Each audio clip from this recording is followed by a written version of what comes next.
I saw some information that really made me reconsider. And I thought, you know what? It doesn't matter how I feel. I'm not gonna miss the day where NFTs fucking die.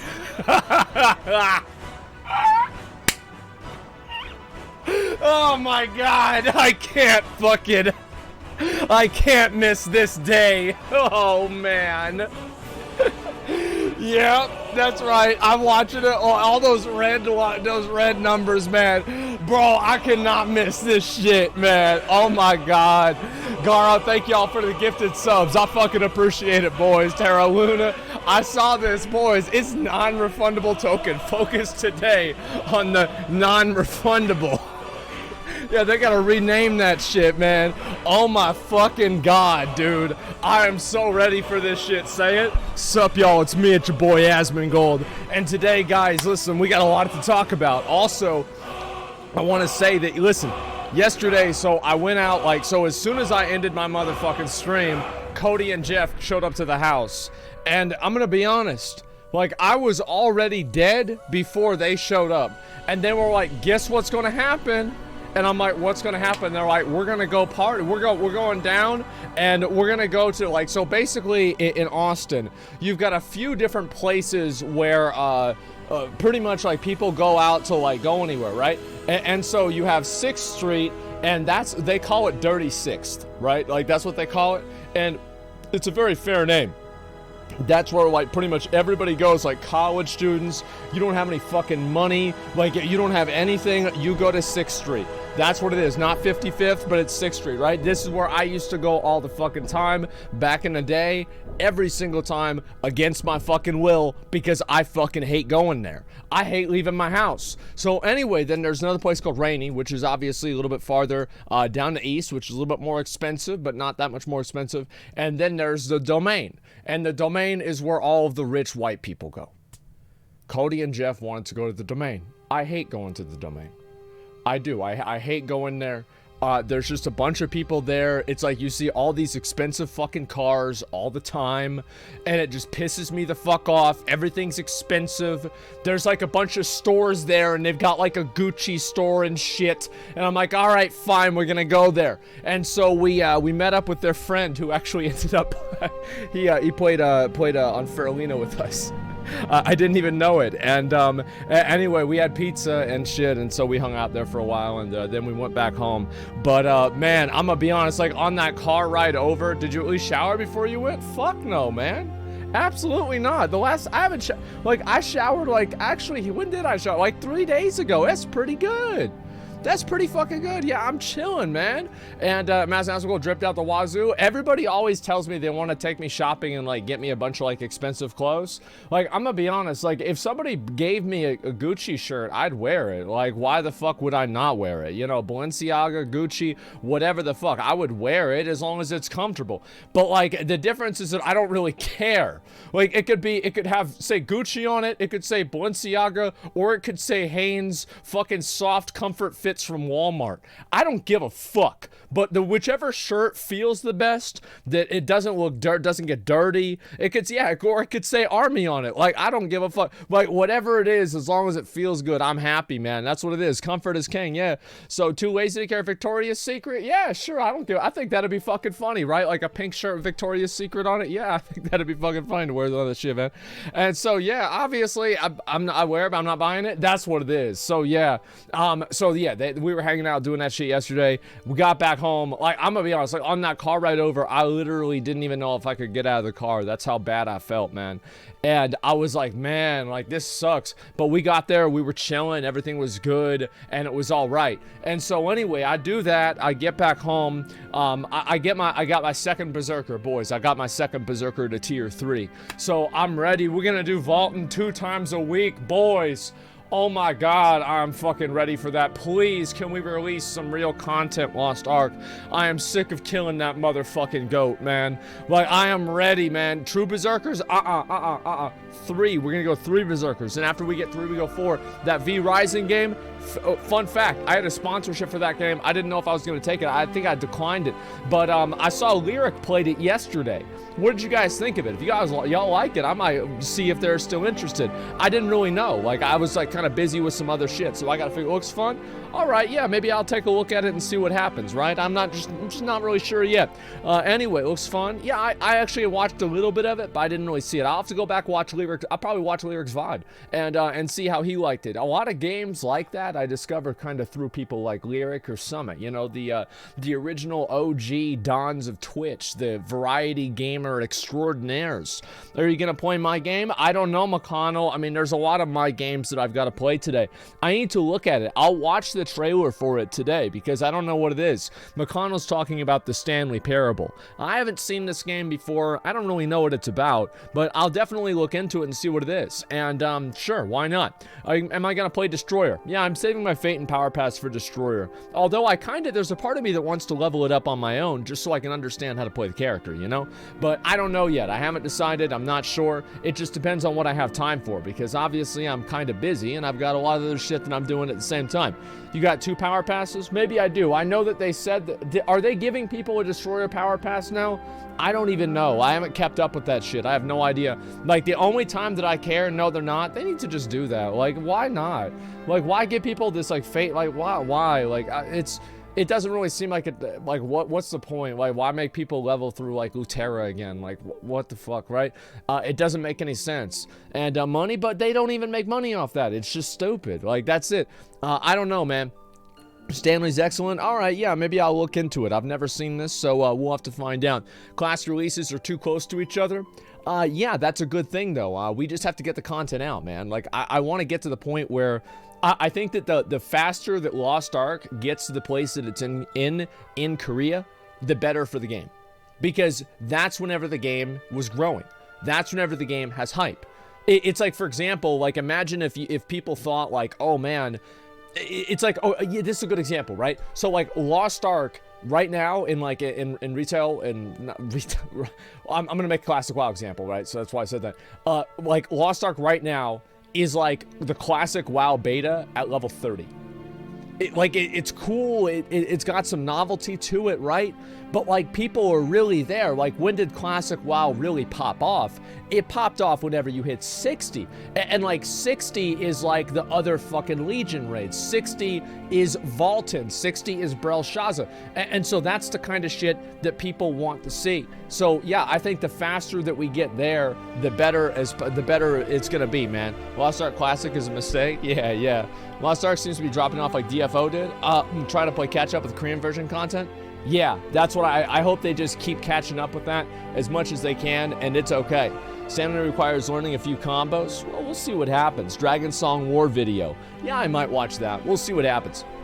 Check out the canceled Warhammer 40k MMO. I honestly think, listen, I'm going to say this real quick because it's true. Everybody knows it's fucking true. There would never be a bigger, better fucking game than a Warhammer 40k game. Can you fucking imagine if you had it in all of its glory? One massive fucking server. You take EVE Online, World of Warcraft, fucking Lost Ark for sailing and shit. You take every game, you can go down inside the planet and fucking battle in there. You can have space battles. Holy shit, it would be fucking badass, man. I would be so excited. But I feel like there's like, I don't even know. I feel like only a company like Riot could produce that, and I would have even 10% faith that it would be good. I'm gonna be honest. Like, that game is just so big, and there's just so much lore to it and so much scope to it as well, that, like, how the fuck do you make a fucking Warhammer 40k game and it's too and it's not good enough, right? With Final Fantasy drama, yeah, there's some more of it. So apparently people are still mauling about this add-on thing. There's an update to the whole pyro situation, and it's just continued. I know this might be a surprise, but yes, people are still mauling about the entire thing. All streamers are getting banned. That's right. That's right, guys. It's finally the classic boomer's dream in the game that he would have probably never expected. Final Fantasy 14. All the streamers are getting banned. That's right. Let me go back over and I'll talk about this a little bit. So basically what happened is I'll watch a little bit of a video about this. It's a long video. I'm not going to watch the whole thing. But effectively what happened was that there was a video that was uploaded of Pyromancer's stream, and Pyromancer copyright claimed it, and like people are mad about that and shit. Now, in my opinion, let's talk about this. So you send out a copyright claim to somebody whenever they literally just verbatim upload your content. Like there's no commentary on it. It's just they're uploading your content, and it's like just a clip from your stream that says, you know, basically this guy's a loser. I don't think that's the same thing as Quantum TV. I really don't. I feel like it's not that much of a thing. Yeah, like, I don't know, like, do you guys agree with that? Like, I don't, yeah. Editor commentary is a must, yeah. It's like, that's his content, right? And so, like, is he within his rights to do that? I think he is, right? Now, is this a good idea to do that? I don't know. I mean, like, it's like having videos up there that it's technically okay. Yeah, it's just like, because the thing is, like, on YouTube, people have, like, such a bad vibe with, like, copyright claims. And, like, really, what the fuck is a surprise there? Of course they do. Yeah, it sucks. It can ruin your channel. So, yeah, it's shit. How can anyone does that? Oh, I don't know about that. Not comparable, at least, even if we flew off on one? Yeah, I think so. And so, it's like if somebody uploads your content verbatim, and regardless of the context of it, do you have the right to remove that? Let's say ethically or morally, right? Let's engage in the topic that I hate talking about. Is this fair for you to have that taken down? I think it is. I do. I think it is. They're uploading your content with no commentary. It's just simply a re-upload. Regardless of the context around it, it is just simply a re-upload. If that's not copyrightable, then what is? I mean, you know what I mean? Like, yeah, if you do verbatim uploads, he'll claim it. Yeah, Summit says that. Yeah, I mean, a lot of people do that way. I mean, I feel like I've always been one of the, what do you call it? Also, damage control to reduce hate and misunderstanding. Yeah, you're definitely right. And I think that if it was a video that said that he was a great guy and he was really well liked and he's funny with a good sense of humor, then I think that probably he wouldn't have copyright claimed it. You're right. And I think that, yes, obviously he claimed it because it made him look bad. This is just the truth. This is what makes sense. And I think that, again, it's still kind of still kind of fair. But I feel like there's... The thing with that, this is kind of like where I look at it, is that it's like a golden goose. It doesn't matter if you hide one egg, because if you're the goose, you're just going to make another egg. Like, the problem is still you. And so just because you get one video taken down about you know, acting this way, it doesn't mean that you're not just going to do it again. And so I think to try to make sure, look at like why that shit happens and like what causes it, etc., and then try to move past that. That's the way I look at it. There's no winning here. It'll be wrong regardless. By somebody, he will be. You're definitely right. So let's look over here. Venezuela was intentionally trying to damage him. He's within his rights. Yeah, I think so. Sure. And also, there's no commentary. Like, for example, if somebody makes a negative video about someone else, I think that you can always have a conversation about, is this bullying? Is this harassment? Of course you can, because this is what YouTube allows you to do. However, it's not necessarily always like that. And I think that's what the difference is, man. It's going too deep. Did you comment on Luna and Terra USD? So... I have the video right here. I saw it yesterday. We're gonna watch it today, okay? Like, if you honestly thought that I was gonna miss this, there's no shot. Just had a bad day. People hate him for the video. It's not helping understanding what he went through. Yeah, exactly. And so, like, the thing is, like, people treat streamers like they're something that's above a human or something like that. People are human. People are gonna make mistakes. They're gonna have bad days. They're gonna act like assholes, etc., right? So it's not really that big of a surprise that somebody pops off. And I think that people on the internet blow that stuff out of proportion way too much. I don't think it's a big deal. Every single time I see somebody pop off on the internet, it's like, okay, that's about it. I don't really worry about it or whatever. Streamers are subhuman? Well, then you should be expecting it even more. All right, let's see here. I totally get what Zeno meant. I just found a funny GIF. Might as well you should use it. Okay, let's see this. All right, here we go. Did you check Lost Ark costume contest? Yeah, I'll take a look at it if it's on my Reddit, okay? And it's his job, so it should be taken seriously. I don't know, like, it's his job, like, yeah, but you're not his boss, right? I mean, like what are you trying to do? You're trying to, like who are you to tell people whose job something is? Like, it's just a website. Who cares about it? You know what I mean? It's just weird. Like, why is this important that you are able to... I think there's people that try to... You know, they always have this idea in their head where they have to administer accountability to someone that they don't even fucking know for something they have nothing to do with. This doesn't affect anybody. Shut the fuck up. Like, curb your self-importance, okay? It's not that big of a deal. Let's go back over here. All right, let's see here. What's this video? No third-party tool that helps you complete the content easier. According to your TOS, Discord is a third-party tool, too.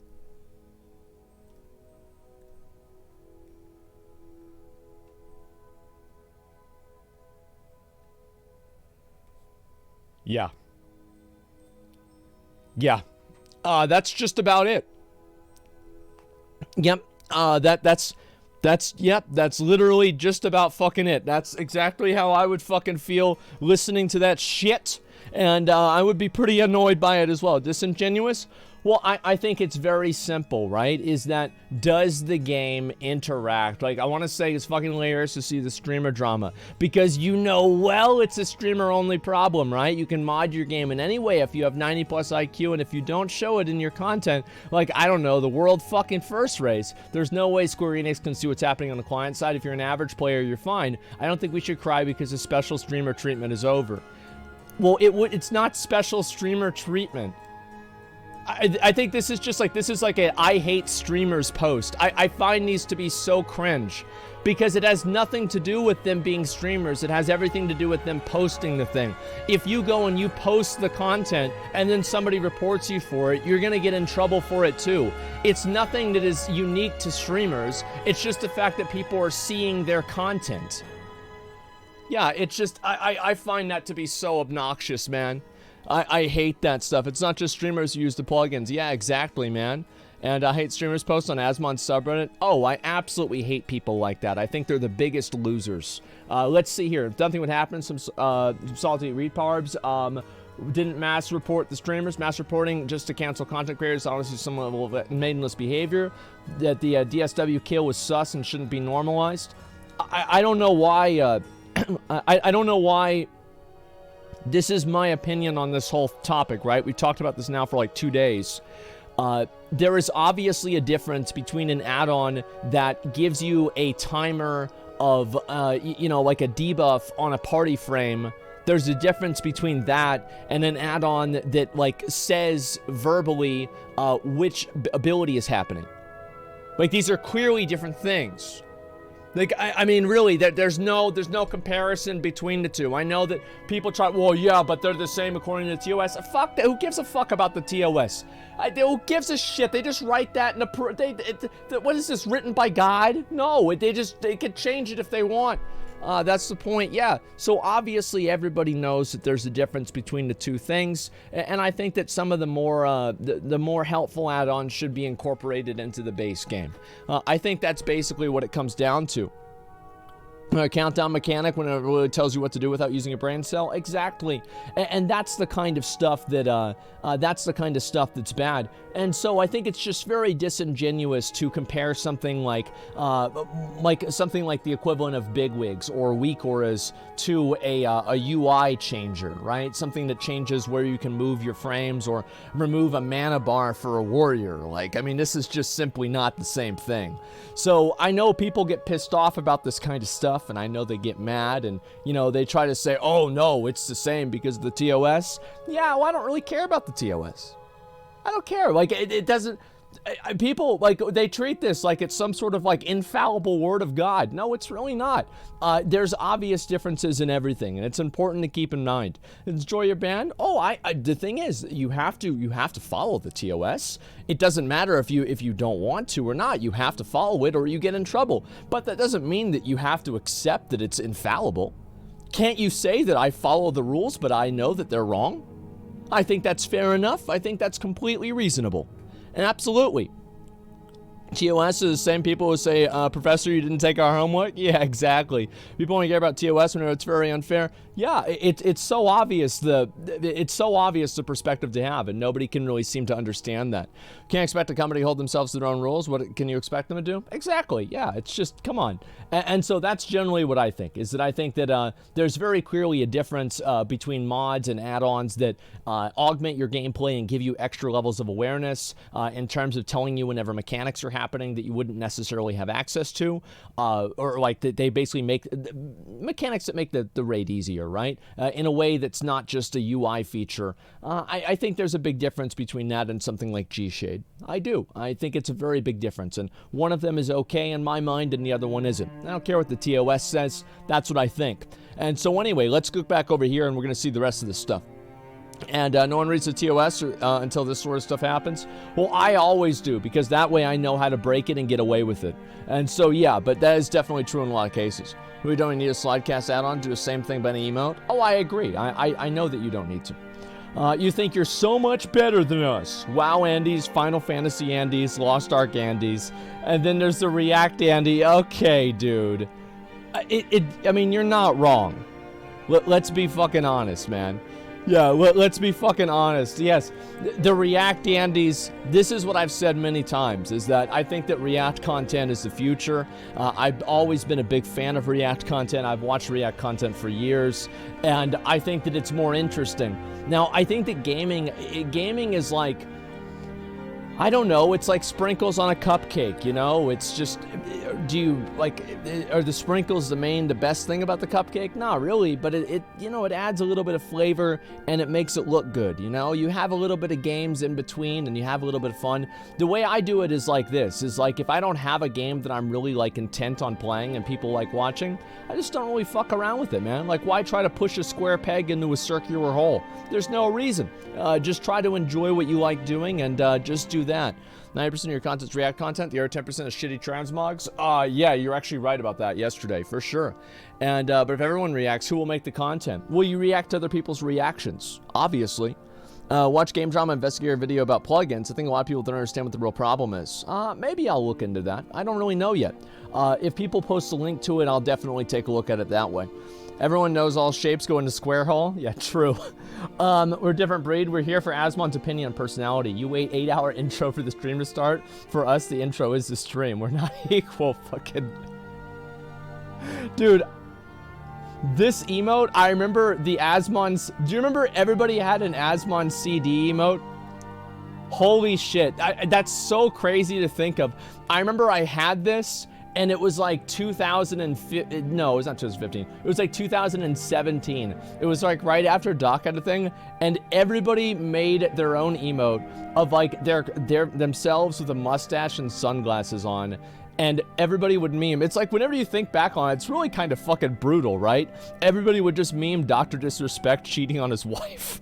I mean, it's pretty heartless, right? But everybody did it, and people thought it was fucking hilarious. And that went on for quite a while. Intro Giga Chads assemble. Yeah, exactly. And it's ironically, if the stream after React content, so let's leave it on second monitor, etc. Yeah, sure. I think that talking and doing that kind of stuff is generally what's more enjoyable. I think games like Alt F4 are really good to watch too, because you don't really need a lot of barrier to entry to watch them. You can just look at the game and you can see, oh, this is what's happening on the game. It's obvious. And I think that's a good thing. A quick recap on the Final Fantasy add-on clusterfuck for anybody who's not caught up on the situation. Okay, here we go. Let's see here. I'll zoom in on this one. World first clear of Noose Ultimate done by Final Fantasy Mods. Devs denounce it and firmly remind everybody third-party tools and hacks are against TOS. Claims they'll look into making popular QOL mods into game features. They've had to warn people multiple times now. This is the final warning, however. Takes down the world first VOD of DSLR clear. This one is not true. 5chan starts mass reporting streamers using mods. There's several confirmed cases of streamers being banned live.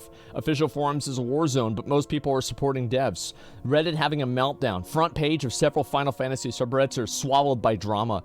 Big name content creators are starting to have absolute meltdowns.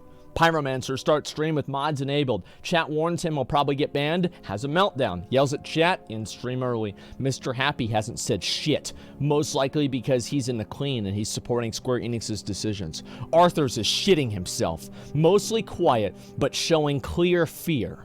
Zeno is highly vocal because he's also scared, being intellectually dishonest and saying retarded shit like Discord is cheating. All they have to do is not fucking stream using mods enabled. Holy shit, man. This is really turning into it's a real experience. Oh my fucking god.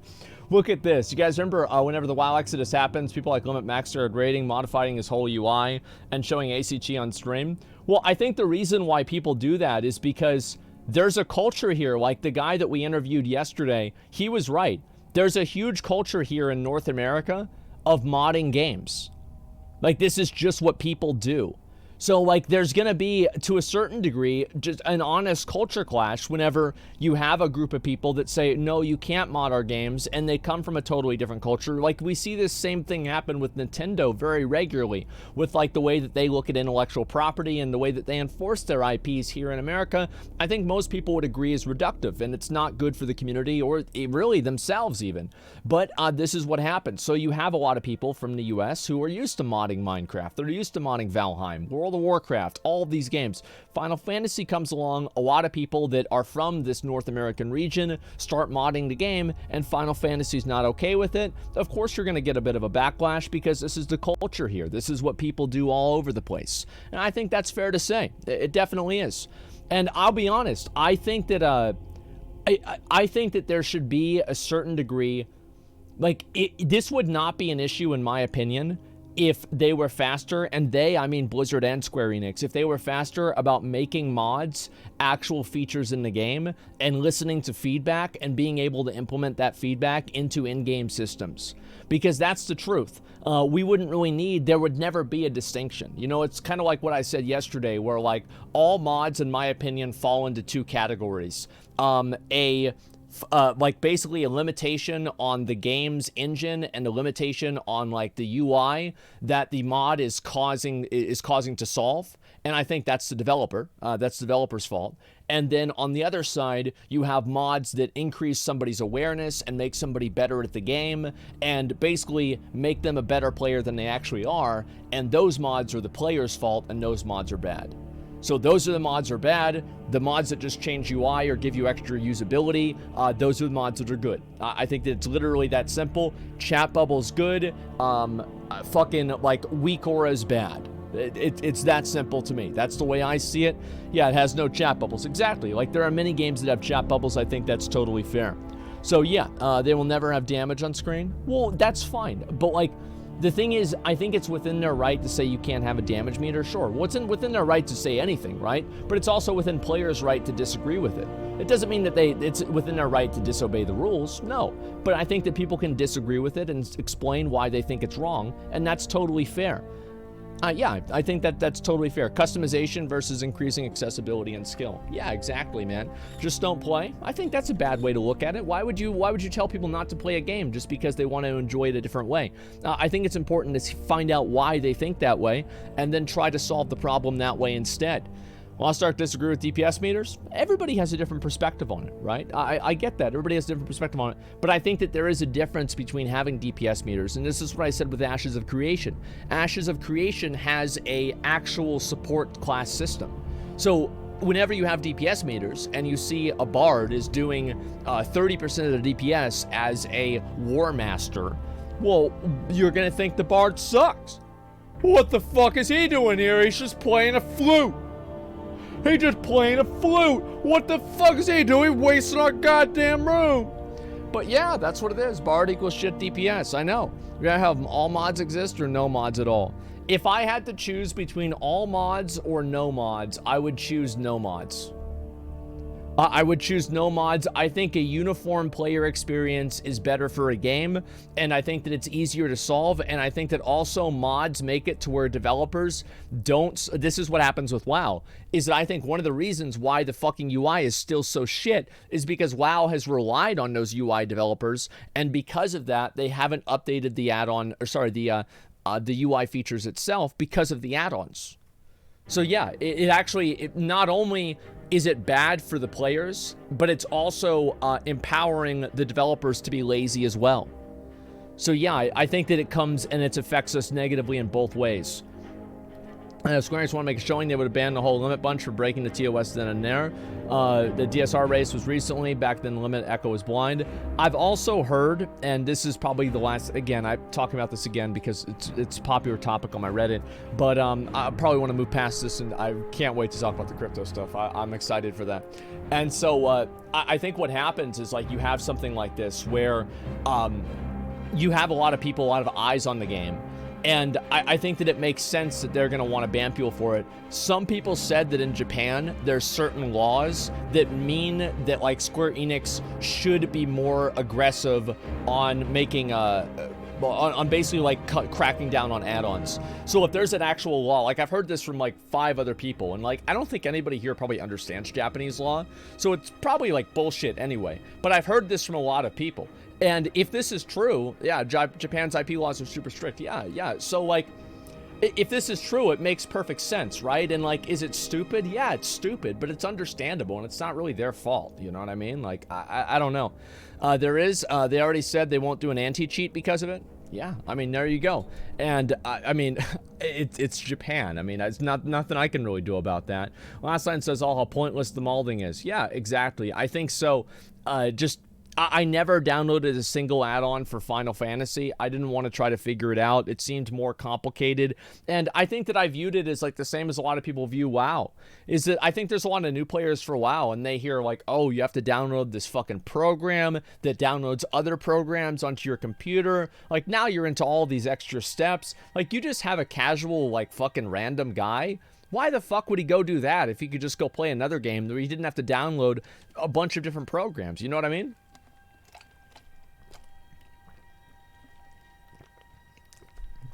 Well, this is terrifying. Wow.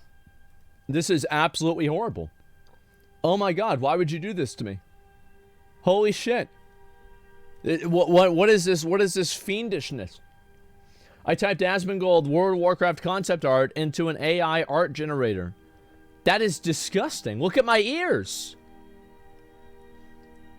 What the fuck? Oh my god. Ugh. What the fuck is this? Oh my...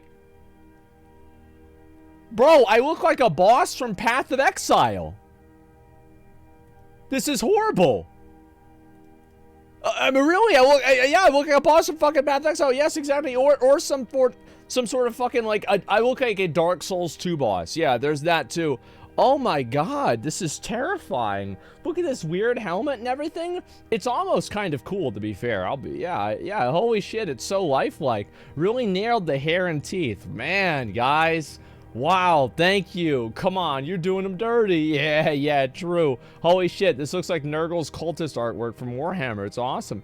Yeah, I mean, listen, Asmongold. Okay, this looks disturbingly real. It looks disturbing, okay? Let's just stop right there. For the bald, warlocks never wash their hands.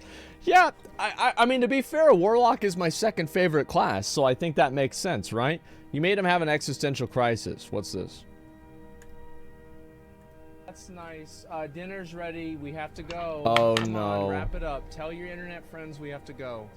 McKay's biggest Hearts of Iron streamer? What's Hearts of Iron? I'm not even sure really what that is, but yes. I think no. It's not that bad. Okay. He called me a fucking dad! Holy shit! And it's real! Holy shit! I just had a big reality check, man. That one kind of struck deep, man. I don't care what he said about the transmog, but he called me a dad. A dad gamer.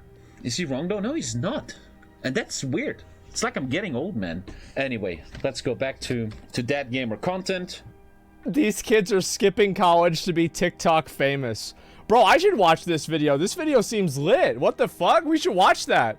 Oh my god, we should watch that. Damn, like that's a good video.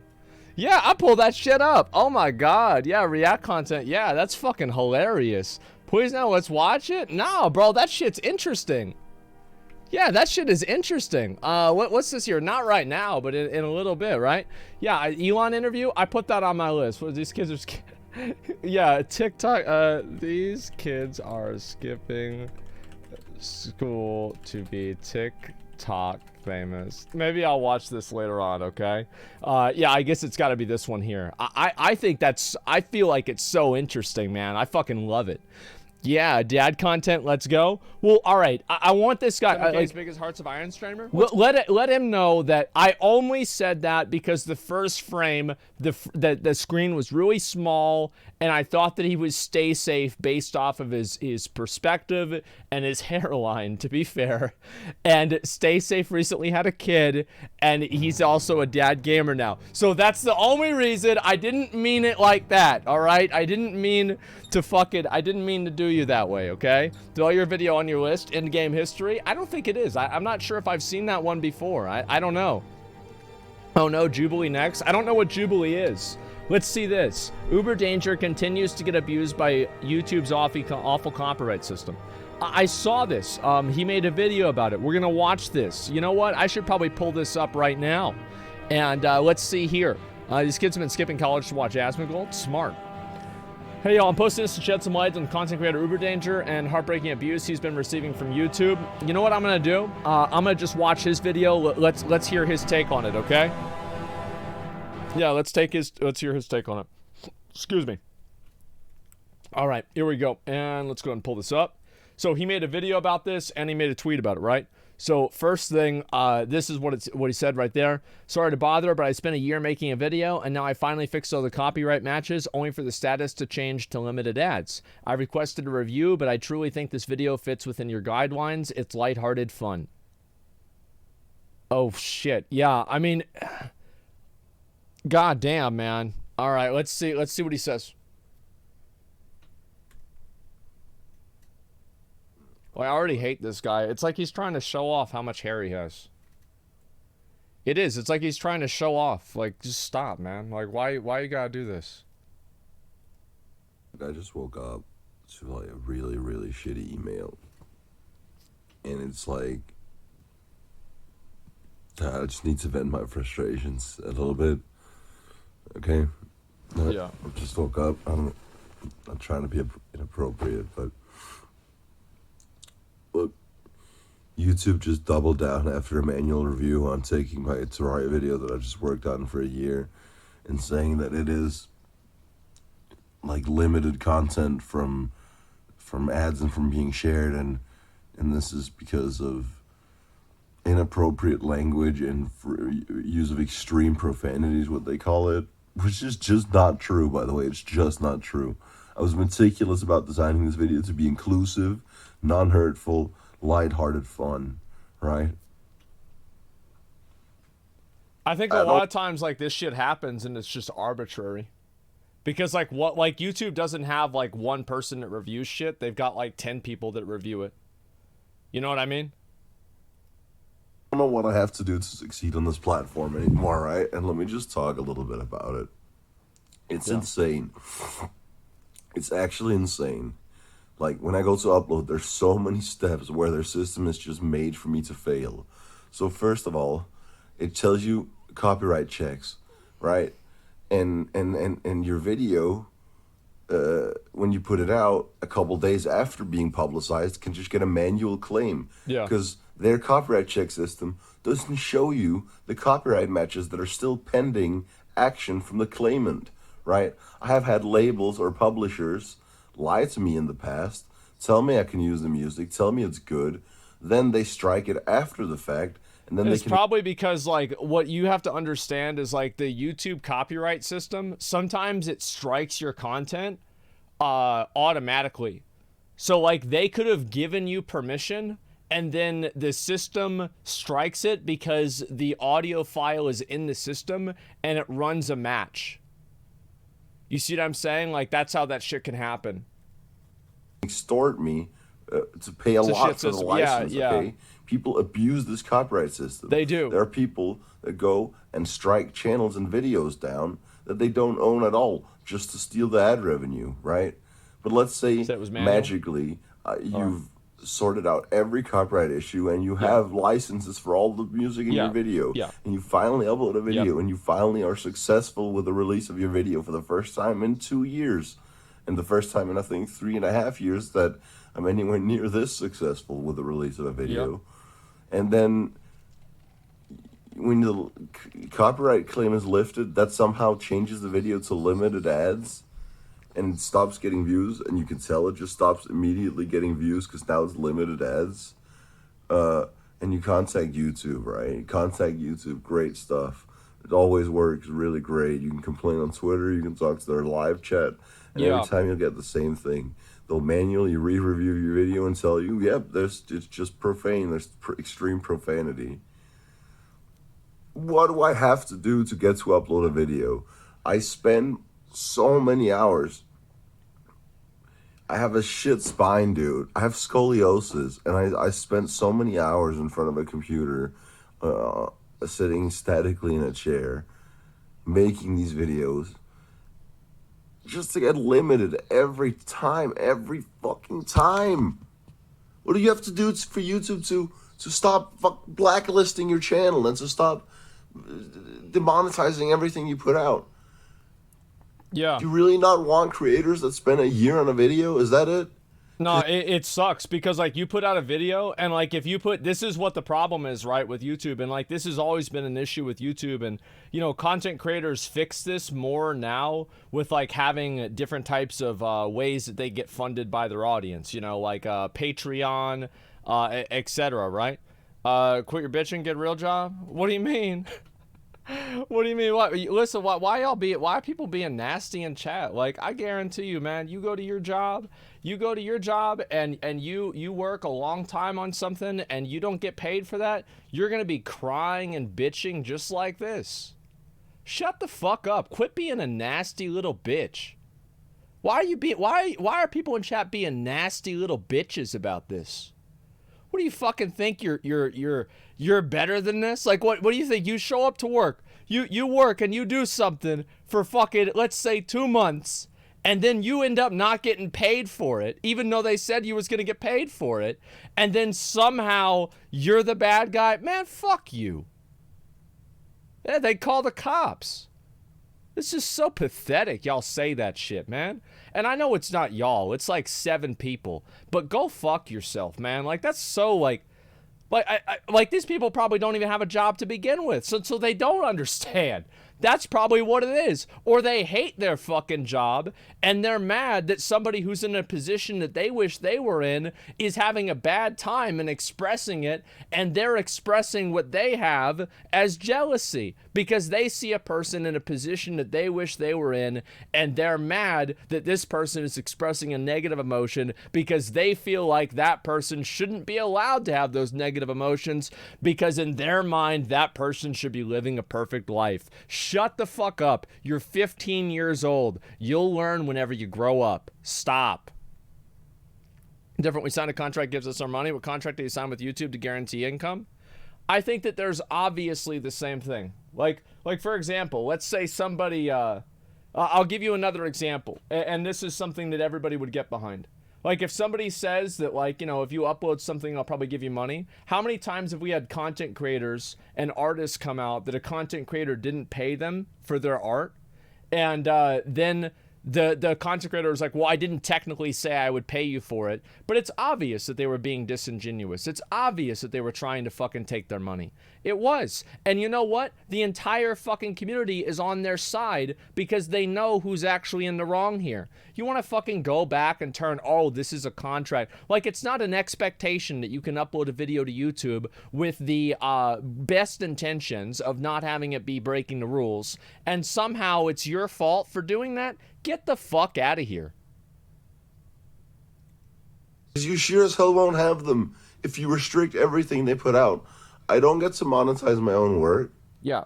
I don't get to put videos out in the algorithmic way. Someone says people don't sympathize with sitting in a chair all day. Bitch, let me tell you what you're doing right now. Let me guess what you're doing right now. You are sitting in a chair. You are sitting in a chair, and you know what else happens? There are a lot of people right now that sit in chairs and they do work. if you think that it's like, yeah, if you think that somehow manual labor is like more difficult, it's harder, whatever, than like physical labor or like than like working a desk job, then go do it. That's fine. But like, listen, I'm not going to argue with you about that because it's a completely illogical conclusion. It's a completely illogical conclusion. Like, it's just stupid. I find that the people that try to put manual labor and physical work above any sort of a desk job or anything that's like a professional level office work, the people that do that are people that are using manual labor and they have physical labor and they're looking for a way to try to find themselves above people that are obviously above them in social hierarchy. It's completely transparent. No normal person thinks like this. It's stupid. That'll cost any growth for my channel, because whenever I do get a video that succeeds and starts growing my channel, you just restrict it. Oh, this one got over a couple 100,000 views quickly from this guy. Let's take a look at that. Let's turn that down. Yep. No, sorry, where's the view slider? Let's turn it down for this guy. I've recorded this video like 4 times. I don't know how to present myself. I don't know what to say. I'm just angry, sad, upset. I think that makes sense. I mean, I would be sad too. I'd be fucking And I feel pissed. so betrayed. It's insane. Yeah. I've spent the better years of my life dedicating myself to this. Yeah, it sucks. I still rent this shitty 1-bedroom apartment. I'm trying to like actually build a life for myself and support my family. And I can't. I really genuinely can't if you limit and restrict everything I put out. And it's just not hurtful content. It doesn't have all this extreme profanity. It's a good video that uplifted a lot of people, and now people won't see it anymore. Or a fraction of people will see it.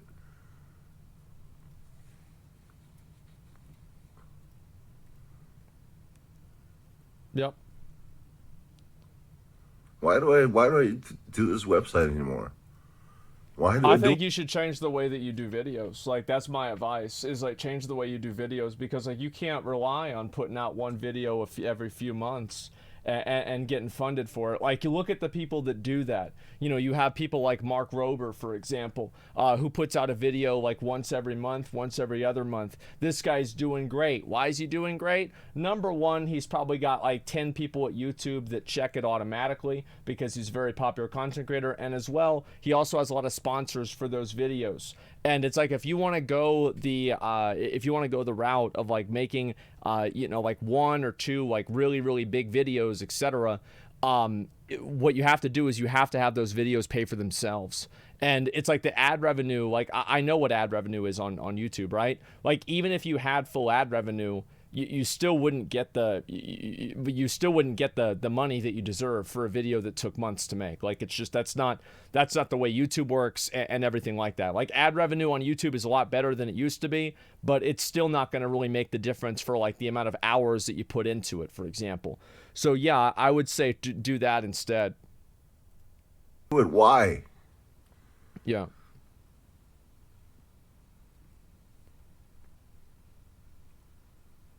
It's insane to me. I can't do anything right, no matter how many years I keep just improving and improving and improving. Their system are never gonna accept my videos. Yeah, that's the thing, is like we haven't had that happen and shit. It's like, it sucks because you have a lot of people that they want to make content on YouTube, etc. And like, it just fucking sucks. It does. Just change your job. Well, whenever I tell people that, they get mad. I tell people, like, somebody says they hate their job, I say, get a new job. People are like, oh, it's not that easy. That's what I tell people all the time. Just get a new job. Yeah. Listen, I feel like almost every single level of negativity I read in this chat about this person is purely out of jealousy. I think it is 100% pure out of jealousy. None of it is authentic. None of it has any basis at all. It's just nasty little jealous kids that are mad that a YouTuber is not happy they're not getting paid. Like, imagine, like, you're simping for Google. Like, what do you think? Like, this guy's some privileged, you know, great guy, and like Google is like, it's like he's trying to cheat Google. No, he just wants to put out a video and get the fucking money that you can expect to make out of YouTube. Like, it's not hard, guys. It's not hard to fucking assume that this is what it is. Holy shit. Simping for a big company. Yeah, it's fucking YouTube. As if YouTube couldn't do better with this. As if they couldn't do better. It doesn't matter what I do. And there's so many creators on this site that are big and monetized and allowed. Like me. That do the same shit or way worse. And they're fine. But I don't get to say anything. I don't get to make anything. Whatever I do, you restrict it. There's no content I make that you don't restrict. My last Terraria video, which is over like 3 years ago, was the last thing I uploaded that got to be released unrestricted, genuinely, if anything I put any amount of effort into. Yeah. And because you've restricted every piece of content I've made since, I decided to go back to the formula that your website actually allowed me to put out. This is a problem with animators God damn, it hurts so much. Yeah. There's no loyalty from a website and a company to a creator who's spent like over 10 years of his life just working away at making these videos. I'm one person. Yeah, I'm one fucking person. And I do everything myself. It's fucking shameful. Over the years, I've really grown to have anxiety and feel really bad about uploading. Like, let me be honest, right? I've grown really good at adapting to failure, but success fucking terrifies me. Because every single time I have an inch of it and I feel like I'm going forward a little bit. Yeah, that's what it is. I'll be able to, I know about that. Get a bit ahead on my bills and maybe save up for that mortgage someday and be able to support myself and my family and all this stuff. Every single time, you just restrict me again and again and again, and it's insane. It's insane how awful your system is. It's insane how awful you're making this website. It's never been this bad. You're making it fucking worse day by day by day. You fucking ruined this website. And we, the people that make the stuff, we're the people that make this website. Who is deciding that this is profanity?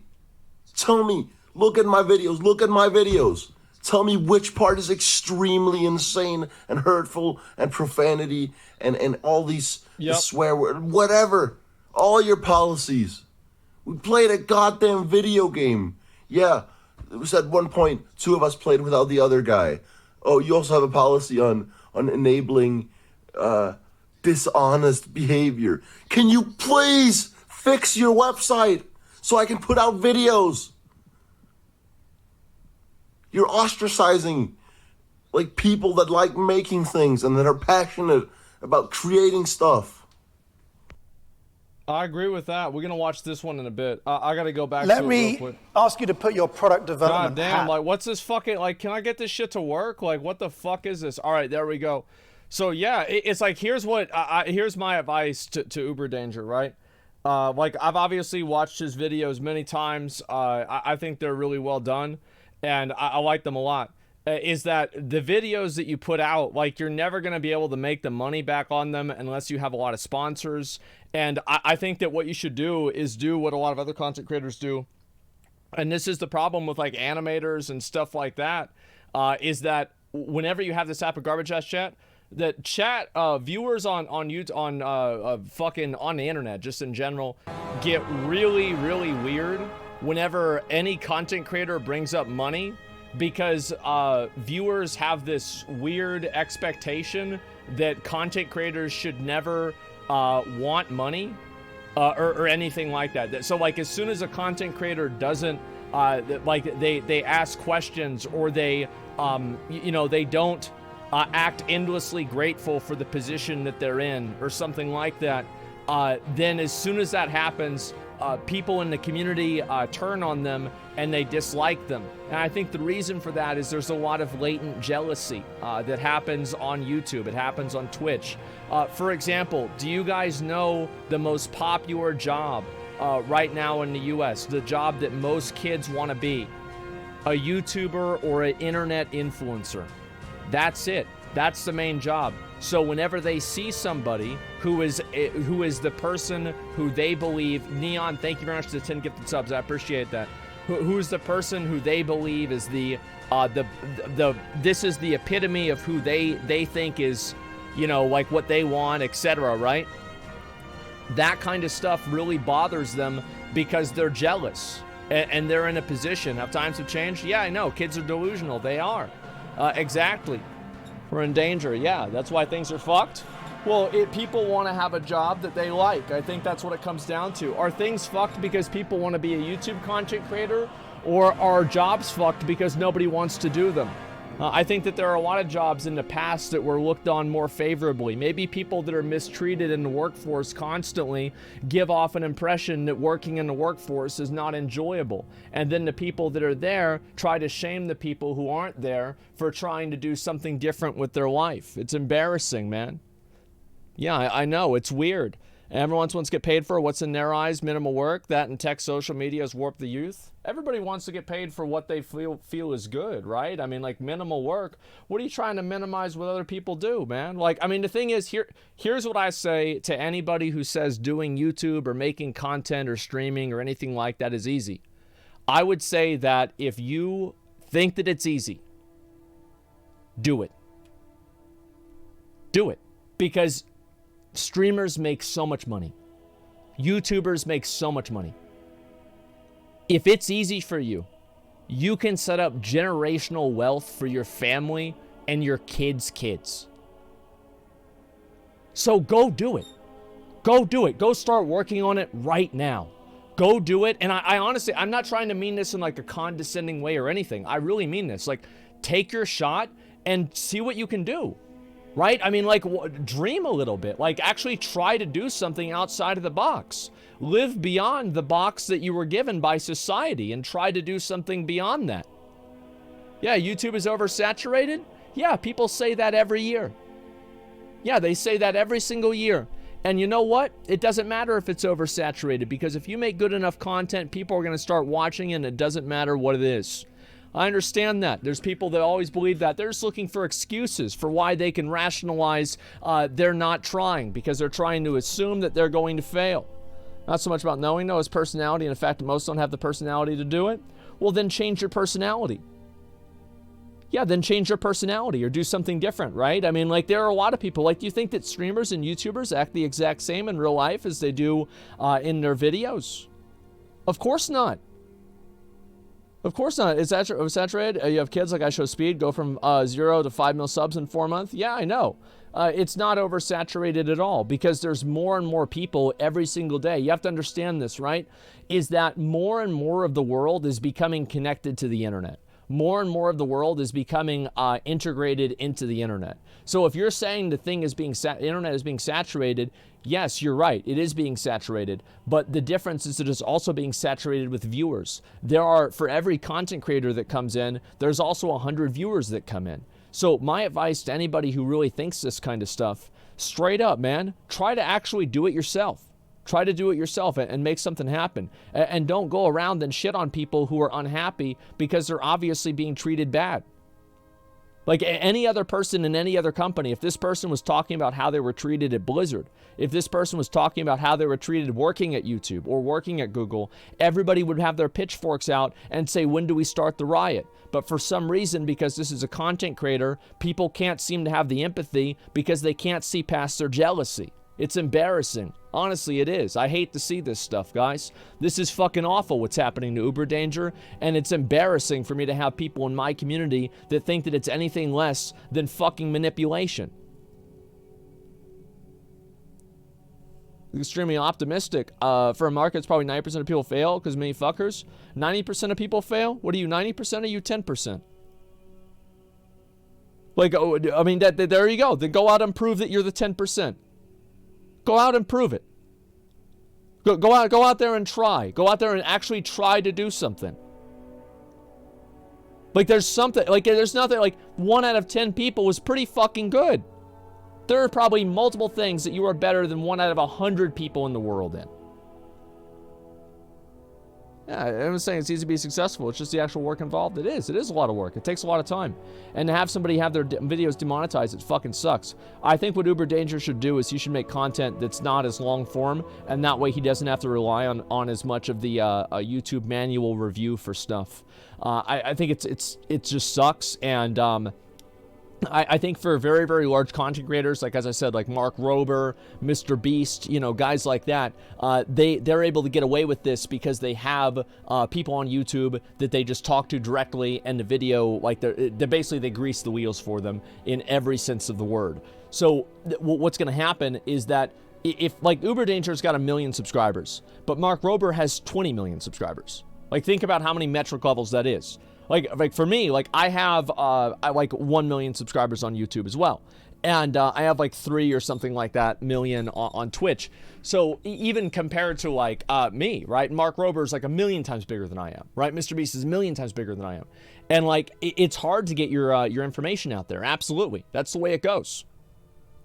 Views are more important than subscribers. They absolutely are, but I think subscribers do matter, especially whenever you look at the brand. But like this, I mean, this is fucking content creator shit. Who cares about that? But of course, both of them matter. But yeah, it's just, you have to have a different content perspective, and you have to have better ways to monetize content if you do that. 3 million subs on Twitch? Yeah, I wish. That'd be nice. You watched the new Platinum video? Yeah, I know.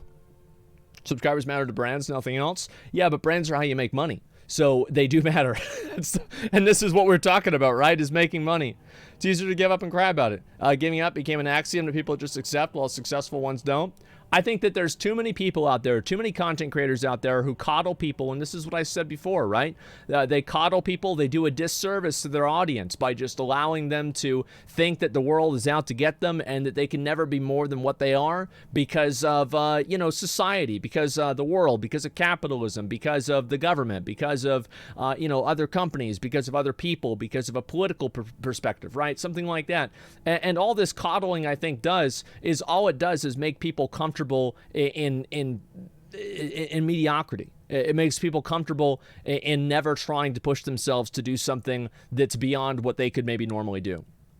It's just, it's too much, man. I find it to be very, very shitty. Like, as I said before, I mean, you can, at the end of the day, all of those things are against you, but there's always been somebody, and there always will be somebody who is worse off than you are that's already gotten to where you want to be. So it's not just that's not all it comes down to. There's more than that. It's coddling. Yes, I think it is coddling. It's annoying to me. Well, if you hadn't been successful, well, then I'd just be a loser. Yeah, then I would have had to try something else. But I tried. But I tried. I did. I tried. So basically for me, like, this is kind of like what happened is that, so I started streaming and I started making videos whenever, so like basically my mom, like this was like the first time that she had like a big medical event. And this was in like 2013. And I was working at the IRS on and off. I was going to college and I quit all of that to take care of her. And what I did at that time is I said, what do I know how to do really well?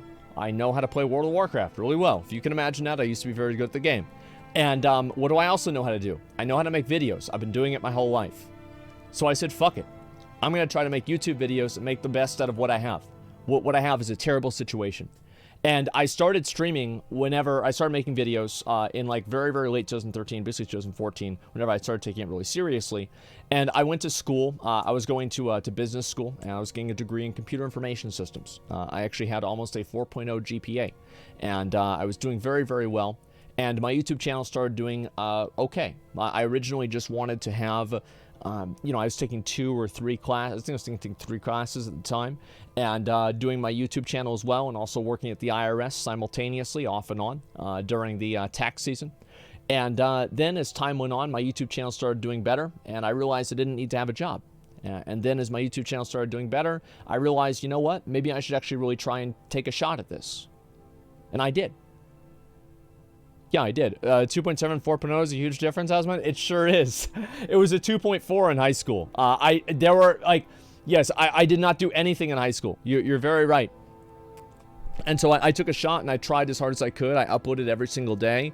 And I remember then I my teeth were falling out at this point. And it's like, imagine being like 23, 24 years old. You're like, your teeth are already falling out. Like, you can't afford to replace fillings that are falling out. And like, it's awful, right? And like, your mom's sick, and like, you don't know if she's gonna like, you come home, she's like dead, right? It's awful. And so anyway, I finally go to the dentist. I get the courage to do this, and they tell me that it's going to be $50,000 for me to get all my teeth fixed. And I think this is the first time that I really considered killing myself. This is the first time I was like, wow, I've actually fucked things up, right? Because, like, most of the times whenever you're younger, you can fuck something up, but, you know, it is what it is, right? But you're not going to be able to regrow your teeth, at least not yet. And I think there's a lot of dentist paychecks that are relying on you not being able to do that. So I wouldn't necessarily expect it to happen anytime soon.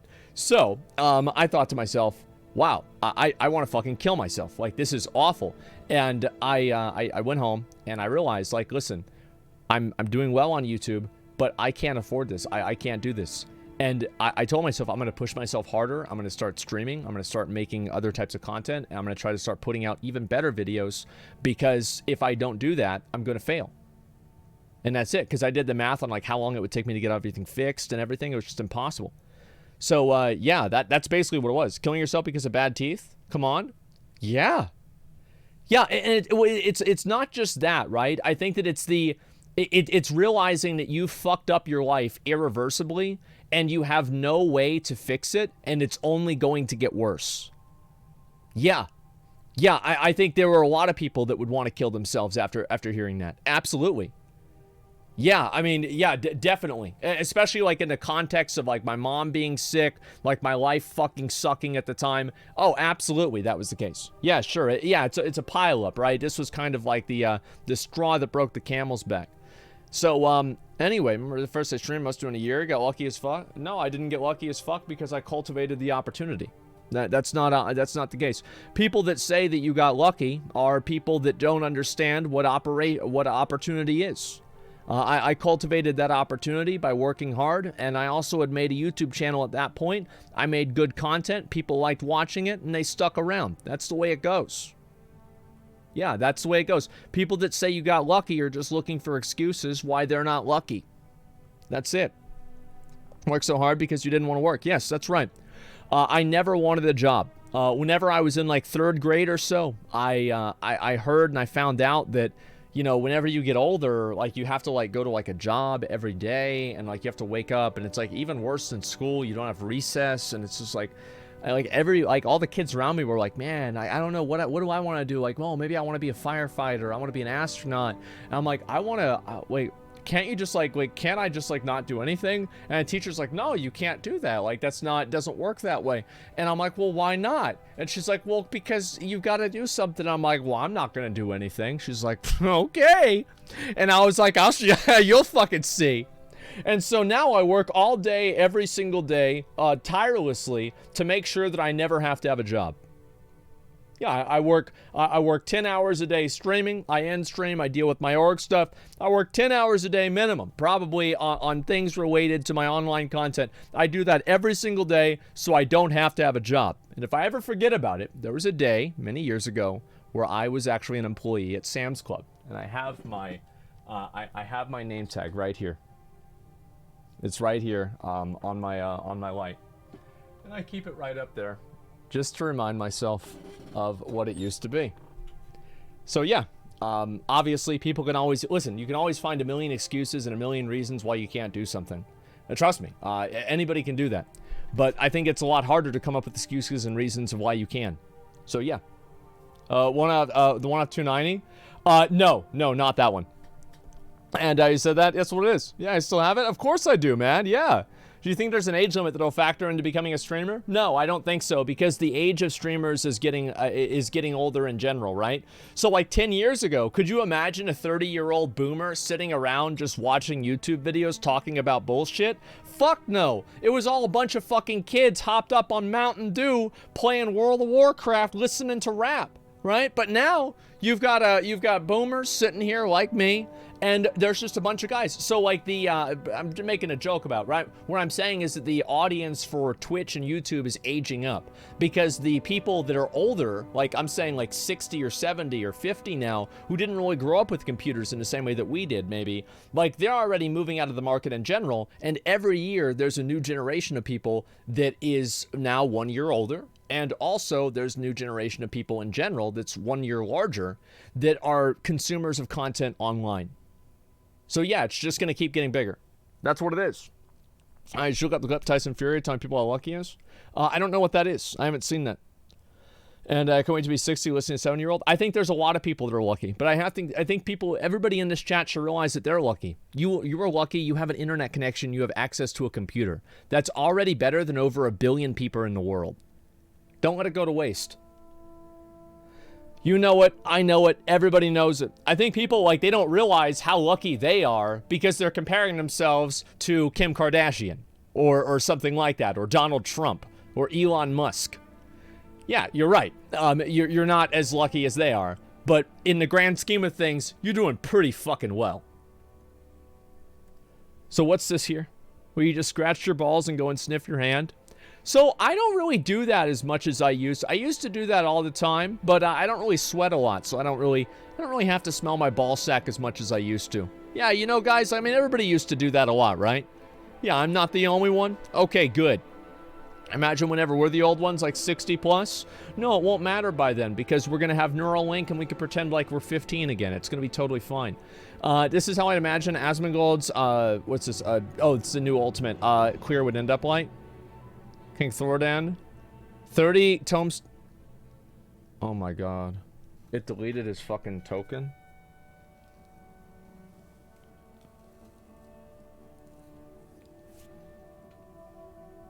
I would probably check my inventory like 30 times before I did the kill for that boss. Like I would be so terrified of this happening. I'm gonna be totally honest.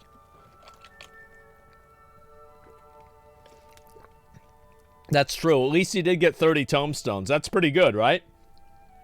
Your Honor, babies poop on the bed all the time, and Mr. Depp called her babe one time. Yeah, I think that's probably a better argument than what she's used so far. Dr. Bald and the multi-stream of madness. What's this? It's not loading. What the fuck? Oh, there we go. Pyro. You mauled out on stream and Twitch chat loves you for it. I mauled out and I'm the bad guy. That doesn't seem fair. Yep, that's right, boys. That is right. And listen, that's the way it goes. I mean, too many tabs open? No, I closed all my tabs before I even went live today, okay? I don't want to hear about that shit, man. Yeah, abso-fucking-lutely not. And, bro, yeah, exactly. Of course, this situation is Devil's Circle. The more negative he is, the more people will push back. It's easy to get rid of that. Exactly. Yeah. I think also it's very easy to... It's harder to be, like, super negative towards, like, a larger content creator because that person already has a large established audience. And not only do they have a large established audience, but they're also... It's like you can't call them a loser or a failure because they're obviously not. You see what I'm saying? So, like, it's very easy to shit on somebody who has a small channel or something like that because, you know, it's, you didn't even give them, it's, yeah,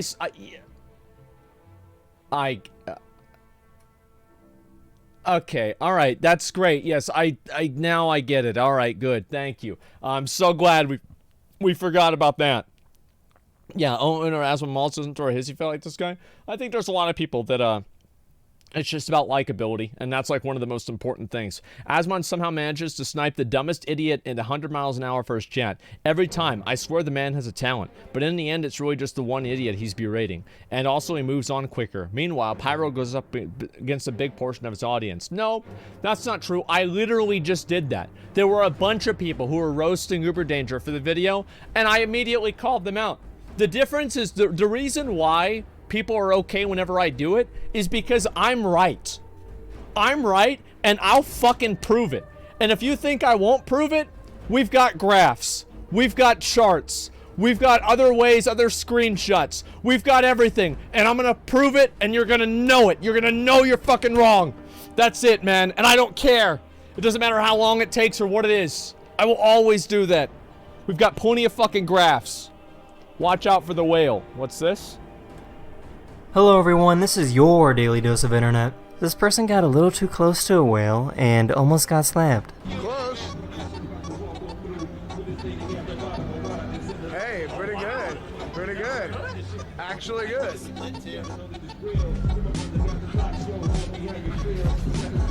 Pretty good, dude. Pretty good. Twitch Prime. Pretty good. Bro. 2018 shouting out Twitch Prime. Holy fuck, that was a vibe. Oh my god, those were the days. Wow, those were the days. Platinum Wow just uploaded a new video. Yeah, I'll maybe look at that in a bit. I'm going to look through a few more of these, and then we'll look at that too, okay? There's also the crypto stuff that I've wanted to talk about as well, which I'm actually very interested in. Calling a man bald is sexual harassment, employee tribunal rules. I don't think it's calling somebody, I don't think it's sexual harassment to call somebody bald. But here's the way I look at it. Like, I don't really give a shit about if it's sexual harassment or not. Calling somebody and insulting somebody on the way that they look is not good. You shouldn't do that.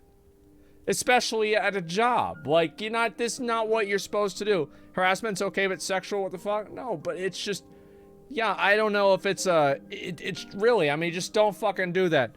Like, this is never soft? No, it's not soft. It's called having self-esteem. Being soft isn't having self-esteem. Somebody fucking calls you some bullshit like that. It's like, here's the thing, right? Is like, let's say, here's how I look at it. Is that whenever somebody, let me read this real quick. Calling man bald is sex harassment after employment tribunal compares it to commenting on a woman's breasts. As electrician called bald cunt by supervisor is set to win compensation for having dignity violated. Tony Finn was fired from his British bung company after being called a bald cunt. Oh my god. Who the fuck Daily Mail reports this shit. Oh my god, I love it. Ruling was made by a panel of 3 men who bemoaned their own lack of hair. Thank God. Bald kings rise up. Finally, we're fighting back against the matriarchy. They're trying to make fun of us for going bald. Yeah, let's stick together, guys. That's right. Bald kings. There we can go. The Bald Council. I love it, man. Respect somebody's dignity, damn it. Yeah, it's like you make jokes like that. First bullet is misleading. The guy wouldn't have been fired for being a bald cunt. I have no idea. Holy shit, we're going to jail. How do I do it? My Twitch chat history. Exactly, man. I think it's so easy. Just don't fucking talk shit to people at work, man. That's all there is to it. It's easy. They want equality, they got it. Yep, there you fucking go. All right, let's see here. Third-party tools incident.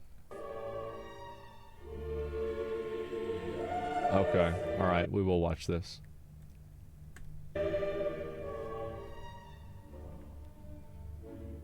What? What the fuck? What the fuck? What the fuck? Oh my god. This is the... Oh, yeah. Oh, shit. Uh-oh.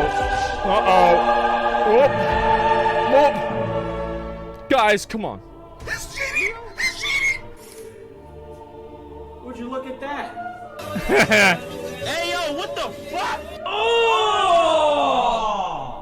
Ew! Damn! What the fuck?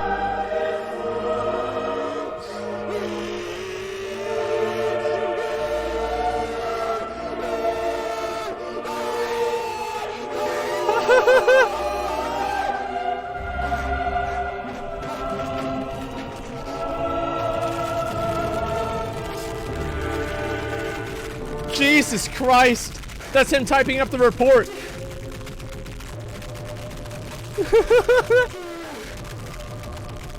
This is an MMO, you don't need 120 FPS. You're single, you don't need anything more than a bike. Why do you own a car?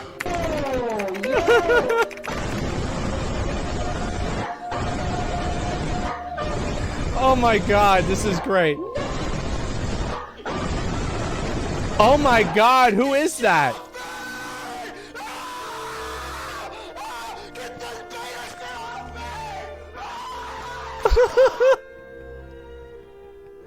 Console players don't need add-ons, so why do you? But who asked? Jesus Christ. Great community, by the way. Community Guy's like the sacrificial lamb. So I feel bad for this guy. So they basically ban this motherfucker and then say, but we like the mod though. Yoink fucking bullshit. Like, it is funny to laugh at the guy, right? Yeah, sure, right? But this is like the same thing. That's like, true. It's like, that's funny in the same way that like kids laugh at like a fat person falling down stairs or something like that. True. Like, why ruin the guy's whole prog for something? I never use ACT. Never. I'm using Excel spreadsheet. But the great man has spoken again. Why you always? Even Excel spreadsheet is part of third party, so it's no longer okay. Okay. I'm sorry, guys. I let you go. Thank you for your effort. When did he go to NASA?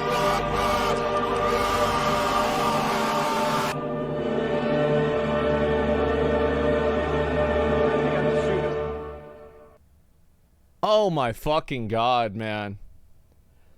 S ain't loud. Oh my fucking god. That is wild, man. That is absolutely fucking wild. I can't believe that shit happens. Like, it's... I love these videos. I think they're fucking hilarious. I'm gonna be totally honest. I think they're great. What the fuck is that? Did you want to know? Let's see here. Shit makes not want to play the game. I don't really give a shit about that. There it is, dude. Okay, we saw that. Oh my fucking god. Alright, alright, alright. Let's see here. Okay. Alright, let's go back down over here, and we're gonna look at something over here. So there was a post. We saw this a while ago, and this is happening with the NFT situation. Now there was a guy, and he had a coin. It was called Luna Coin. And so he had an interview with Alexandria Botes, and he said this. I wonder how many of these companies you think are entering the space just because it's hot and there's a lot of funding versus the ones that will still be here, you know, like 2 to 5 years later. 95% are gonna die. Yeah. 95% are going to die. Yeah. But yeah, there's also entertainment in watching companies die too. There's entertainment. Oh man, that's so evil. At least you get to learn from it, right? That's so true. I love seeing assholes lose. I love seeing them get fucked over. I love seeing their life get ruined, and I love laughing at them every step of the way. And so let's watch this one. So yeah, this happened yesterday. So the coin went down, and basically, yeah, this is pretty much accurate. It's not looking good. It's not looking good for this. This is not an NFT. It's okay. I have another NFT video as well. We're gonna watch this one after, okay? We're building up to this. We're taking a little bit of time, man. That's what it is. Oh my fucking god. All right, let's see this. Let's go. All right, let's see this. Trust me, man. Yeah, we're ready. All right, let's go. They're copying your thumbnails? That's smart. Here we go. The crypto markets are crashing, and two of the world's largest cryptos, Luna and UST, face extinction from a multi-billion-dollar bank run. That's billion with a B. As of recording, I still don't know if these coins are going to recover, and the big question on everyone's mind is, how did this happen? I brought on an expert to explain it, but first we have to talk about the basics of this stuff. Terra USD, also known as UST, is an algorithmic stablecoin, which is different from fiat-backed stablecoins like Tether, which at least pretend to be backed by real money. Algorithmic stablecoins, on the other hand, aren't backed by anything. The way they maintain their peg to the US dollar or euro is with market dynamics by incentivizing arbitrage. Usually, there's a pair of tokens, one of them paired to the currency, and the other can fluctuate. And I'm not going to get into exactly how this arbitrage thing works because it's quite complicated, and others have covered it in a great amount of detail. The point is, that's how you do it, guys, by the way, is you have to make it really complicated, and that way the people can't figure out if it's a scam or not. That's the secret. Is that usually these things work really well and make a lot of money for everyone right up until they don't and things go boom. Historically, every single algorithmic stablecoin has eventually lost their peg in what's known as a death spiral, where people lose their faith in the coin finally and rush for the exit. Yeah. And because this stablecoin is not collateralized in any real way, most people end up losing their money in these exit situations. Famously, Mark Cuban got wrecked with a stablecoin called Iron and its Titan pair. Many people have compared this token pair to... Well, the thing is, like, anybody... Here's what... I never feel bad for people that lose their money in this stuff. Because... You just, like, you're betting on, like, this is just, like, you're betting on nothing. Really, I mean, you're betting on nothing. Like, this is like, this coin is going to go up because it's going to go up. And then as soon as people go and they realize, wait a minute, it's nothing, everybody starts selling, and then the price goes down. And then here's what happens is that it has a ripple effect, because everybody else with all their currencies is like, wait, is mine worth nothing too? Oh my God, maybe I should sell mine too. And then once another one starts selling, they're like, well, these guys are selling. What if mine's worth nothing? Oh my fucking God, we've all got to sell as quick as we can. And so this is how it affects everybody, because a lot of it's panic selling. It is. It's panic selling. They're like, oh my fucking God, what's happening here? Oh, wow. UST and Luna. However, there are differences which we're going to get into. But the point is, there's been a lot of failure in the algo stablecoin space, which you need to know about. People meme about all the different failures and say, look, you guys are trying alchemy. It's impossible. You can't create value from nothing. Despite this fact, it hasn't stopped people from trying. Every time Yes, I know that. It hasn't stopped people from trying. And you can create value in a way, but it's not really value. It's something that's slightly different than that. So I find this to be funny. I really do. 15% are panic selling. The rest is big money selling and rebuying. I think that what really matters more is like the perception of like people in general. Because if people's perception is that it's worth nothing, then it's worth nothing. That's all there is to it, because it has no intrinsic value. It's not like gold or something like that. It has no intrinsic value. So if everybody thinks it's not worth anything, well, then it's not worth anything.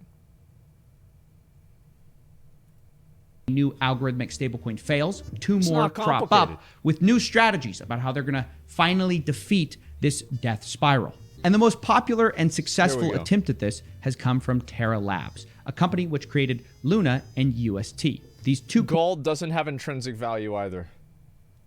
Listen, I'm not going to argue with you on that one. I'm actually not going to. I'm not going to argue with you on this. It's okay. If that's the way that you think, please invest as much as you can into LunaCoin. Invest it all, because fuck gold, fuck silver, fuck stocks, fuck real companies, man. Invest into this. Nothing has intrinsic value?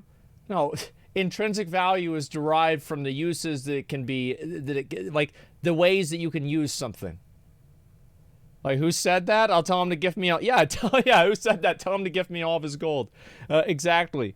What's this here? There are a lot of coins doing insane amount of innovation in your day-to-day life.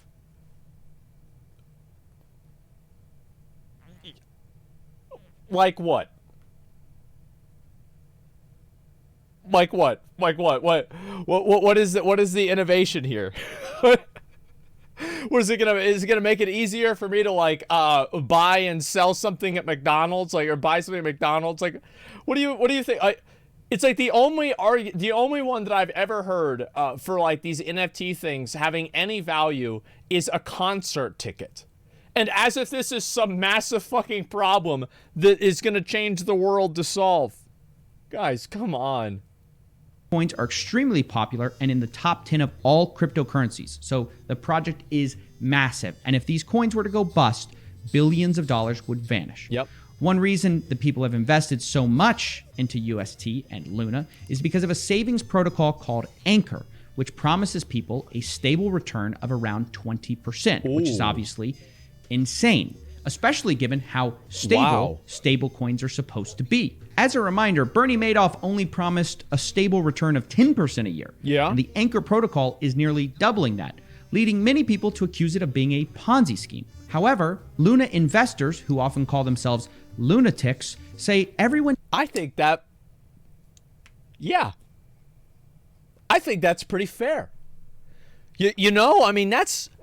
It's one thing to talk about it. It's another thing, they just say it. They're like, yeah, we're lunatics. It's like, here's the thing. It's like if you're making a cryptocurrency...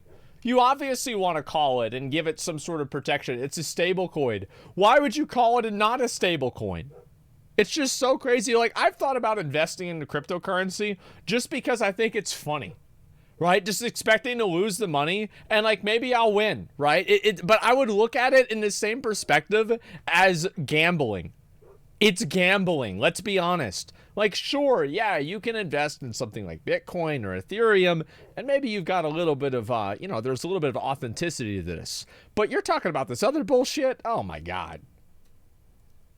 Knows these rates are unsustainable and claim they're just being used as a growth tactic to get people into the ecosystem and that they will eventually be lowered over time. No. As of a day ago, there was $14 billion locked up into this 20% a year free money scheme. Yeah. And this has been one of the major drivers of adoption. And this 20% return was seen as a great investment for many, right up until the crypto markets went into free fall over the weekend. Yep. And Luna and UST were hit some of the hardest of all. Luna fell 50% in one day, and UST actually depegged all the way down to 69 cents. Nice. As for the Anchor protocol, there was roughly $7 to $8 billion withdrawn from the protocol over the course of a couple days. Like I said, billion-dollar bank run. And as of because as soon as people realize, I think there's a lot of people out there, and as soon as they realize, wait a minute, like maybe this isn't as legit as I thought it was, that's whenever they start deciding, you know what, like I'm going to make a run on the bank. I'm going to try to get this stuff sold as fast as possible because nobody wants to be the guy left holding the bag. That's what it is. Nobody wants to be this person. Luna's Reddit has people talking about suicide. Well, they shouldn't have been stupid. I mean, you invest all your money into something stupid like this and that's what happens. I'm not surprised.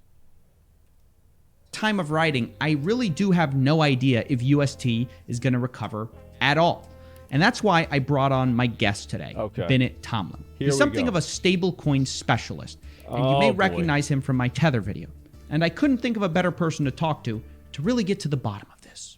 Bennett, thanks for coming on the show. So this is absolutely insane. We have billions of dollars hanging in the balance here. And I guess my question is, what are the scenarios here? Which ways could this go? Sure. So the first way this could go is that people continue to lose confidence in this system. Yep. And try to exit their Terra into Luna, which when you do it below peg, mints more Luna and provides continued downward pressure on the price of Luna, which is the algorithmic stable coin death spiral that's often talked about. Is once the confidence is shaken, it can feed into itself, and as the protocol is trying to protect itself, it's also destroying itself by draining any of the remaining value out. Okay, the other that option makes sense. is that Do Kwon and Terraform Labs are able to, using their Bitcoin reserves by partnering with appropriate market makers and venture capitalists, that they're able to, at least for now, get this back to peg. Once they have it at peg, they're going to need to convince the community that this is still a thing worth having confidence in. That's going to be the hard part, is convincing people, wait a minute, no, we were just kidding about you losing all your money, okay? That's not really, come on, just give us all the money again. You're going to be rich. You ever see Wolf of Wall Street? That's going to be you, man. Like, what do you want to be, the guy that's not like that? Come on, we're all going to be like that. What do you want to be, left out? You've got to do it now. Might see, in order to try to get that confidence back, it's just a prank. Do Kwon and Terraform Labs, or perhaps just the Terra community broadly, may try to find a scapegoat, some kind of entity, firm, or person who they can come up with a plausible motivation for wanting to attack Terra. I'm already finding that, by the way. They're coming out and saying that, centralized banks want to bring Terra down. They want to take down Luna. So you're already seeing that occur. But one of the interesting things... Of course this is what's going to happen, because that way they can create a... Like, these people... There's never a time, as I said, it is so hard to get anybody to confront their own delusions. There's never going to be a time this is going to happen. Yeah, they're blaming BlackRock and Citadel. Well, what are they going to do about it? What if BlackRock and Citadel want to just crash it? What can they do? Nothing. Yeah, nothing. Like, it's just they can do that. They can just do that, and there's no recourse they have at all. BlackRock has, what, $13 trillion in assets? They can't do anything. Like, I thought about the Luna Foundation Guard, or whatever it's called, is that they bought Bitcoin to supposedly protect the Luna peg, but since the markets are pretty correlated, when the markets go down like this and you have like an attack on the peg, aren't they selling Bitcoin at a loss to protect Luna and then making Bitcoin crash even harder? Like, am I getting that right? Why would you invest in an asset that would probably be down when you need it the most? Because I think Daquan's goal with purchasing the Bitcoin wasn't really to stabilize the peg or make the Terra system better. I think that the primary goal with purchasing this massive amount of Bitcoin was to make it harder for people who care about Bitcoin to criticize Luna or Terra, because he was on pace to become one of the single largest holders of Bitcoin in the world. And once you're in that position, you have a lot of influence. Yeah, it's the legitimacy. Over Bitcoin, and you can get a lot of things you may want, because no one wants you to suddenly market sell $10 billion worth of Bitcoin. That would be very bad for anyone who holds Bitcoin or anyone who holds assets heavily correlated with Bitcoin, which is the entire cryptocurrency market. They've now made it where criticizing Terra, criticizing Luna, and destabilizing their system risks destabilizing a larger portion of the crypto ecosystem as a whole. And as such, many, perhaps all, crypto holders now have an incentive to try to make sure that Luna and Terra survive. I think also another part of this that we have to talk about is obviously their success with the Anchor protocol, or I call it success. They've been offering these crazy 20% rates of return. Can you explain? It's this weird game. It feels like Bernie Madoff, the whole, like, you get this really stable return. Well, I wonder why it feels like Bernie Madoff. And the thing is, like, look, of course that's the way it feels like. I can't believe this. Wow. Yeah, he made off. Yeah, there's a lot of people that made off. Yeah, it's just fucking funny, man. So decentralized has become centralized? There's nothing that ever stays decentralized. What are you fucking thinking? What are you fucking thinking? Oh, wow. It's going to be decentralized. Like everything. It's not what happens. Oh, my God. People, as I said, people live in delusions. Actually, it's way over what Bernie Madoff was offering. Can you explain that? I know they're saying that, look, it's just a growth hack, but it feels awful Ponzi-like. Yeah. Why are you laughing? Yeah, I wonder why. I'm laughing because when Cass and I did our episode on Terra, there's the moment when we talk about this, and Cass asked me, why does this feel like a scam? I'm like, it feels like a scam because they're telling you they can guarantee a 20% interest rate, and when someone tells you that, they're basically always scamming you. Well, the thing is, like, if it feels like a scam and all this kind of stuff happens, it probably is a scam, man. Yeah, it probably is a fucking scam. If it sounds like a scam, if you think something's a scam, it's probably actually just a scam.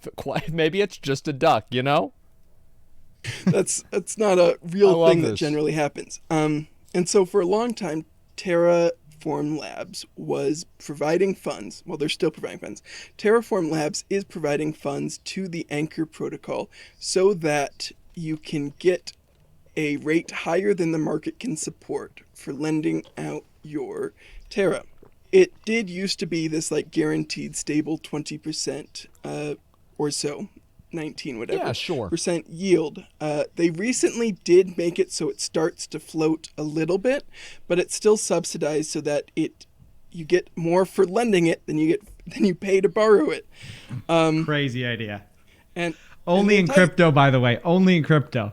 Yeah. No Normally that goes the other regulations, way. boys. The good faith explanation for what hey, they it's were totally doing normal, is that right? they hoped they could get this big enough that it would actually start being used for like real things, commerce or foreign exchange or payments or currency things currencies are used for. But instead, everyone just used it for the free money, and eventually free money ends. What did they think was going to happen? Like, what do they think is going to happen? Yeah, it's true capitalism, exactly. It's just, if Elon Musk can tank your net worth 20%, it's not decentralized. And yes, people don't realize this. Yeah, they free lunch, apparently not. Yeah, they thought free money forever. It's just,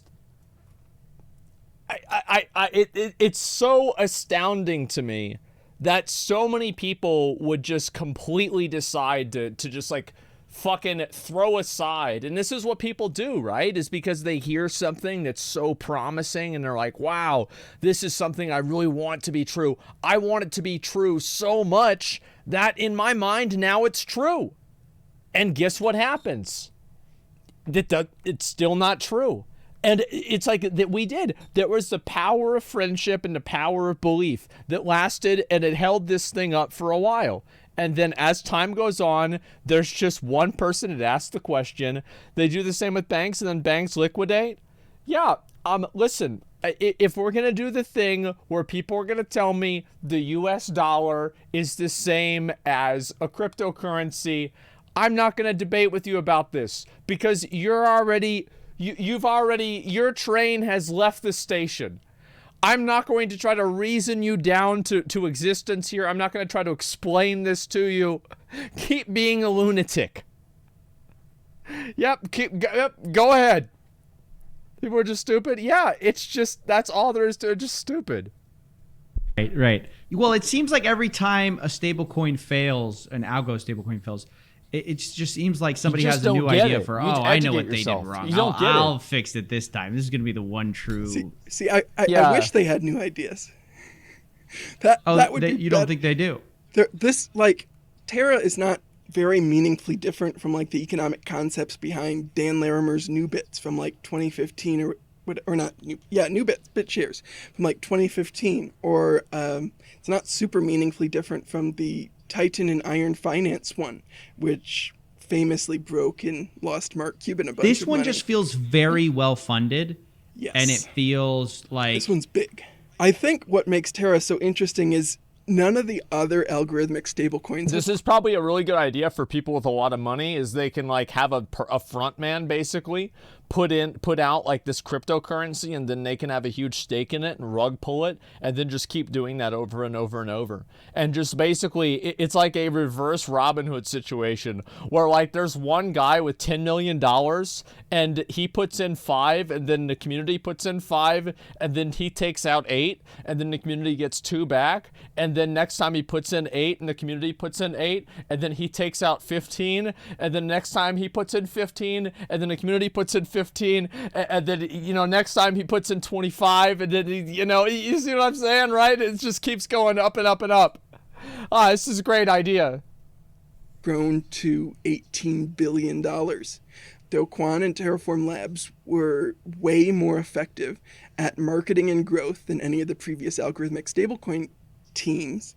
And because of that, it got to a scale and size where it ended up posing this relatively unique risk to the cryptocurrency ecosystem that no algorithmic stablecoin has really been able to do before, because they were always so much more isolated. It was a lot easier to call many of the older ones Ponzi's or really emphasize the game or the scheme part, because they were a lot less likely to interact with other protocols and to become this more broadly accepted part of the ecosystem. But there's places that had UST as a base pair and stuff for exchanges, right? Like this had started to reach out into a broader part of the ecosystem. Now we're talking about a stablecoin that was able to sponsor a US sports team, right? Yeah. And so like it's entirely different, and it's way more deeply connected.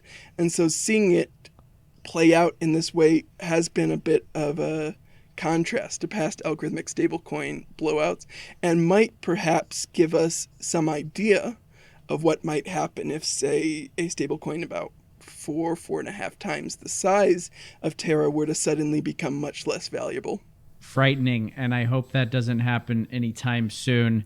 Thank you so much. I think that will happen, because as soon as this is what I think is going to happen, is that a lot of this kind of stuff, especially with NFTs, and we're going to watch the NFT video after this, and a lot of this stuff, it's based completely on confidence. Check Terra Twitter, they just shut down. What? Wait, Terra? Wait, what's the... Give me a second. Let me see if I can find this. Oh my god.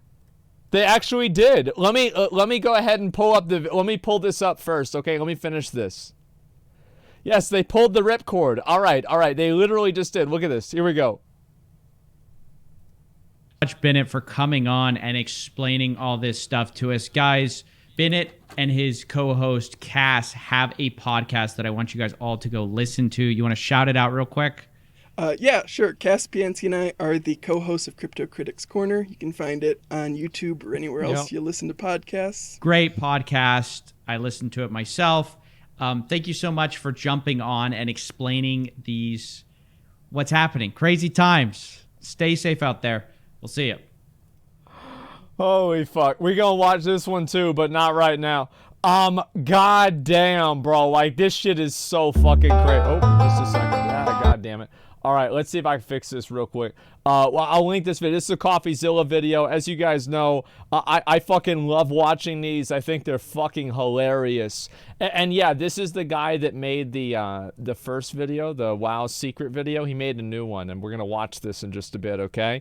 But let me link this one first, okay? This is the CoffeeZilla video that I saw. Yeah, we're going to watch the Mutahar video. Don't worry about it. We're going to get into it. Luna's crashing. Here's why. And so I think this is what's going to happen, right, with a lot of this stuff, is that so many people are going to realize that, wait a minute, maybe this isn't as authentic as I thought it was. And, you know, I think also all it really takes is like one bit of questioning, one little bit of, wait a minute, maybe this isn't really true. And then as soon as you see it, as soon as people see it, then more people see it. And it starts this snowball effect, right? Let me see this real quick. So we've got this, this is Terra right here. And they made a tweet. The Terra blockchain was officially halted.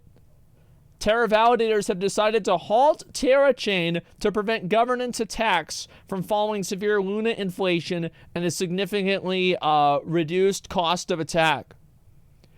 So that is just really, wow. Wow, that really is attacks? Well, yeah, because that means that it's not their fault. Exactly, it makes sense. New Platinum WoW video? Okay, you've typed that 5 times. I saw it, okay? Let's go back over and read this. It will pump. Will it pump again? Luna will reach level 150. Just hold.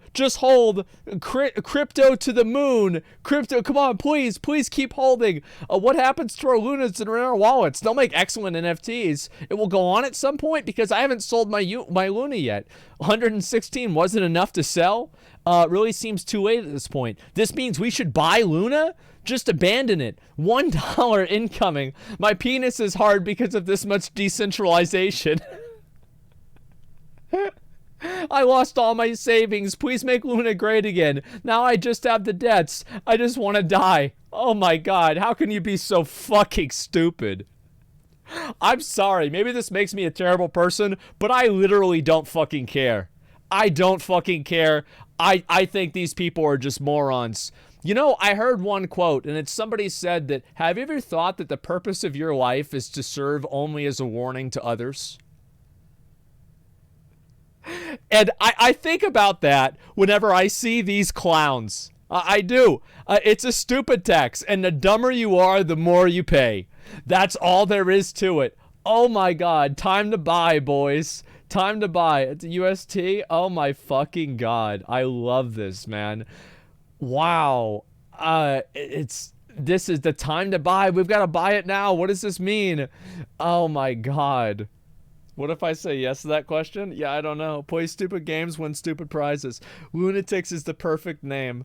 Holy fucking shit. In their defense, Luna was pretty good bullshitting. Kind of like old people getting scanned. I feel like it's more on Luna than the investor. Well, that's good. I mean, listen, I'm impressed. It's always impressive to see somebody run a good scam like that. It definitely is. Absolutely. Check Luna's subreddit. Sure. Yeah, what's their subreddit? I'll look at it real quick before we get over to this one, okay? Like, I'm pretty excited to see this. What's their subreddit called? Where is it? Where is it? Terra Luna. Okay, give me a second. Terra Luna. What's this? 14,000 people online. Here are some national helpline numbers. My colleague attempted suicide. How the table is turned. For those considering suicide, here's my story of attempted suicide. You've got to admit this is funny. Luna about to reach $1 before it's a stable coin. I'm sorry to say this, but it's over, boys. Holy fucking shit.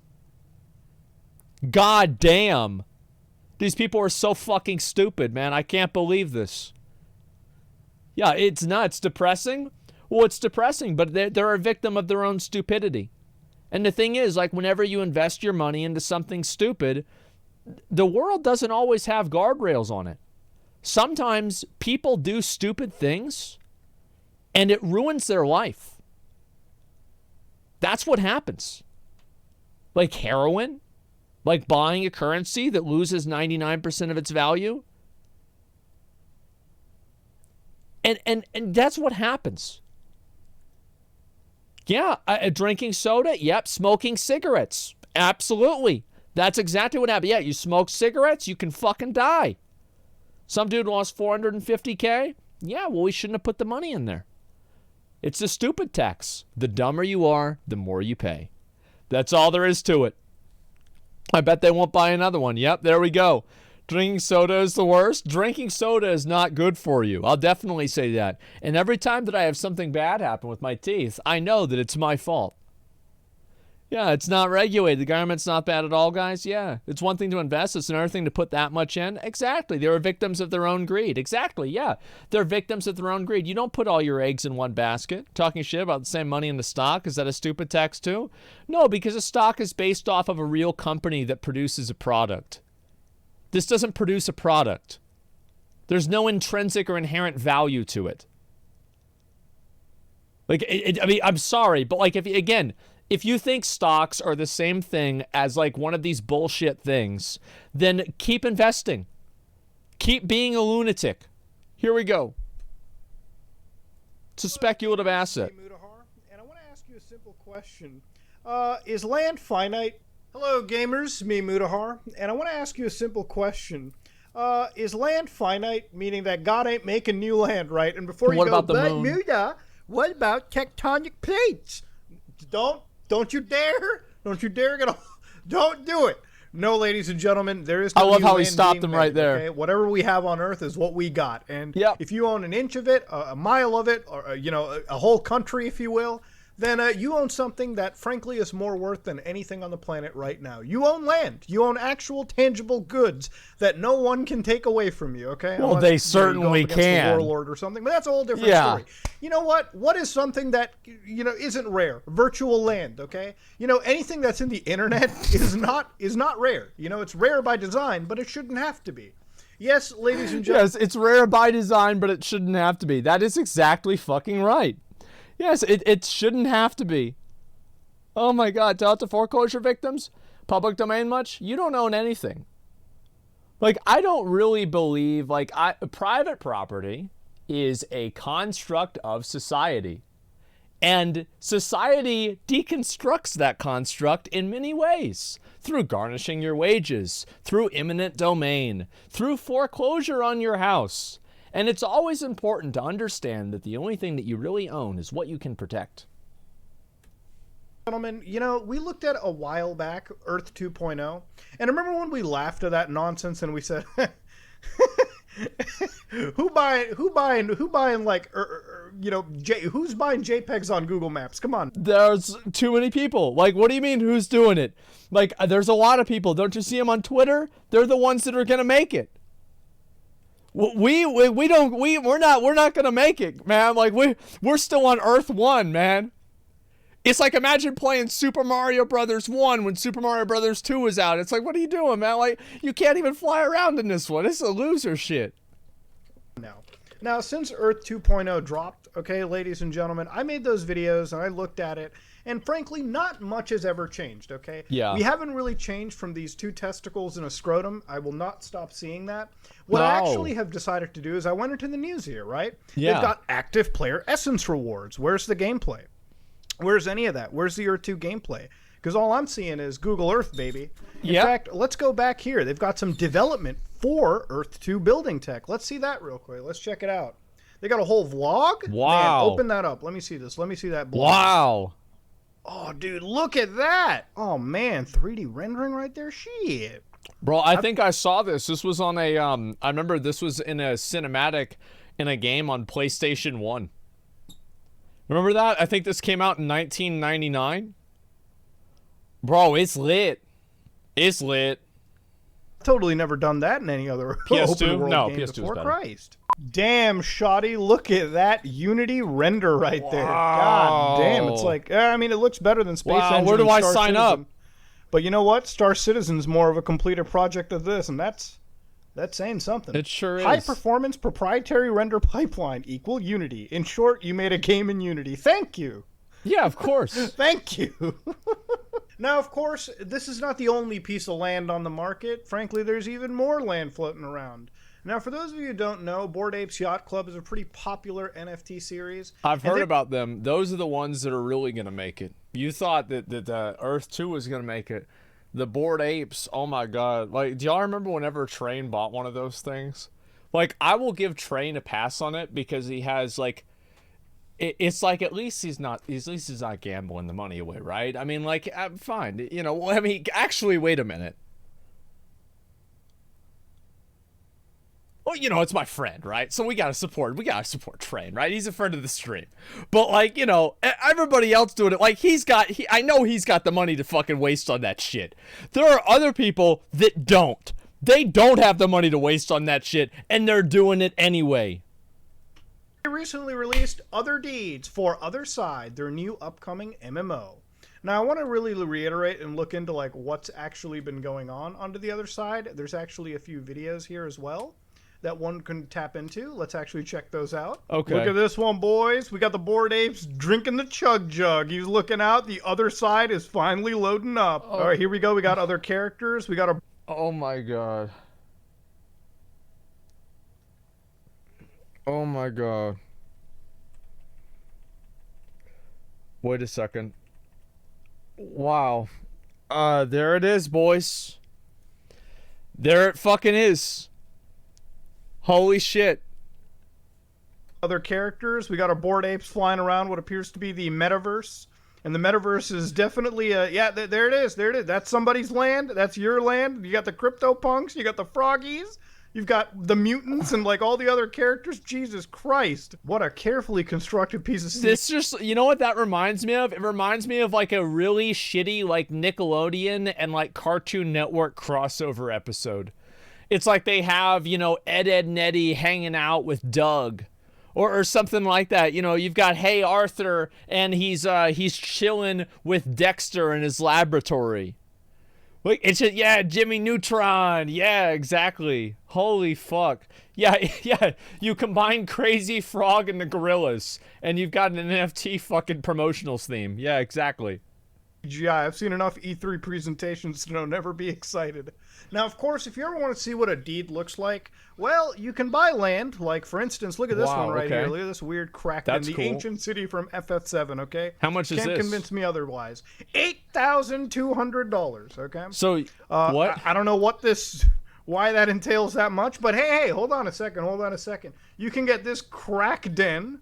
all right, for $9,000. Oh, wait, that's not a crack den. Actually, that's an Aztec crack den. $9,130. Holy fuck. How does this even happen, man? That's only $9,000? We're getting, yeah, it's a steal, man. Quick. Yeah, it's Neopets. It's Neopets, but it's money, right? It's just crazy. Metaverse is just concentration of power in one company? Exactly. That's why companies keep pushing it. Isn't it obvious? Do you see that land? It's a nice nice little visual representation right here. That looks kind of cool. Okay, this looks like the Golden Shower land. This one is cool. $10,000. Yeah, no wonder it's so expensive. You guys saw how cool that JPEG was? That was crazy, boys. Wow. Oh my god, future generations will make money on this stuff. Just observe how kids can't get their hands off their phones at such a young age. Companies know that. Oh yeah, of course they do. Like, there are so many kids that see this and they think that it's the future, man. Absolutely. Like, why wouldn't they? They think this is going to change the world. Okay, 10 grand. 10 grand for virtual land. Woohoo! Wow. Now, of course, let's go down into it, okay? Obviously, I'm being kind of an asshole. Let's check out what the other side is. So here's the other side, okay? Now, this is the MMO RPG Web3 game and design. I don't know, bring up all the buzzwords you want. Strange New World. We set out to build the other side with one thing in the mind. The metaverse should be anything but boring. Okay. The world should be dynamic, steeped in narrative. What is it even? And your actions should hold consequences. Step into the other side where the normal rules do not apply. Where you end up is up to chance. And where you go is up to you. So again, where you end up is up to chance. That's true. Ask the people that invested into Luna. They thought that they were going to the moon. It turns out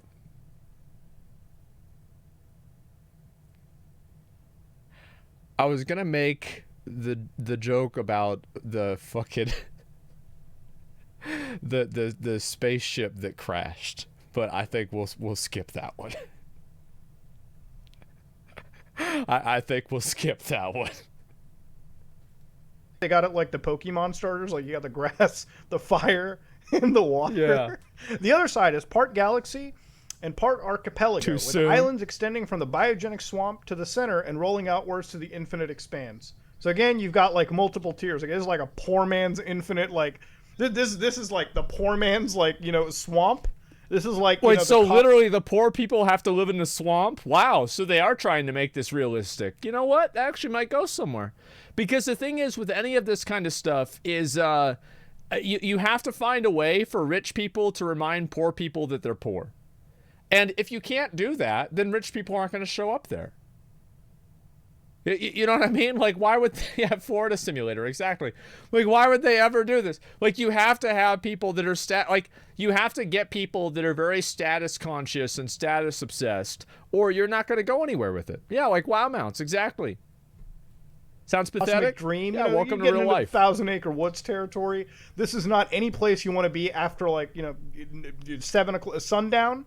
All right, this is like, all right, we're getting Someone says that there's only rich people buying into the metaverse. That's not true at all. So what you do, so this is really kind of like what happens, is that you have a few rich people buy into it, and then you have a bunch, like you do it at scale. So like, for example, like let's say I donate $10,000 to something, and then everybody sees that, they're like, well, I want to donate too. I could guarantee, like, get more than $10,000 of other people's money to donate into it as well. So like, you're playing a game of numbers because they see somebody who's wealthy and they're like, wow, well, this person's doing it. Well, like, I want to be wealthy, so I'm going to do what they're doing because they're smart and so they're wealthy and that's why they're doing it, and so I should do the same thing. So they do that and then they pull the rug out and that's it. Is it a paid version of Reddit Place? Yeah, exactly. Except there's no bronies, which actually makes me more willing to buy it. Cute shit. And this is some Alien World tier 5 only for the richest of landowners. Okay, this would be the Beverly Hills. Oh yeah. Of the this would be like the Malibu. If what you the will. Fuck does that even look like? Like, I'm sorry, but that looks like what I think it looks like. Come on, like, what is this? Brony Alex of the 20 gifted subs. Okay, all right, thanks, Brony. Thank you, Brony Alex. I appreciate it. Thank you very much. Yeah, I mean, come on. Of the other side, this is the Skid Row, okay? Accurate expectation, I guess. Again, you also get these little coda primal beings. These are, I guess, these look kind of cool.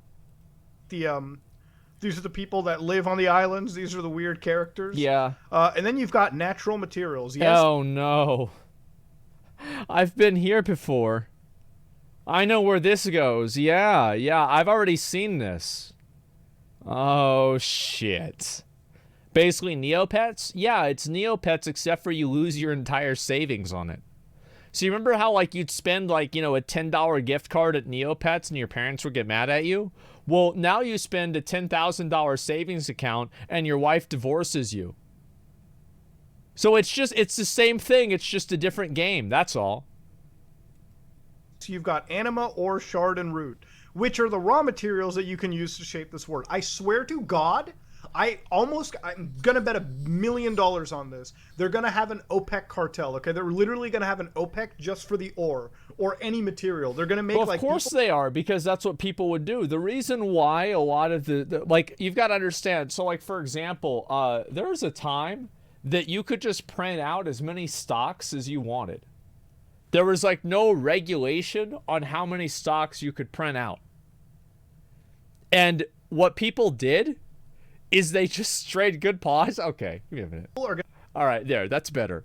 So what they did is that they fucking just kept printing them out more and more and more and more and more, fucking scamming investors. I think they scammed, Vanderbilt with this, right? And then somebody there found out because they saw the ink on the paper was sticking together. And they're like, wait a minute. They're just printing money and selling it to us. This isn't even a real thing. And so, yeah, they made a law against it. And so I used to be, I'll tell you one thing. I used to be a very, very big, huge libertarian, very much free market, everything like that. No regulation. Everything will solve itself in a free market. That's what I used to think. And then I played World of Warcraft. And there was a free market. And I took advantage of it as much as I possibly could. I scammed people. I undercut them. I stole their money. I fucking went into their raids and sabotaged them. And then I claimed that it wasn't me. And I bought my epic flying mount. I had 1 million gold back in, like, in Cataclysm as soon as I increased the cap to 1 million. I had so much money. And I realized, wait a minute. This whole free market isn't that free at all. Because now it's just me controlling it. Because, like, I thought it was going to be nobody because it was a free market. But then actually, no, it's just me controlling the market. Maybe this isn't a good idea. Yeah, maybe this probably doesn't work. Going to get together in Discords, combine their communities, and only output those specific resources at prices that are super high. This will actually model the failures of the real world. I 100% could imagine that. And then you've got tools, boys. Woohoo! Look at that, tools, man. Wow. Well, you play Diablo? That's like a baby game. You want to play this, dude. Look, these might even be little NFTs. Who knows? You got the little, butt plug dreidel, and then you've also got, like, the raccoon with, like, a glowing fetus in it. Now, of course, other deed. Hey, listen. They've also got one thing cool, which is the SDK.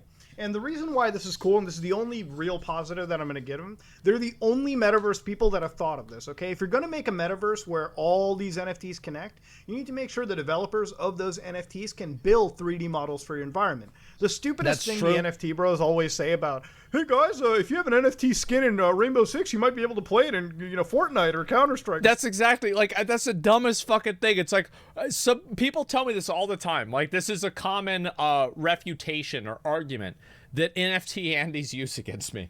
They're like, oh, yeah, you think that NFTs are stupid? Well, what if your mouth in WoW was NFTs? You would actually own them. It's like, oh yeah, sure.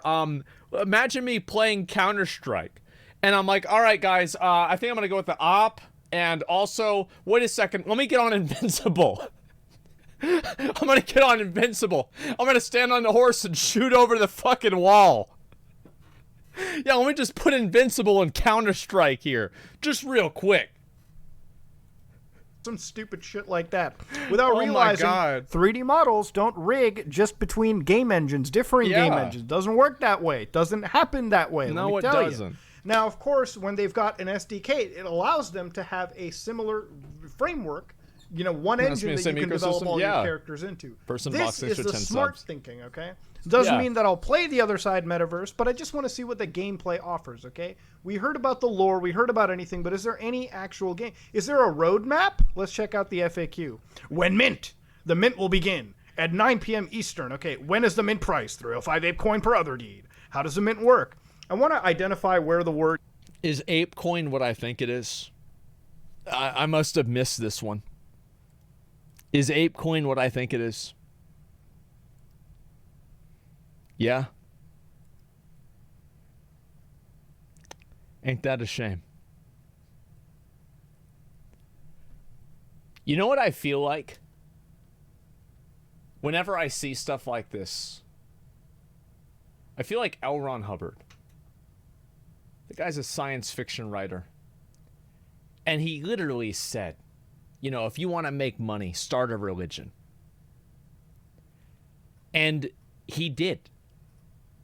He did. He started Scientology. He actually did it.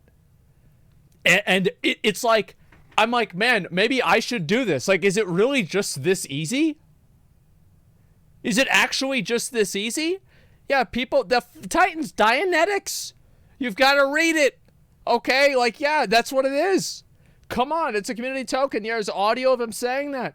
Yeah, sure. Baldology, ask Athene. Oh, that's true.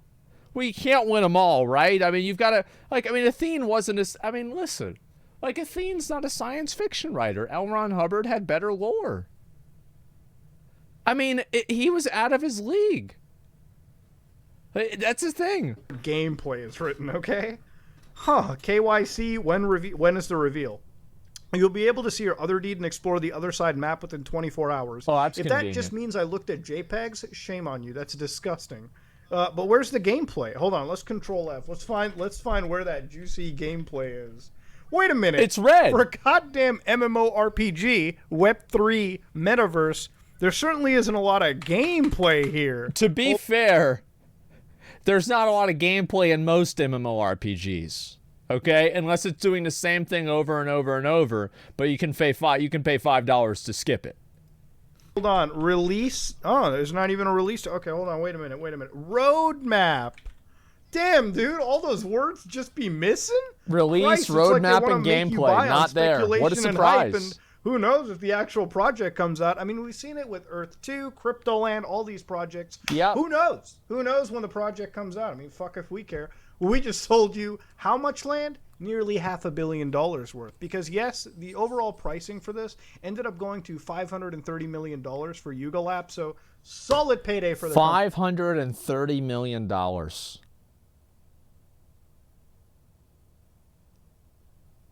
I should start one of these. And yeah, and just start making a metaverse. This is such a good idea. Yeah, I should just start one of these and just, yeah, can I have 1%? No. You have to buy it for 10%. Yeah, so that's what it is. Yeah, and take the money that I own and money I get and then realistically put it in my account and never use it again. And that's it. It would be legitimate. Yeah, it would be the Asmonverse. So I could start my own metaverse and I could get $500 million because I could get a bunch of other people involved in this thing. And then, wait, you know what's an even better idea? I could pay somebody else to start it, and then I could promote it, and then, wait a minute, no, maybe I wouldn't promote it. Maybe I would just accidentally promote it or draw attention to people that do promote it, and then that would allow me to have plausible deniability that I was involved while simultaneously pulling all the threads in the back end. That's a good idea. I found this site. Yeah, I'm an angel investor, exactly. I really like this. Yeah, we could have Rich promote it and then throw Rich under the bus. Give Rich a huge payout. He'll be fine about that. And then we make all the rest of the money. That's a good idea. Holy shit, this is so good. I really like this. We've got to think this out. I'm going to have to write out a document about how this is going to work. Yeah, is this what CSGO Lotto did and they still got caught? Yeah, but like the thing with CSGO Lotto, here's the thing. This is the main way that you never, I gotta take a piss real quick. Here's the way that you never get fucked over, is you always make sure that people get paid. If everybody's getting paid, nobody rats anybody out. Because no one's gonna grow a conscience whenever they're getting a paycheck. But the moment the paycheck stops, suddenly they start thinking about Jesus. Never let the paycheck stop. I'll be right back.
All right, I'm back.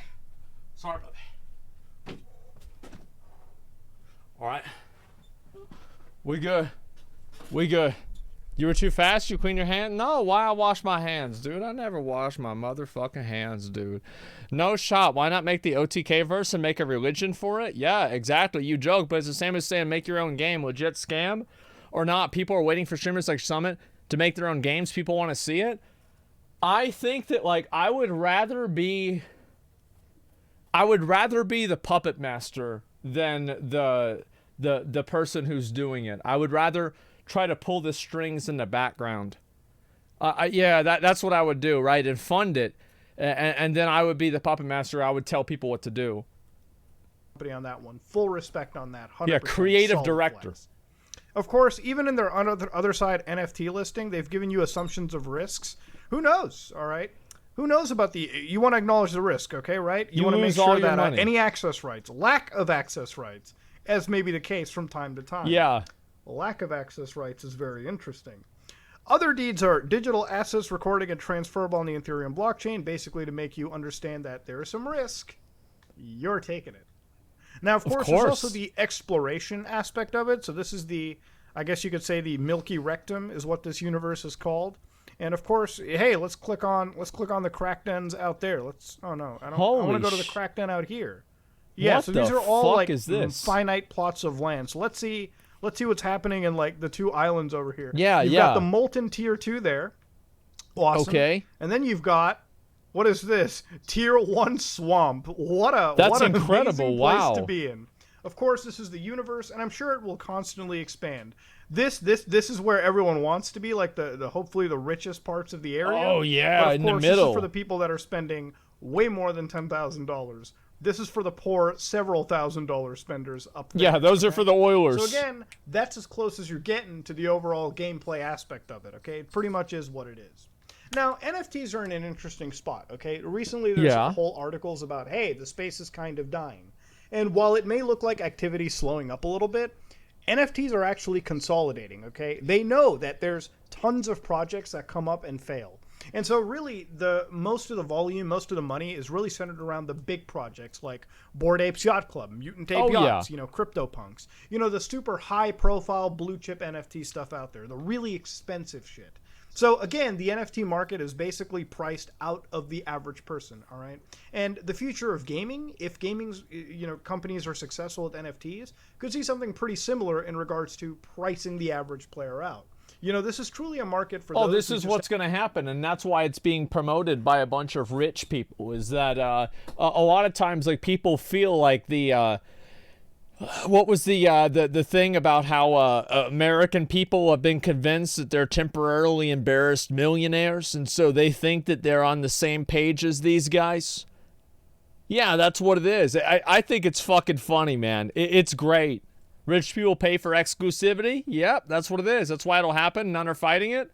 None of us are fighting it. I think that most people are fighting the NFT games. I think they don't like them, but eventually one will get through, and this is the same thing that happened with pay-to-win games, right? I mean, eventually one gets through, and then people are more okay with it, and things change. I think that this is going to happen more and more over time because it is just simply a manifestation of people wanting to lord their status over other people. That's what they love to do. Whether this is an expensive car, designer clothes, or, how much money they have. People love doing this. It's all they do. Have way too much money to burn. And burn is a key word over here because burn involves that there was some actual money wasted in here. How much money? Almost $160 million. Nice. Don't believe me? Let's do the math. So here's the burn leaderboard, okay? In just 24 hours, Other Deed burned 55,542 Ethereum. Yes. Compared to the other people, OpenSea, General Transfers, ApeCoin, 3,000, 1,000. Almost nothing in comparison to this land minting. Now, what is a burn in this case, okay? Let me go over what a burn is just to really teach you how this works. Man, now, that's a lot of money. Something known as EIP 1559, which is there for the market fee mechanism on Ethereum, actually showcases that before it, the fees and the block rewards would go to the miners, the people that are processing a lot of the Ethereum, back end. Right. Now, with EIP 1559, these guys get a block reward, a tip, but a base fee gets burned, which means that Ethereum gets sent to a defunct wallet and basically gets thrown out of the entire mix. Now, the reason why they're doing this is to switch to a much more energy efficient model, which is a proof of stake versus the current proof of work. Now, to understand how much money got burned, 55,000. So let's do the math real quick. That's a lot of money. Let's do 55,000 ETH to US dolans, right? That's a little bit less than what was actually burned, but just to understand, the amount is $162 million. Yes, $162 million got thrown into the fire just to mint some virtual land that doesn't even exist in reality, even in game form yet, to be honest. Now, of course, if you look at the actual impact on the entire network, my God. You can see right here, average day, average day, average day. Whoa, what is that going on? May 1st. Woo, my birthday was a wild day for Ethereum. So, of course, if you were just an average person, your transaction fees would go through the roof. Again, if you look at the burn, average is 2,000, to 6,000. All of a sudden, 71K burned. Even the net issuance, this actually put it in a negative. There was more money burned than put into the system that day. Now that means if you were to buy like a $200 NFT or like you were to do something in that nature, well, what happens is you would spend like $3,000 in the transaction. So the people that were buying, these NFTs, they were spending more money in transaction fees just to actually get it going because there was so much strain.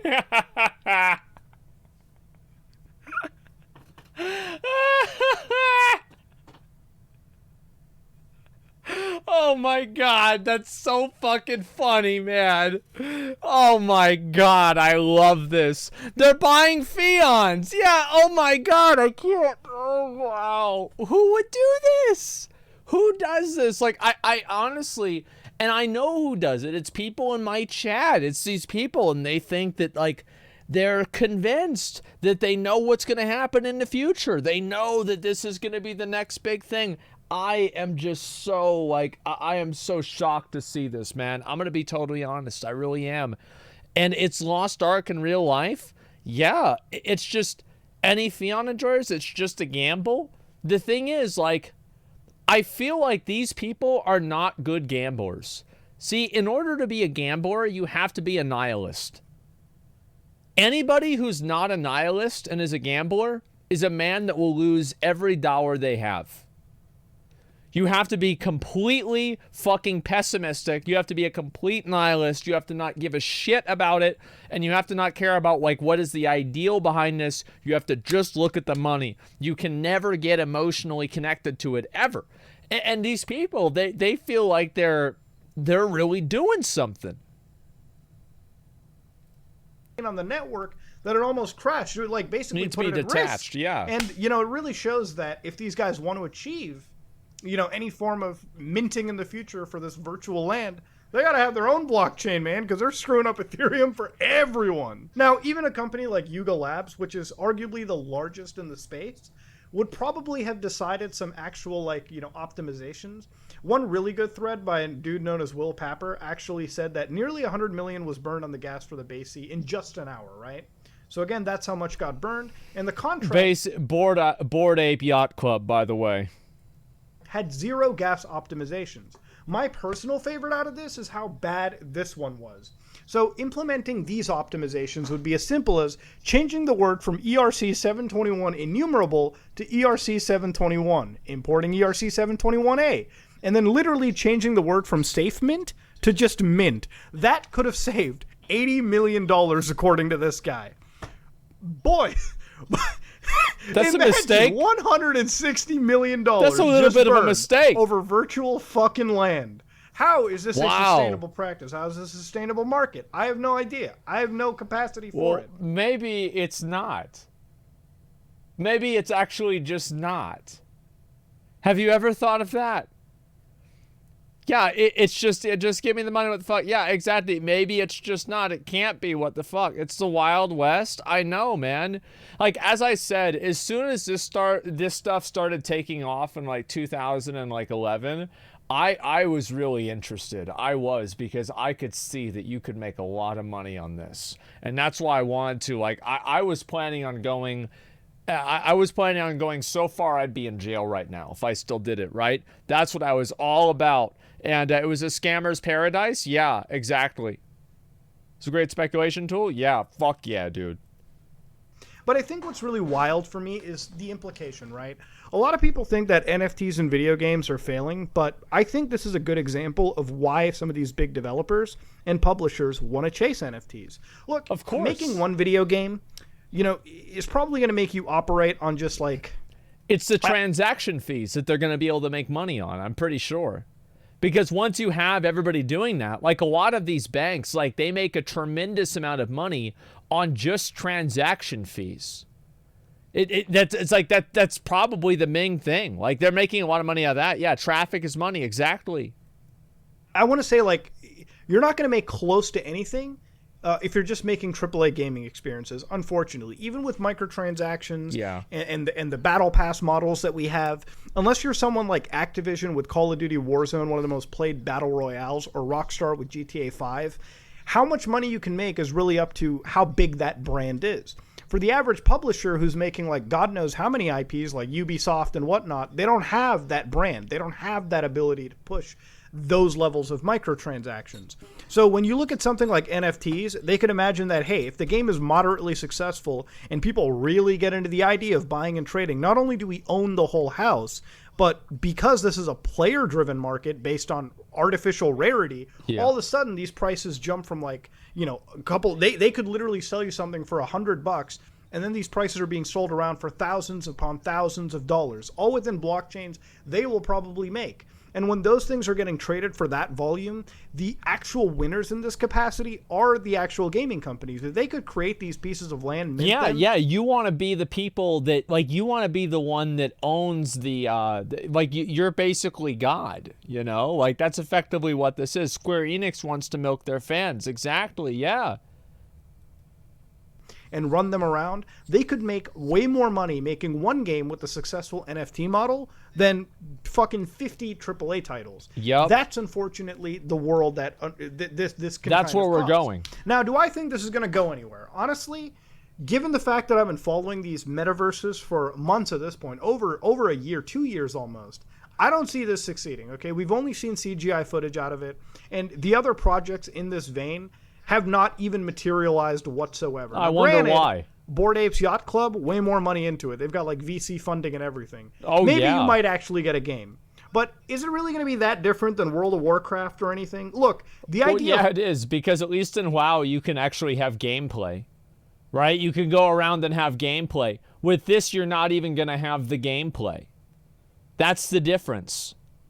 So it's so funny for me to see this, because, like, why would anybody play a game? I think these people don't realize, like, why would anybody play a game that you're just like, there's a bunch of rich people around and you're just basically a serf. Like, why would anybody want to play that? They're not going to do that. That's going to suck. Finite land is not even new to blockchain stuff. Games like Final Fantasy XIV have finite land. This is not anywhere a new concept whatsoever. Will this succeed? Who knows? Okay, first off, in order to make this win, in order to make the engagement there, the game itself has to be good. Exactly. If the majority of player bases can't even afford to play the game or jump into it, they're not going to play it. That's going to be a problem in of itself. But you know what? I just wanted to like look at one of the disasters of the NFT world. In just literally one day, the entire network was brought to nearly a grinding halt. And even when it didn't stop completely, $160 million gone in the span of hours over virtual land. Let that sink into your soul.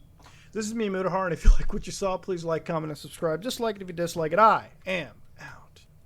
All right, I gotta pause this. Give me a minute. Let me go back. Third-party tool. Okay. Sorry. It does this autoplay thing. Okay, Hello, there we gamers. go. All right, we're good now. So yes, this is a video. I saw this a couple of days ago, and I had to fucking watch this shit. I thought that it was fucking hilarious. I love this. I think it's great. Yes, there we go. And holy fuck, you can remove the autoplay option. Yeah, I don't know, like, how we're to do that. I'm not gonna, who gives a fuck? All right, so yeah, there's the video, and you can turn autoplay off. Yeah, I don't know how to do it, and so I'm not gonna do it.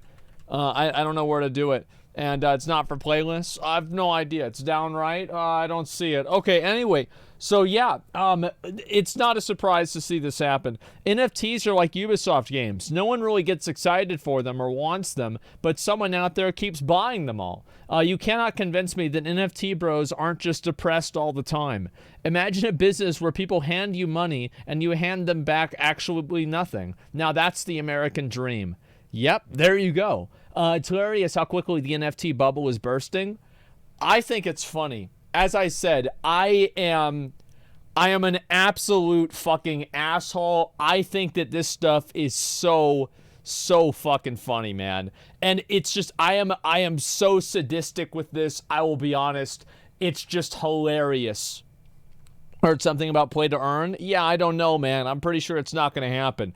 I don't think people are going to give a shit about that. I think people don't understand scale in play to earn games, and because they don't understand scale, they think that they're going to be able to make a living. Whereas in the reality, play to earn games are going to be monopolized by a handful of people that have a massive amount of resources and the ability to create automated accounts to generate access to tokens and items. It's the same thing that happens in any video game, where basically people have botnets that edge out every single normal person. But they don't understand that because the botnets, it's not financially viable to run a botnet in a company like that or a game like this, because the return isn't high enough to rationalize the investment. So yeah, they don't get it. How are NFTs different from hedge funds manipulating the stock market? The stock market is based off of a company that produces a real product. At no point in time is a real product ever created in this. There is nothing real or tangible that has any sort of value that a person can extract from it. So that's what the difference is. Again, if you feel like the two things are the same, I'm sorry, man, but we're just gonna have to agree to disagree there. So we're gonna talk a little bit about that. I was gonna watch this interview yesterday. Tesla's stock price is certainly not based on their product. I don't think that's true. Yeah, I don't think that's true. There's a lot of people that believe that Tesla is gonna be popular. Like, what do you mean? Yeah, Tesla sells cars. When was the last time you saw somebody drive to the store in a Bored Ape?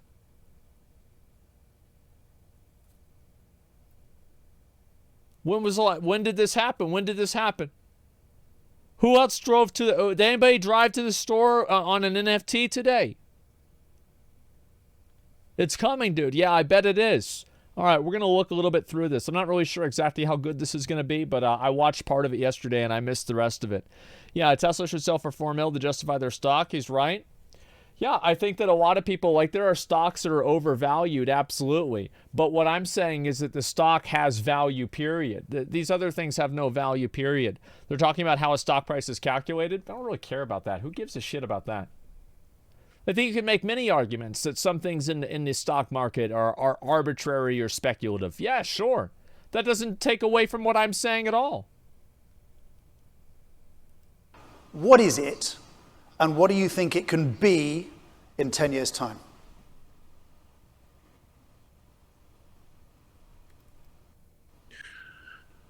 Well, what I've said is that I think Twitter is currently the best, or looked at another way, the least bad public square. A forum for the exchange of ideas nationally and internationally, but I think it could be a lot better at that.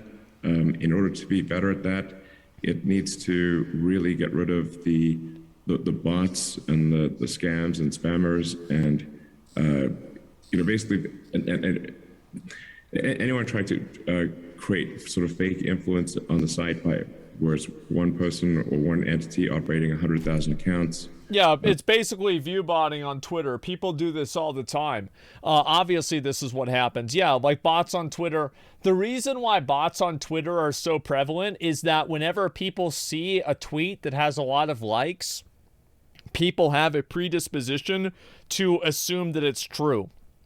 So people bought followers, they bought likes, and they bought this kind of stuff on Twitter because it gives them a sense of authenticity. That's how it works. Twitter is the best public forum. The truth is, Elon is right. Twitter is the biggest public square right now. It is. It's the biggest public square that the largest amount of people have access to all around the world. There is nothing else. And the thing is, no, Reddit and Instagram is not really a place that you communicate with people about ideas. I would assume that Twitter is like 3 or 4 or 5 times larger than Reddit. Like really, I would assume Twitter, probably 10 times larger than Reddit. Or, obviously scammers are not good. And Twitter really needs to do a much better job at that. Yeah. It also needs to build more trust with users. I think the way to do that is by open sourcing the algorithm so everyone can see how the algorithm works and can suggest improvements and changes. I would literally just put the oh my God, the Twitter algorithm on GitHub and say like, hey, anyone want to suggest changes to this, please go ahead. Oh my God. And just, you really want transparency to build trust. And then any sort of adjustments to tweets or any human intervention with any account on Twitter should be highlighted as a Twitter person took the following action with your account or with this tweet. Holy so that you're fucking not shit. Sitting there in the dark wondering, why did this tweet not get any attention, or why did this one get a lot of attention? It's far too random. Do you guys think that Twitter pushes and suppresses tweets in a way that is unknown to the average person? Yes, I think they do. Yeah, I think they do. I think it's in their best interest to do it, and so I would assume that they do it. Shadow bans exist? Yeah, I think so. And then I think Twitter needs to be much more even-handed. It currently has a strong left bias because it's based in San Francisco. I don't think the people there necessarily intend, or at least perhaps some of them don't intend, to have a left bias. They just, from their perspective, it seems moderate, but they're just coming at it from an environment that is very far left. So, I think what happens is like it's the reason why this happens is because having other right-wing opinions can get you banned. Like that's straight up what it is. So like of course you're going to have more left-wing people on Twitter because people that have right-wing opinions can get banned for some of those opinions. Yeah, like it makes perfect sense, does it not? Naturally, the bias will be from the left, the majority nonsense, the right peddles insanity. Yeah, sure. But like what I'm saying is that, of course, this is going to happen. Like being racist? Yes, that's exactly what I meant. It was being racist. Did lefties call for outright violence? Guys, I understand. I mentioned something about political things. He mentioned about political things. And so now everybody has to give their opinion about it. I don't really care. Like, no one does, honestly. It doesn't really matter. But can you agree with me that, like, what I'm saying is pretty true here? That a lot of things and a lot of opinions that, like, people can have, like, right-wing opinions, especially, like, let's think COVID-related things, right? Many people could get banned for some of those opinions. So, like, it makes sense that what he's saying is true. Of course. But then this fails to build trust in the rest of the United States and also perhaps in other parts of the world because Twitter needs to be even-handed and be, I think as I said publicly, victory would be that the most far right 10% and the most far left 10% are equally upset. I don't think this is a situation. I'm very glad that he looks at it from the perspective that making extremists mad is success. Thank God. Thank God we have that. Yeah, of course. Yeah, there we go. I think that's awesome. I'm very happy about this. Where you're going to get necessarily a lot of praise. you're just gonna balance the anger. So how do you, because people will automatically associate you with Tesla and you with Twitter. That's true. Is there any risk in your mind that the actions that you're going to take at Twitter, which you've admitted freely will upset some people, potentially lead to a commercial impact on Tesla? Bro, there's no way you can say no after you smoking weed on Joe Rogan's show caused your stock to go down. There's no way you can say no to this. I'm confident that we will be able to sell all the cars we can make. There it is. Yep. Okay, that is exactly it. Yeah, nice dodge. Very great answer. Very, very good answer. I mean, currently the lead time for ordering a Tesla is ridiculously long. So our issue is not demand, it is production. But that's at the moment because of the global supply chains and the chip shortages. That's less around electric car demand, which we are expecting to go absolutely through the roof, and you obviously have very ambitious targets for that at Tesla. Yeah, I mean, even before there was the supply chain issues, Tesla demand exceeded production. So now its demand is exceeding production to a ridiculous degree. We're actually probably going to limit. Yeah, I mean, there's been plenty of fucking tech stuff that was out of stock before the clip shortage. Do you guys remember trying to buy a Wii? Like, it was like 3 Christmases you couldn't buy a Wii. This was 10 years before COVID.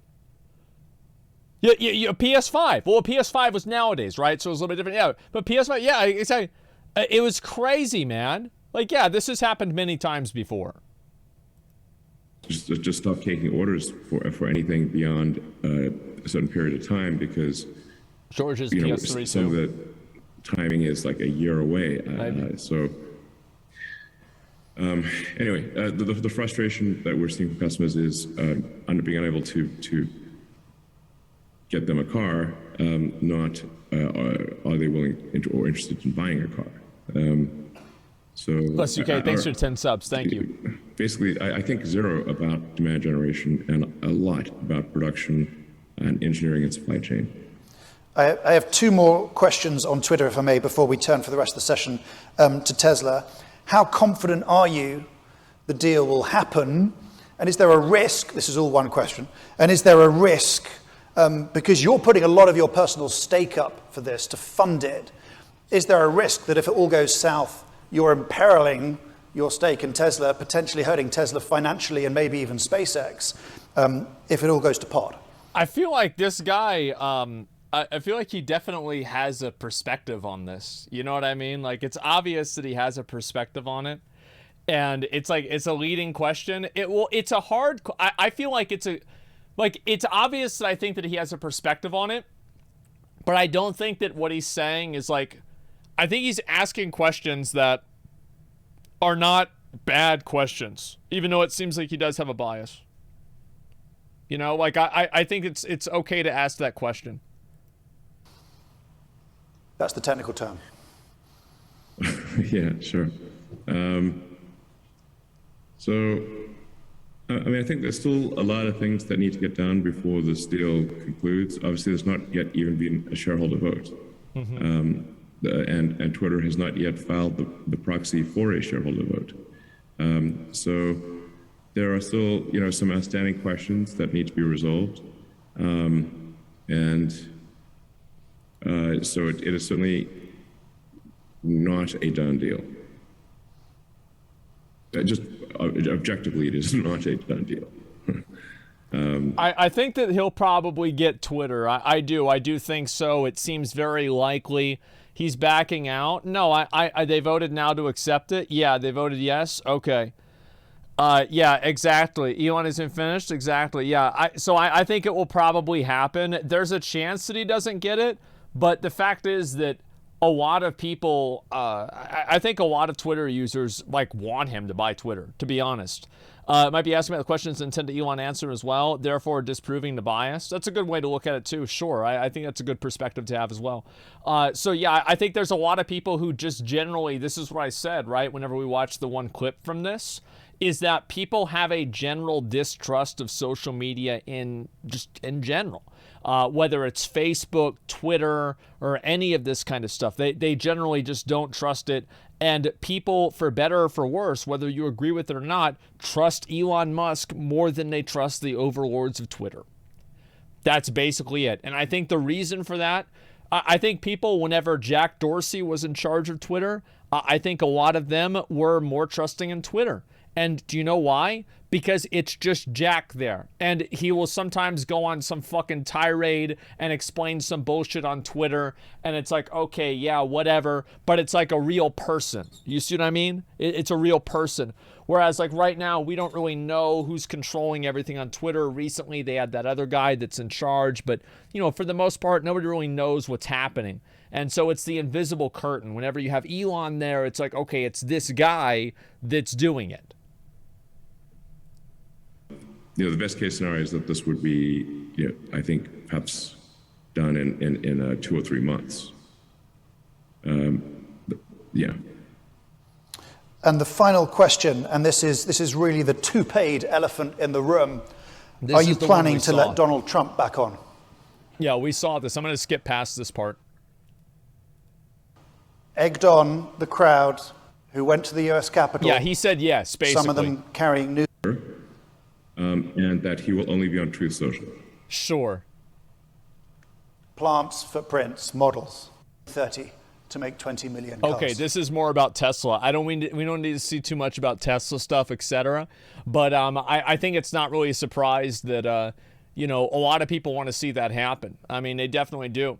And I'm pretty glad that that's happening. Honestly, I think that any sort of a shakeup is good. I'm happy about that. Forcing people off the platform just means you don't get to see what they're saying. Better to keep your enemies close. Well, I think that a lot of people view, and this is kind of like what I view Twitter as. I think Twitter is an incredibly powerful tool nowadays. And you see more and more people being on Twitter and everything Stanley Parable. Yeah, I'll watch the trailer for that game. I know people are wondering about that. And then, as I said, I'll watch this WoW video because a lot of people have wanted me to see this, and I'll take a look at it after that. Okay, but yes, McConnell will technically get unbanned. You're right. I think that people view Twitter right now as basically a public square, and they want to see more people being able to use Twitter however they want. That's it. And I think most people don't give a shit about the rules. They don't care. They want to be able to say whatever they want, and it doesn't matter to them who gets offended, who gets their feelings hurt. It is literally irrelevant to them. It does not matter. And so that's why I think they're happy that Elon is taking it over, and that's basically it. So 4chan, no, I don't think it's just 4chan. I think that it's actually a tremendous amount of people in the population. What about misinformation? Well, who gets to decide what's misinformation? And I think this is what the problem is with misinformation, is that a lot of times you hear that misinformation is misinformation, but all sides peddle misinformation. They all do this. Fact checkers? Well, who checks the fact checkers? Does it, I mean, like Snopes is a fact checker website, and they've had biases in their website as well. You see what I'm saying? Facts decide that? Yeah, but facts are not like, yeah, do your own research. You can't.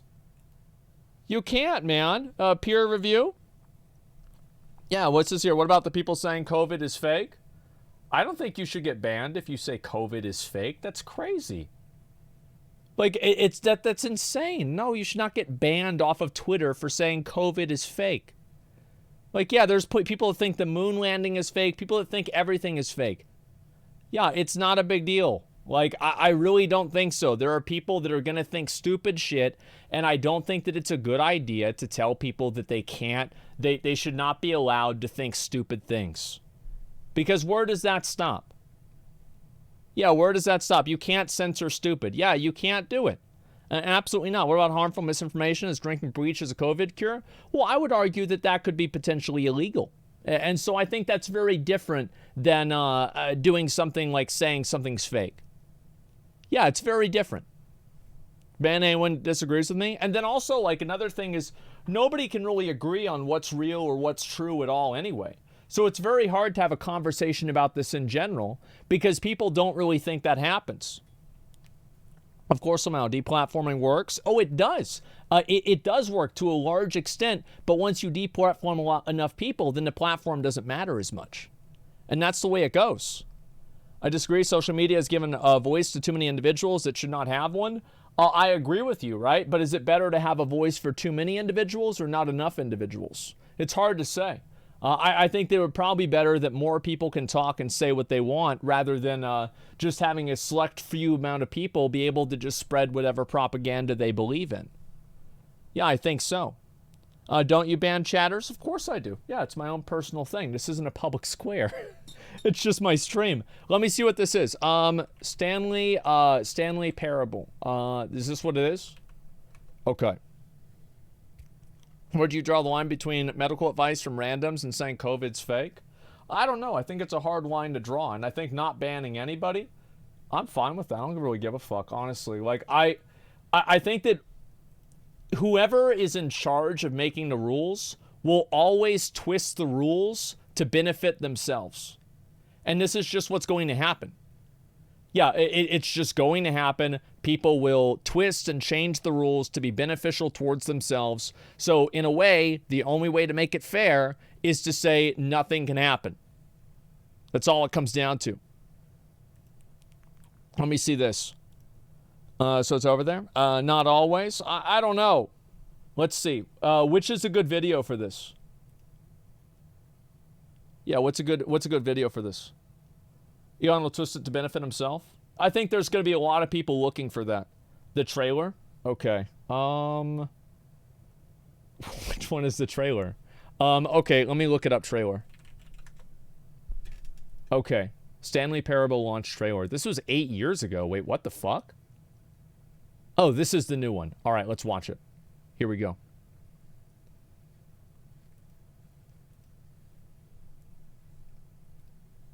Stanley Parable Ultra Deluxe.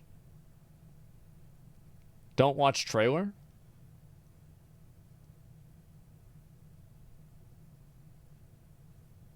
Oh, so you guys don't want me to watch the trailer for the game. Okay. Go in completely blind. All right, that's fine. I'll do that.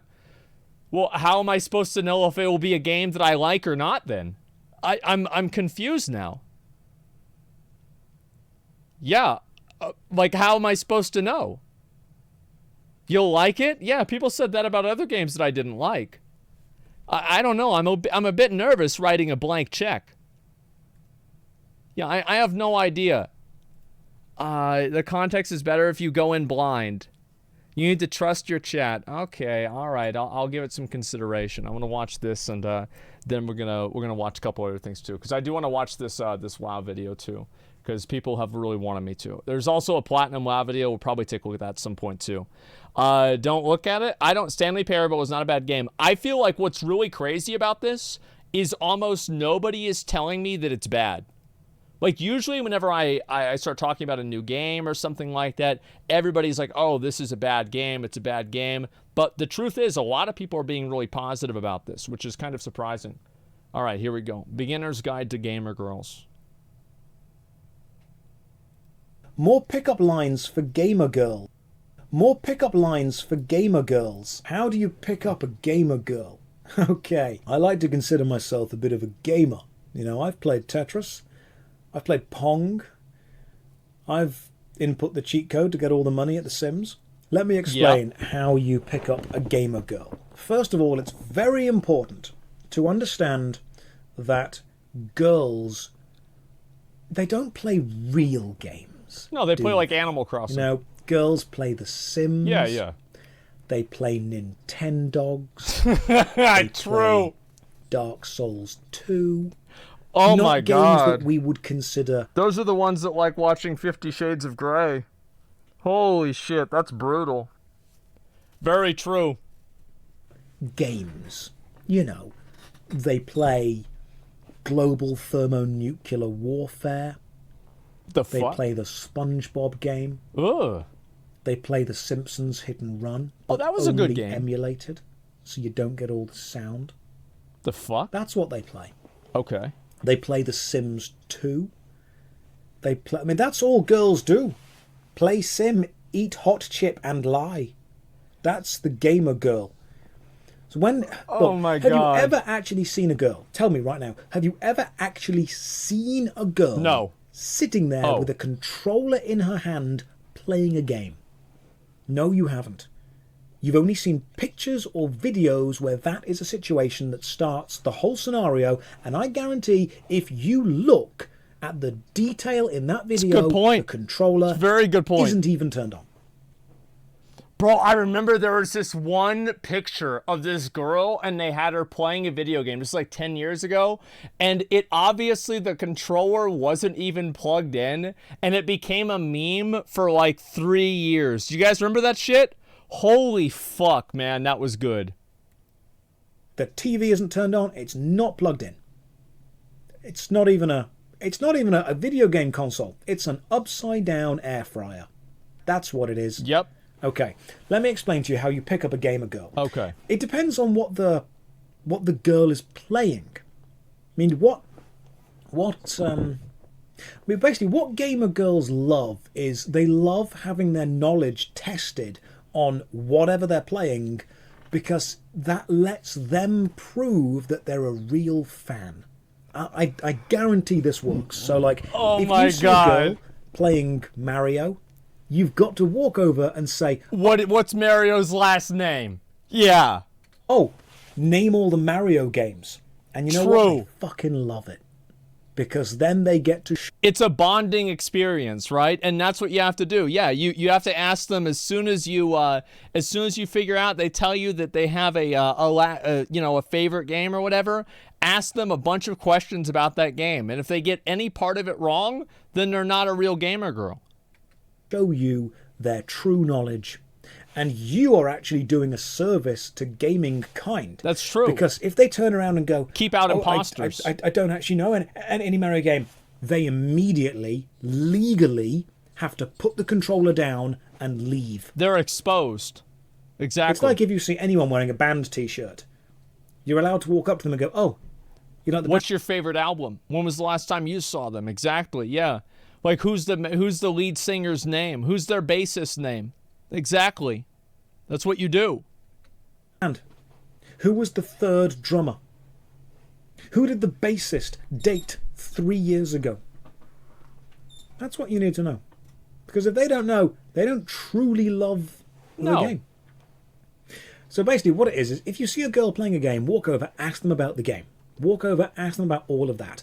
If they're playing World of Warcraft, walk over, ask them if they are grinding for their boyfriend. Ask them if they're, gathering some supplies. Ask if That's actually a really good idea, because that way you automatically figure out. It's kind of like those, like those Indian call center, like that video that we watched, where like it was that Indian call center and it was like, are you 65 years old or older? And if you say no, it just hangs up on you. Like, that's what you do. So you immediately ask, like, yo, are you playing with your boyfriend? She's like, no, I don't have a boyfriend. It's like, okay, all right, that's good. And that's it. Yeah, simple. Problem solved. If they need any help. That's what it is. See? They love it. Yep. They absolutely love it when you assume that they don't know what they're doing. Exactly. Josh, you're going to get cancelled. Because that's how you help them. I would Gamergate. You know what? That's one of the best ways to pick people up in general. I'm not going to talk about politics because I am not brave enough for politics. But I guarantee the best way to get a gamer girl attracted to you is to ask their opinion about really, really kind of diversive politics. That kind of stuff. Things that would really, divide people. That's the best way to do it. It's the best way to start any kind of conversation. I've had people do that with me. Like, there was this one guy, like, as soon as I started getting in line, he immediately is like, yeah, I've about had it wearing these masks. I've just about had it. You know, this shit happened whenever I was younger. He's an old guy. He's like, yep, they killed JFK. I'm like, is that right? And he went through the whole time, man. Oh, my God. Yep, that's what it was. Yeah, that was like that's like a pickup line, you know? My girlfriend plays Elden Ring and I don't. How am I supposed to ask her questions about it? Okay, Raz, look. The next time you see your girlfriend playing Elden Ring, I need you to really, really look at the screen. Because if you look long enough, you will realise she's actually playing very heavily modded Nintendogs. No girl can play Elden Ring. Physically impossible. Only Nintendogs. That's all they can do. And The Sims. That's what it is. If Josh ever gets cancelled, I'll make 100,000 Twitch accounts. True. Oh my God. Sometimes is this a they'll meme play video? No. Sometimes. No, it's not. They'll play Pokemon. Why would it be a meme video? It's basically Sims with combat. I don't understand. Pretty much. Pretty much. Where is Billy when you need her? I'd assume she's playing Nintendogs. That's what I would assume. Sometimes you'll find a girl playing the Mary Kate and Ashley dress-up game. Sometimes Barbie Race and Ride. Sometimes Stardew Valley. Right, so gamer girls. How does a gamer guy pick you up? Maybe if a guy walked over to you and said, like, hey, are you looking for a player too? Oh, and that's you look back good. And go, I'm playing Dark Souls. It's one player. Well, no, it's not. You have summons. Don't even offer any explanation. Yeah. Are you looking for a player too? I'm playing World of Warcraft. There are millions of people online over the week. So no, not really. I don't know about that. Just use Raid Finder. Just use Group Finder. Oh, that's called I Tinder. Don't need you. In fact, if anything, if you started playing the game, it would take you weeks to get up to where I am to be useful in any way. Damn. You know what I think is really annoying is I think it's limiting that girls can only play healers. I don't know about that. It's a shame. I mean, obviously the guys play the tanks and the damage dealers because they are the difficult roles. That's true. And we have to play them. That's true. So I've been trying to tell people about this for years, guys. Yeah, I've been trying to tell people about this for years. I mean, come on. But in a way, it's nice. I'm going to be honest. I got my mom to play a druid because I thought druids were the best healers in the game. And I wanted her to heal me. That's why she played a druid. I was like, trust me, Mom, this is the best class. This is the best one. And so she went with it. And I didn't tell her that was what my end game was, but that's what it was. That MMORPGs give girls a thing to do. Yeah. You know, they put the healers in there. Can you imagine if someone joined the chat right now and didn't know that I'm just being incredibly facetious? Just joking about the whole thing about this. What? Just baiting those comments in. Just What do you people. mean? Do you want me to fight you? Wait, what do you mean? I mean, you can't fight on The Sims. If we did, Nisa. True. Nisa, are you a gamer girl that's annoyed at me? Because I've played The Sims. If you're annoyed at me, we can just high five until you forgive me. That's a mechanic. That's how it works. If you want, we can fight on like Dead or Alive or Tekken. I would suggest Tekken because it's a really good fighting game, but we can do the Dead or Alive beach volleyball if that's something that you prefer to do. I remember that game. The easier one. Yeah, I remember that game for playing sure. Final Fantasy XIV, I guess. Oh, all the cat girls. Look, MMORPG, many men online role-playing girls. That's how it works. The thing is, it's not even wrong. There are so many guys that play MMOs and they just straight up pretend to be girls. Like, that's it. They just pretend to be girls, and they do it. I don't even know why exactly they do this. It's just for, I guess, fun or whatever. Like, yeah, I prefer not to speak. Yeah, it's just normal stuff, free stuff. Yeah, I always kind of wanted to try and do that. But I was worried that, like, if I did that, I'd get a bunch of, like, really weird comments, and it would just be fucking weird, man. I'm just not a... Like, I don't know, man. It would just be... I'm not sure. Like, I feel like I would do that, and I would actually be able to completely sympathize with girls. Because I've seen some of the messages that they've received from some of these guys, and it's like, oh my God. These people are fucking animals. Yeah, they're absolutely fucking animals. Oh my God, it's gross, man. Sympathize? No, I didn't mean simp-athize. I meant sympathize, okay, guys? It's totally fucking different. All right, so I'm gonna go over here. We'll watch this one. WoW's Forgotten Secret. I've held off on this for a while, so we're going to. You know what? We should watch this one here. Why Wrath of the Lich King is overrated. It's a 10-month-old video. It's an hour and a half, but I kind of want to see it. Did you see the new Ultimate video yet? Grunder with the 5 tier 3 subs. Thanks a lot, man. I appreciate that. Platinum WoW video. Okay, how about this? How about we'll watch the Platinum WoW video and then we'll watch this one? How does that sound? Yeah, how does that sound? We'll watch the Platinum WoW video, then we'll watch this one. Does that sound good? Okay, good. All right, let's see here. See if I can pull it up. I don't know where exactly it is. Platinum WoW, there it is. WoW's stupidest dragon. Wait, what? Rathian's not stupid. Rathian's cool. Yeah, what the hell do you mean?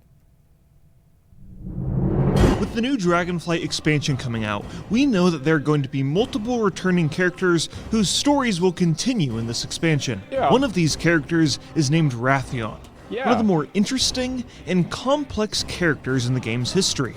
The story of the Black Dragonflight Prince has spanned over multiple expansions, and the situations he's been in and the decisions he has made have been questionable at best. Let's learn about this dragon's blunders, triumphs, and ultimately how he's been labeled as one of Warcraft's stupidest dragons. No. The origin of the Black Prince is in a zone you probably wouldn't expect. Across the barren dunes and ravines of the Badlands, a red dragon by the name of Rheastraza is experimenting with black dragon eggs. Under the guise of a goblin, she simply goes by Rhea. Oh yeah, I remember With the help that. from the player characters, you partake in a questline that involves the imprisonment of a black dragon named Naixandra, who is being forced to lay eggs by Rhea. The reason for this is she is trying to experiment and try and purify these dragon eggs of corruption. Okay. Because literally almost every black dragon is corrupted. And while it might be a noble Jesus. cause, it's a pretty brutal thing to do for a member of the Red Dragonflight. Anyways, during this questline, you find a Titan device that purifies one of the eggs. Obviously, the Black Dragonflight does not like their eggs being stolen and experimented on, so they attack the player character. In the process, you kill Naixandra. This questline ends with Rhea being burned to literal ash by Deathwing, but that purified egg had found its way to the Twilight Highlands, where the Red Dragonflight are protecting it for safekeeping and until it gets stolen. Well, how'd they let that happen? Well, what? Hi. This section of our story How'd they let- is a core part That's for the a yoink? legendary Daggers questline for rogues in Cataclysm. Oh my Rheastraza is understandably upset. Under her care was the one black dragon egg that we believe was free of the taint of Deathwing's corruption, and it was stolen away from us Well, by shit. thieves in the night. You've found for us our only lead. The rogues from Ravenholt are behind this. Oh no. Ravenholt. It just doesn't make sense. A mongrel band of petty thieves? How did they even know about the egg? We'll get to the bottom of this. Madness. Wait, now And he's so a dragon. the player character and the Red Dragon Mostraws travel to Ravenhold Manor, and Bro, rogue I didn't players put their skills to the test and sneak into the building and creep into the dark depths of the my basement God. in order to find their prized egg. Wait, yo, this was actually about Wrathion? Dude, I did this like 10 years ago. Oh my God. This is the rogue quest line. Holy shit. It was a good quest. Yeah, I remember that. And you would go into Gilneas. That's right, mortal. The prize you seek no longer sleeps within a shell. Here I am, in the flesh. I forgot I'm not all some about this. trophy for a red dragon's mantelpiece, and I'm never going back. Don't look so surprised. We dragons are conscious even within our shells. As I grew, I could hear the plotting and scheming. I was to be born a prisoner. But Damn. I'm one of a kind. A black dragon raised free from the taint of my father's corruption. And that's how I intend to stay. Free. Your Highness, we caught this beast snooping around the caves just outside the compound. Holy I'm not shit. afraid of you. Wait, who are you? You don't recognize your former prisoner? Shall we execute him, my prince? No. Holy I want shit. him to deliver a message to the Red Dragonflight. Tell them that I am free of my father's madness, and I will be free of them as well. I am to be left alone. This will be I don't think this guy's stupid at all. I think that seems pretty fucking fair. Yep, I like this guy. Yep, I already like him. Definitely. First and only warning. But Deathwing's minions may have you killed. Deathwing's minions should be afraid of me. Get him out of here. Damn. And Farad, break his legs. Yes, sir. Now then, my new friend. Oh my God. We have much to talk about. The player character teams up with Wrathion and his roguish goons to dispatch of his corrupted Dragonflight relatives, and Deathwing himself. Players travel to the ruins of Gilneas, the Tower of Karazhan, and even the final raid in Cataclysm to defeat Deathwing and claim the components. That's why to it was make called their Patricide, the legendary quest. I daggers. remember Once this. that's all done, they return to Ravenholt to discover a Holy shit. grisly aftermath. Oh my God. Your eyes do not deceive you. The treacherous Red Dragonflight sought to kill me off. I hope now you see the truth about them. Champion, you have your reward. But there is one final dragon. Yeah, here's the legendary daggers, by the way. My prince, we should leave this place in case they come back to finish the job. Farad, I was just talking Oh about you. shit. The final black dragon. The one who's been more hidden than any of them. Your Highness, I have never tried to conceal what I am from you. Yes, you rescued me while I was still within my egg, and I owe you my life. But you are a black dragon, and you share the corruption of all my brothers and sisters. That is not true. Do you deny it? The dark What vision? the fuck? The voices in your head? No, I am in control of the voices. They're here to help me. And what are they telling you now, Farad? What do your dark masters whisper? So they're They corrupted by want me to Nizam. kill you now. Oh, why did you have to go and anger them? You have proven too difficult to control. Oh my God. I will never Holy be shit. controlled. The Red Dragonflight has no idea what they unleashed when they experimented on my egg. Hero, strike now! Use your newfound power to finish him! Dude, this is actually badass. Like, I'm gonna be honest, like, this guy, yeah, this is I will never serve, but it's not some, like, stupid bullshit. This is awesome.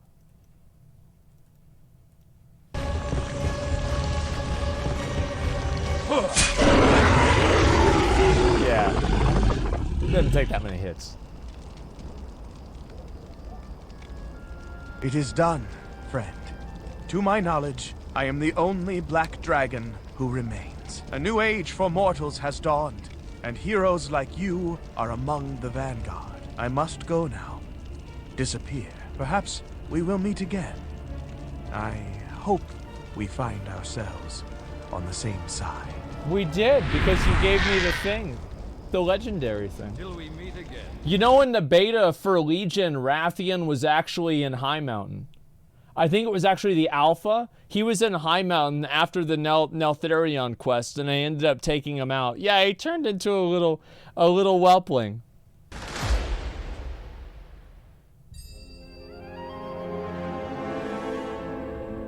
But it wouldn't take long for us to run into the new self-proclaimed leader of the Dragonflight. Because in the next expansion, Mist of Pandaria, Rathian wandered across this new continent. While exploring this strange new land, he made his home in an inn called the Tavern of the Mists. There's also a drugged-out vermin under the floorboards of the inn, and in the back there's a bunch of monkeys in a hot tub. Yeah, I remember this. This is not important to our story, but I just felt the need to mention it. Pandaria. Yeah, this was the this was the place where I got my shoulders, my tier 3 shoulders. Yeah, I was underneath the black market auction house, and I bid on them. And I outbid my guildmaster, and they didn't even know I was there. Yeah, it was fucking great. The beginning of pay to win? Fuck yeah, dude. A land of mystery, history, and opportunity. Also, during this time, the young dragon got 2 bodyguards, who are simply named Left and Right. That's smart. Apparently, this is a reference from Game of Thrones, where an old grandma also has guards who are referred to as Left and Right, but I don't know. I'm not a nerd who reads that stuff. Yeah, I don't Anyways, know. while the Horde and the Alliance waged war trying to claim the territory over this strange new land, Rathian played a different role and helped Okay. players obtain their legendary Yeah. cloaks in a long, complicated questline. This questline So part of this questline required you to have to do PvP, and there were a bunch of people who refused to get their legendary cloak because it required them to actually do a battleground. And they said, I would rather quit the game than do a battleground. It was so fucking funny, man. begins with Rathian summoning the player character to the Tavern of the Mists to discuss a disturbing vision he had. Ah, if it isn't my favorite master assassin. Oh, look at that. I was hoping I would find you here in Pandaria. Very good. Let's talk. Tong, drinks please. My father, Deathwing, tried to destroy the whole of Azeroth. He was misguided, of course. That guy was an but asshole. he was right about one thing. Our world is so fragile. We are a point of light in a universe of shadow. A candle in a tempest. Sometimes I think it was the very precariousness of our world that drove my father to madness. Ah, thank you, Tong. Oh, yeah. Now to my point. I believe we are headed towards a reckoning. And no, I am not talking about the current conflict between the Alliance and the Horde. What the But fuck? the war deeply troubles me. Believe me. What Garrosh Hellscream achieved in Theramore is nothing compared to the horrors that are even now bearing down on our fragile home.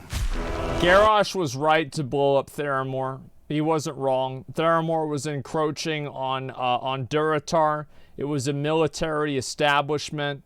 It was obvious he did the right thing. Garrosh did nothing wrong ever, and so it's important to keep that in mind. Behold the power of the found! Do you see my concern? A divided Azeroth cannot possibly stand against the darkness. This Wait, didn't the jailer say that? Wait a second. Wait, yeah, so wait, So wait a minute. They already did this before? It's not even a new thing? I thought this was a totally new...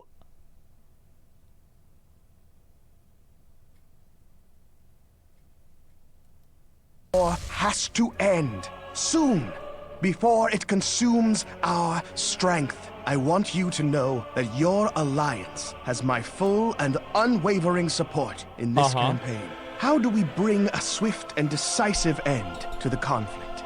I believe the answer lies with heroes like you. Yeah, that's about right. Uh-huh. Yeah. We must ensure that you are up to the task, and then equip you accordingly.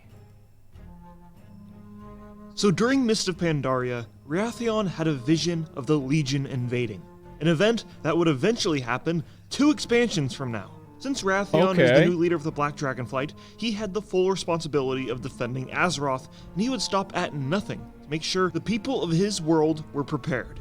His plan was to have one of the factions dominate and fully conquer the other so that they could be united as one. So the Wrathion pick the Horde over the Alliance?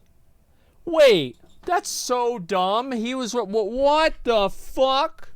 He better not have. The faction Wrathion allies himself with is entirely dependent on what the faction the player character was a part of. So for this video, let's just say it's the Alliance. He's playing both sides.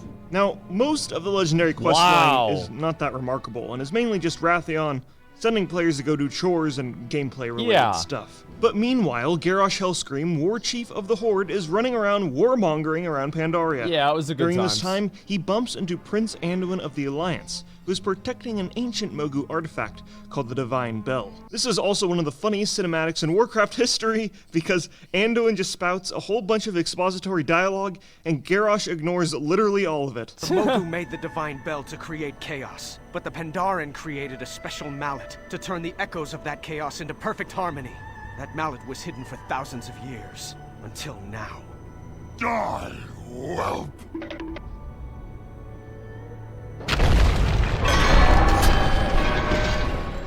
After breaking a 10-ton bell over a 15-year-old child, Garrosh then runs away like an evil cartoon villain, and somehow Anduin survives. His wounds are... Oh my god, bro. I told you he's the best character in the game, man. That's all there is to it. Tended to, Holy and he shit. found himself recovering in the Tavern of the Mists, where he first met Wrathion. The first scene we find of them interacting together is them discussing the mysterious Isle of Thunder, and the recently resurrected Mogu leader, Lei Shen. That's the Thunder King. He's an asshole.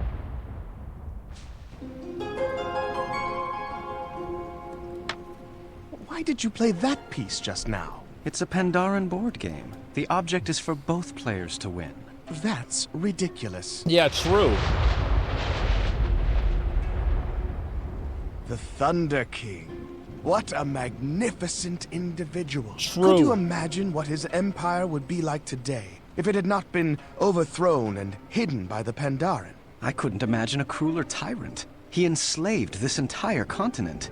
But I can tell you, no great empire has ever stood the test of time by crushing its own citizens. Except for every Remember, the single one. Mogu were overthrown. That should be the lesson of the Thunder King. It's your move, by the way. I worry you may be too soft to wear your kingdom's crown, Prince Anduin. That's what I've been saying for like 10 years. I think Anduin is a little bit of a soft pussy bitch. Like, I do. I think so. I was not really, like, it's just, like, remember Varian? Like, you've got to remember, like, Varian squared up with Garrosh and beat him.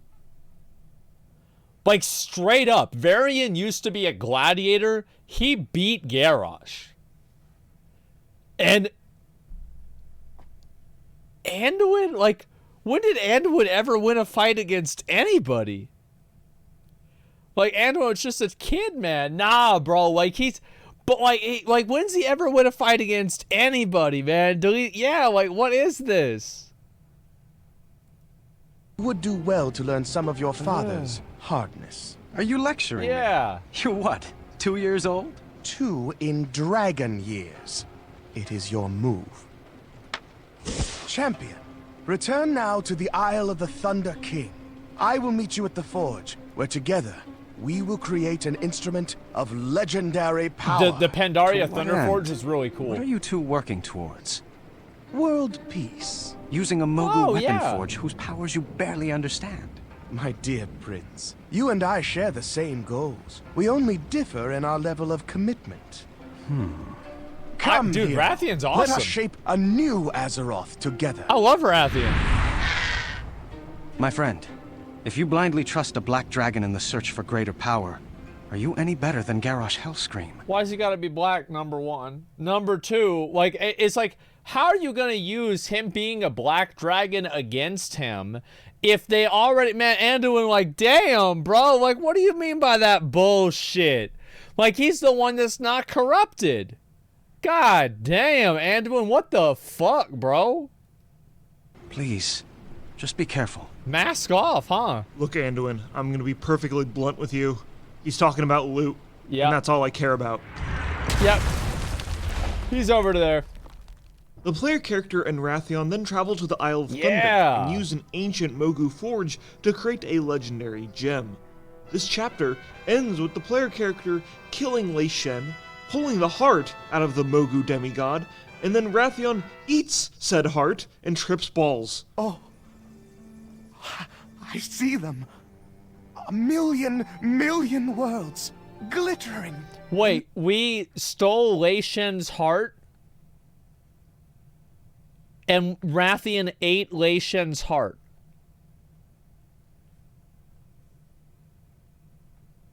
And we fed it to a baby. Wow. Their perfection. But one above all others. Oh. Oh, we have fallen. We must rebuild the final Titan. Do not forget. That was Azeroth. For some reason, Rathian eating the heart of a demigod is never brought up in the story ever again. Rathian and Yeah, I feel like that's kind of a big deal. You know, like, I mean, that's a big deal. I mean, like, he ate leash. Did they remove the quest line? Oh, I get it. So now it didn't happen. the player What heart? character then travel around Yeah, what do you Pandaria to mean? receive blessings from the 4 August Lei Celestials. Shen, who's that? For the sake of brevity, I'm kind of skipping over this part, and all you really need to know is that the Celestials are giving Rathian wise advice and helping him deal with his daddy issues. I remember that. Really, it's just a lot of talking. Yeah. Welcome back, champion. Excellent work with the Celestials.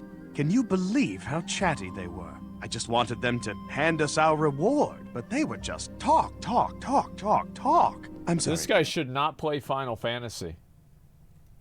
Where were we? Oh, yes. I have something for you. Players are granted with epic capes, but our story isn't over. Bro, I During the remember fight- I got that cloak. I got the one in the middle there, the Tiger Claw cloak. Holy shit, that was the best item ever. I was so happy. Final chapter of our questline, Rathian travels to the Timeless Isle and he meets with the bronze dragon named Kairos, who's investigating this strange new island. Kairos, I want you to meet one of my most accomplished of agents. A pleasure. Tell us again why this island is so unique. The presence of the Timeless Isle is proof that many things are possible beyond the boundaries of linear thinking. What if it were possible to shape and mold time as you would a ball of clay? Oh, that would What be good. possibilities await? What new worlds could we create? I like the way you think. Kairos will play a very important role later in our story, so just remember him for now. Okay. So the player does a bunch of tasks around the Timeless Isle, like collecting 5,000 Timeless Isle coins. Oh, fuck that, dude. I remember doing Timeless Isle grinding. Oh my god. Farming frogs. Oh, wow. Anybody, any frog farmers? Oh, Bufo's up. Oh, everybody come over to Bufo. Oh, there he is. Oh, he killed him before we got to him. Man, oh, shit. Bufo dead. Yeah, holy shit. It's crazy to think that was so long ago. Bufo D's nuts? Well, they didn't say that back then because D's nuts wasn't a thing. defeating all of the 4 August Celestials by teaming up with a giant raid group, and then so the Mist of Pandaria ends with the Alliance and Horde rebels storming into Orgrimmar and putting an end to Garrosh Hellscream's tyranny. With the Horde at its weakest point, Wrathion's dastardly plan of one faction overthrowing the other was just in reach until King Varian decided to let them all live and establish peace instead. That was a mistake. Foiling Wrathion's plan and making his venture into Pandaria ultimately futile. You realize, like, if Varian had just killed all the Horde leaders there and had dismantled the Horde like Jaina wanted, we would have never had Teldrassil burned down. Sylvanas would have never been the war chief. We would be in Lordaeron right now. Like, he fucked us over, man. Like, it would have been so much better what he should have done. Yep. He pussied out. King, fools, imbeciles. True. A complete waste. You were there. Is it true, then, what happened in Orgrimmar? That fool king. True. I did everything in my power. The whole world was his. He needed only seize it. Yeah. Oh, sure, another year of fighting, enormous casualties trying to take Thunder Bluff, but the rest of the Horde would have caved eventually. Exactly. Tong, drink, now. I thought Hellscream's victory was assured before he turned half of his Horde against him. So I changed my allegiance. Smart guy. Oh, don't look so surprised. I'm a black dragon. My loyalties are my own. But that idiot Rin. High king indeed. Why did he allow another war chief? He could have united the world under the Alliance banner. What a fool I was to trust his ambition. I know. Now that I think about it, you're definitely right. When Theramore was blown up, Jaina was half a step away from flooding Orgrimmar too. Who the fuck would want to play Alliance when all they do is cuck themselves over? Yeah, if Garrosh was in that position, he'd have blown up everybody. Like, they gave Garrosh a nuclear bomb. He used that shit the same day. He's like, oh, it's a bomb? They're like, yeah, is it really good? I said, yeah, all right, let's go. Let's use it. I know just the place we're going to put this bomb. Yep, let's go. No time to waste. God damn, man. How do we lose Garrosh? Over the throne room myself, like Auntie Onyxia. Get things done. Enough! What? Talk. Always you speak, never do you listen. Damn. You ignore the lessons of Pandaria. You see, there is balance in all things. Wisdom etched in our very fur. Black and white, darkness and light. When the last emperor hid our land from the rest of the world, he also preserved the homeland of our ancient enemy, the man. Talk. Yeah, I mean, like, who the fuck is gonna listen to a panda? Like, I mean, I tell you, man, like, who gives a fuck? Like, shut up, man. Talk. You mistake your greatest strength for weakness. Do you see this? You're just a waiter. I promise you this. I will stop at nothing to prepare this world for the battle to come. I heard this before. Wait, that's what Sylvanas and the jailer said too. Oh my god, bro. Yeah, Wrathion pulled rank on him. Holy shit. Nothing! Just flips away like a... Destroyed my inn. He left no tip. He is not nice. Damn, I didn't even know so that. You might be wondering, okay, Wrathion is clearly arrogant, but is he really the stupidest dragon in Warcraft? I mean, he hasn't been that stupid so far, but our story continues in the War Crimes book. Oh no. Now this book is one of the more controversial ones, because the story that links the Mists of Pandaria expansion to the Warlords of Draenor expansion is entirely explained within this book. And is I have no idea how this happened. Like, I remember whenever I heard about Warlords of Draenor and what was going to happen is we were going to go back in time, I remember thinking to myself, Yeah, that's stupid, but I really liked Burning Crusade, and so if it's going to be like that, I don't really care. Yeah, it's whatever. Barely touched on in game, and in this book, we see Rathion's true stupidity. What? Why is he stupid?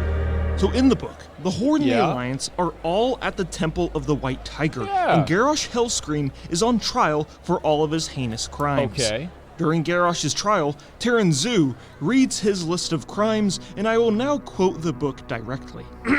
For all the acts you committed in your name, or by those with whom you have allied. Genocide, murder, forcible transfer of population, enforced disappearance of individuals, enslavement, the abduction of children, torture, the killing of prisoners, forced pregnancy, and the wanton destruction of cities, towns, and villages not justified by military or civilian necessity. What say you to these charges, Garrosh Hellscream? Well, he doesn't even have a lawyer. Like, that's not even fair. Yeah, this is not, we don't even get to hear his side of it. This is bullshit. No, that's not what happened. Then Garrosh smiled, beginning to slowly applaud, although the chains about his wrists hampered the gesture. The show has barely commenced, and I already give it a standing ovation. Jesus. This promises to be more entertaining than the Dark Moon Fair. What? I will not say I am guilty, for that denotes shame. Nor will I protest innocence, for I claim no such. Let the comedy begin. Rathion watched from the stand. Bro, he just goes mask off in front of everybody? Oh my god. Yeah, when did Garrosh go to the Dark Moon Fair? Yeah, like, what about that? Like, Bane was his lawyer? That was a mistake. Oh my god. Thought, wow. This abhorrent, psychopathic war criminal is just what I need to unify Azeroth. Hell yeah. During the trial, they use a device called the Vision of Time, which is a giant hourglass that can be used to see past events. The Bronze Dragons Chromie and Kairos are also at the trial to help. Okay. But secretly, Kairos and Rathion team up to break Garrosh out. Kairos wants to do this because he is kind of pissed the Bronze Dragons lost their powers at the end of Cataclysm and wants to help the Infinite Dragonflight and be more powerful in the process. Rathion wants to do it because he wants to unify Azeroth under one banner. More about his plan later. Okay. So during the trial, Rathion secretly throws Chromie into a prison, and then Anduin goes to investigate, and then Rathion knocks him out. Then Kairos uses the Vision of Time to create a portal for Garrosh to escape through. I mean, I'm missing the part where this guy's stupid. Why not show this in game? No, I mean, all this makes sense. Yeah, like, look at this. This is great. They voted him innocent, by the way? Well, that's because Garrosh, listen, guys, Garrosh didn't do anything wrong. Like, you guys need to understand, this is so good, yeah. While this is happening, alternate evil timeline versions of the members of the trial teleport into the courtroom and they start attacking their counterparts. Wait, what?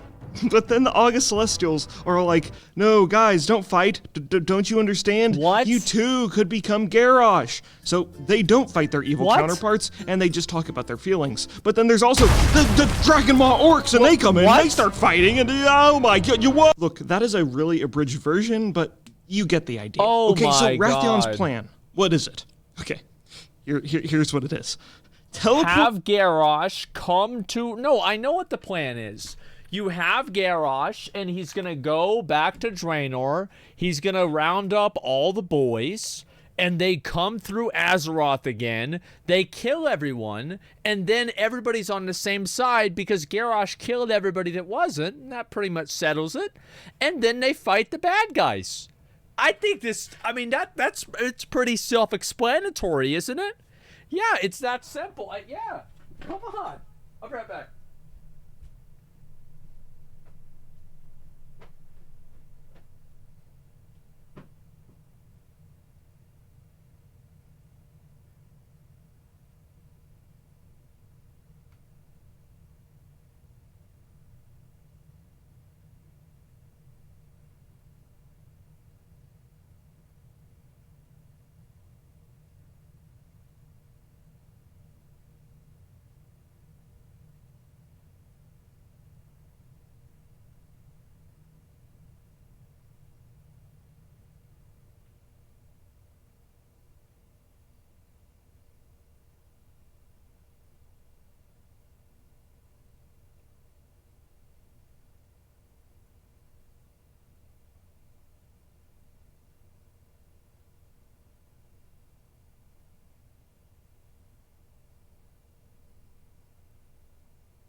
I'm back.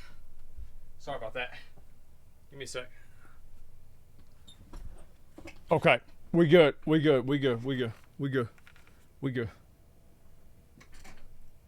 Garrosh Hellscream to an alternate version of Right. Draenor from 25 years ago. Makes before sense. the orcs drank the demon blood. Yeah. Garrosh will then unite them as the Iron Horde and then take them to our timeline through the Dark Portal and then use them to ally all of Azeroth under one banner. To unite there we us go. and defeat the Legion. Does that mean kill all the Horde and the Alliance in the process? Yeah, maybe. Seems kind of productive. So I don't know. We can just figure that part out later. No, because all right, so yeah, he'd kill some people, but then I mean, he'd probably like, yes, dude, thanks for the 10 subs, thank you very much. Yeah, but then the rest of them are probably like, fuck it, he's gonna win anyway. Let's just do it. Let's just listen to him. Yeah, it's fine though. The plan didn't sound that dumb. No, it's not that dumb at all. This seems completely reasonable. But wait, it gets better. Wrathion didn't just want to do this once. He wanted to do this an infinite amount of times. Because you That's get more, right. Just keep. Well, yeah, because you get more guys. I mean, I'm sorry. I'm struggling to find a point where Rathion's wrong here. Opening up alternate universe Draenors and keep growing his army. Yeah. Imagine an alternate universe in World of Warcraft history where we get 10 Warlords of Draenor expansions in a row. Does this We've already got 3. work? Of course it fucking doesn't. Like, instantly right after Garrosh is teleported to Draenor, he kills Kairos. Wow. So your whole plan relying on an unhinged psychopath who has constantly demonstrated his whole life that he is a loose cannon with anger issues was a bad idea.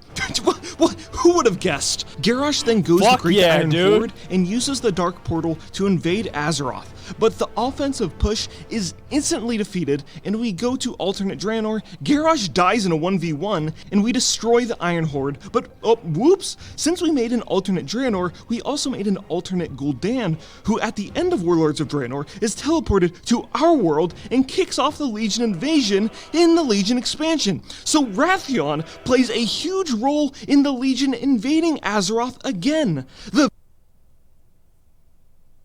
was kind of a... Oh, so he kind of fucked that one up.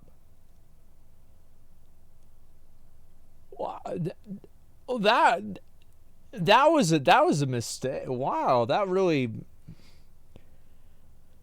Man, so that was a whoopsie. Yeah, that's why Anduin punches him. It makes sense now why Anduin punched him. Yeah, I would say so. Yeah, it did. Yeah, that makes a lot of sense. Very thing he was trying to protect us from. Also, let's just not ignore the last time the Legion invaded. The Horde and the Alliance won by teaming up, not by being under the same banner like Wrathion was working towards. He's literally only causing more problems for us. And with the Third Legion invasion, Varian and Vol'jin die, and oh hey yeah, where's Wrathion? Oh, he's fucking nowhere the entire expansion. Yeah, it's true. In the alpha for the Legion expansion, Wrathion planned to show up in High Mountain. Yep. But during development, he was swapped for a new character named Abyssian, who is the oldest uncorrupted black dragon in existence. Okay, back to our main story. The next time we see Wrathion, he just shows up in the next expansion, Battle for Azeroth, and waltzes into the Stormwind throne room like, oh hey, sorry about that whole planet destroying. So wait, Anduin was the only guy, because look at the face, look at Anduin's face, word. You son of a fucking bitch. I'm back, guys. Hey, yo, like we had, look, I mean, shit happens, guys. I mean, sometimes you just have a Legion invasion, and that's just what happens. Destroying invasion I sparked, but it's okay because I'm sexy now, and so yeah, the next time we see Wrathion is during the last patch of the Battle for Azeroth expansion. Damn. Make up for his mistake, he helps us in defeating the old god N'Zoth, which makes sense because it was N'Zoth who corrupted his father, Deathwing. This is also kind of a soft reboot of his character since he has a new model. He grew up into a Drake, and he's nowhere near as arrogant, but he is still just as snarky. For an old god who claims to see everything, you are blind to the threat before you. So Wrathion is kind of like our guide in this patch of the expansion, and we go and retrieve the scales from Wrathion's relatives, Onyxia and Nefarian, to make another cloak that helps us resist the corruption of the old gods. And during the final raid, Wrathion plays a huge role in defeating Enzoth himself. Yeah.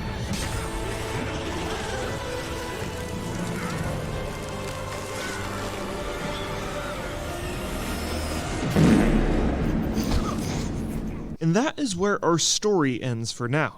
But oh my we know god. Wrathion is going to play a pretty big role in the Dragonflight expansion, my fucking god. where he will discover what it truly means to be the leader of the Black Dragonflight. Wrathion is an interesting character a lot of players don't know the full story of, because his story I like him. Like, he's one of my favorites, man.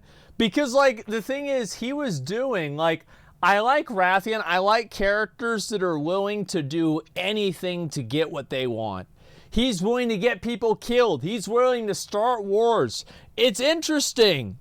Thank fucking God it's interesting. Like, yeah, he's flawed, yeah. And he did have that one fuck up where he caused the expansion, but it was a good expansion, right? Like, Sylvanas, I would have liked Sylvanas if she actually, I would have liked Sylvanas if she followed through with the jailer. Growing the conscience was like, come on. Like, really, we're all the way, we've gotten this far and now you're gonna change your mind? Get the fuck out of here. Explain to players in a class-specific legendary questline from a decade ago, another legendary questline that was entirely removed from the game, and finally, an external book this that guy players just would gives have you to purchase legendaries. and read, which is why I made this video, because flawed, complex, interesting characters like Wrathion are few and far between in the Warcraft universe. Yeah. And I'll be watching with curiosity on what the Black Dragonflight Prince will do next. Yeah, Wrathion's awesome. Fuck yeah. Oh my god. Like, yeah, Burning Teldrassil was just 200 IQ? Yeah, exactly. Absolutely. I think that's good. That was a good video. Did the screen look like campaign screen for Warcraft 3? Yeah, let me click on this. He's not stupid at all, okay? I'm gonna say that right now. Wrathion is not fucking stupid. Like, if I had to pick a Dragonflight, if we got to do that, we're gonna go with the Black Dragonflight, guys. Like, literally no shot we do any other one besides that. Yeah, absolutely not, okay? No fucking chance. Wait, Zhuang, have you watched the Scarlet Crusade one? I could watch the Scarlet Crusade one, too. It's this one, right? Yeah, I never saw this. The Scarlet Crusade's Rise. Where the fuck is it? This one here? Yeah, I never saw this. Okay. All right, fine. We'll watch this one, and then after that, probably do some other stuff. And I want to play Alt F4 today as well today. So I don't know when exactly that's going to happen, but it is going to happen today because I do want to try to finish the game. I don't know if I'll be able to, but we'll see what happens, okay? Give me 1 second. So, the Scarlet Crusade. I really wish the Scarlet Crusade played a bigger role in the game. I feel like it doesn't play a big enough role, and it's very frustrating. Playing games? Come on, dude. Yeah, I know. Hexagon video? Who the fuck is Hexagon? Let me see this here. I'll pull it up real quick. Hexagon. What kind of video does this make? 2009, you buy Dark Moon Coward Greatness. Like, what's this? I mean, I don't really think it's that. What the fuck? Yeah, I don't know what that is. All right, let's go. It's the WoW Secret video? Oh, yeah. Oh, House Hexagon. Okay, I get it. Yeah, we'll watch that at some point, too. All right. Here we go. I forgot his name.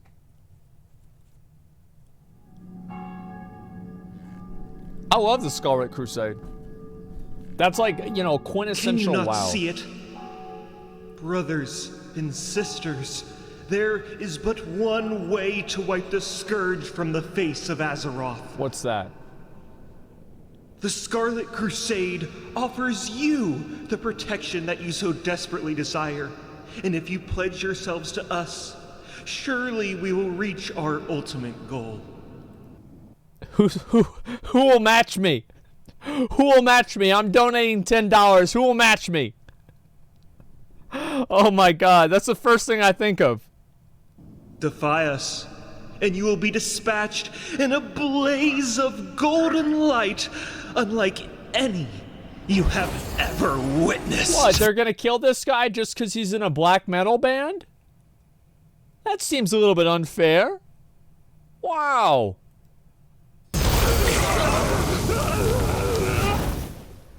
The Scarlet Crusade is one of the more unique enemies you'll face while exploring Azeroth. Yep. On the outside, they might seem like your normal group of everyday paladins, but in truth, they are a vengeful group of fanatic worshippers of the light who destroy all who don't share their radical views. Yeah. Their history is one of sympathetic origins, but the corruption and the inevitable downfall of their crusade was all because of the underlying deceit within the heart of their organization. See, that's what was cool, right? Is it was actually all by a dreadlord, but everybody knew, but you knew that in game. That was fucking badass. First, a quick word from today's sponsor. Okay. Keeps. Look, dudes, because most of you are dudes. Did you know that 2 out of 3 dudes experience some form of male pattern baldness by the time they're 35? Yeah. Well, thankfully, Keeps can help prevent those precious hairs from falling off your head with their FDA-approved medication for hair loss. Oh. The best thing about Keeps is you can get treated right from the comfort of your own home by signing up online and getting connected with a doctor who helps you in your mission to restore your luscious locks. And remember, it's important to act fast, as the sooner you start using Keeps, the more hair you can save. If you're ready to take action and prevent hair loss— this video came out 5 months ago. I'm too late. It came out 5 months ago. I'm fucked, man. Go to keeps.com/platinum or click the link in the description to receive 50% off your first order. I think this is probably the smartest ad they've ever done. Like, targeting the World of Warcraft audience for hair loss products. I mean, this is like, fuck, bro. Like, this is like going to a rave and selling Molly. Like, everybody there is like, that's your target audience. They're all right there. Holy shit. keeps.com/platinum. Yeah, very funny. The Third War has just concluded on Azeroth. Okay. The Kingdom of Lordaeron has been totally destroyed by the Scourge after the kingdom's prince, Arthas Menethil, betrayed his people and allied with the undead and killed his own father and his mentor Uther. The group of paladins called the Knights of the Silver Hand was disbanded, but these crusaders continue to fight to defend fortified settlements where survivors cling to life. One of these paladins was a mountain of a man named Saidan Dathrohan, who was one of the original founders of the Knights of the Silver Hand. Oh shit! Dathrohan's significance is not because of his accomplishments, but because of his defeat. During an incursion into the burning city of Stratholme, Dathrohan— What a surprise, Paladin died. Oh my god. Like, how is it that, like, every notable Paladin in the entire history of Paladins— like, okay, let's think about all of the Paladins, okay? So, you have Uther, literally defeated by Arthas before he even became the Lich King, alright? Number 1. Tyrion killed the Lich King, alright, that's pretty good, but tied to a fucking mid-level tier boss. You have, let's see, who are the other Paladins? Varian, fucking, what's his name? Turalyon, gets his sword blocked by Illidan. It's like, literally every single Paladin, the main thing you know about them is the fact that they lost a battle. Bolvar Fordragon, I don't think he was really a Paladin, but yeah, he turned into the Lich King. Damn, man, like every single one was separated from his fellow Paladins. Damn. He could cut down the undead with ease, but there was more than shambling zombies in this cursed city. Huh? Know that I am Balnazar. Know that you are but a pawn in plans beyond your reckoning. You cannot fight my will. True. You are mine. You are out of your league, Paladin. I need to turn that into a fright. Look at that. Oh, it's a... You are out of your league, Paladin. God damn, bro. Like that, dude, that is true. Let me tell you something. That's fucking true. Satan Datherham had fallen right into the Dreadlord Balnazar's trap. Do you want to duel? The demonic master. Well, log in. What?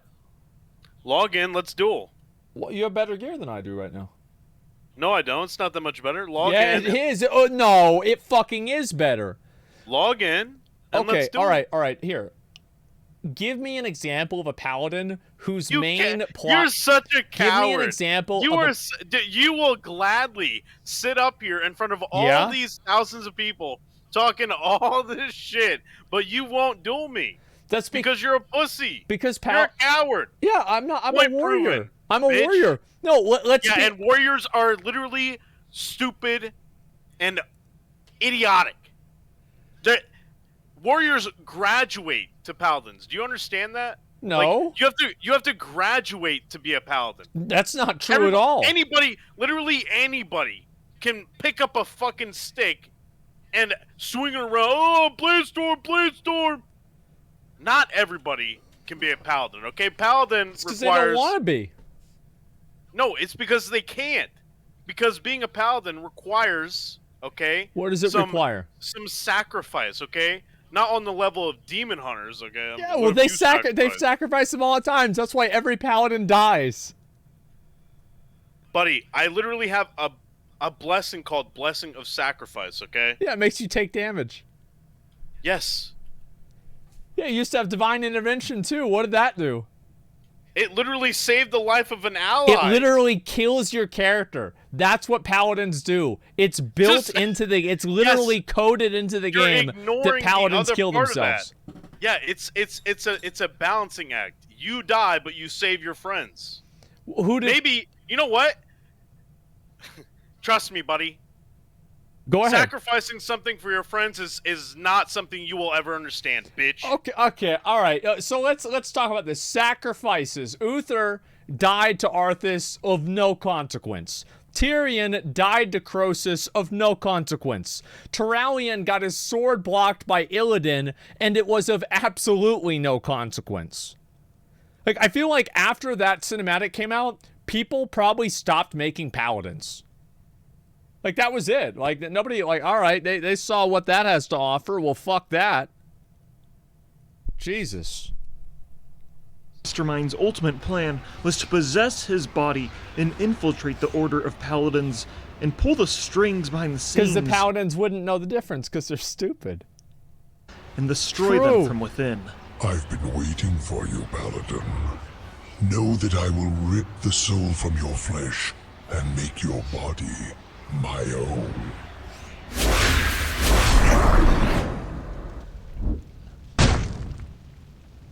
Oh.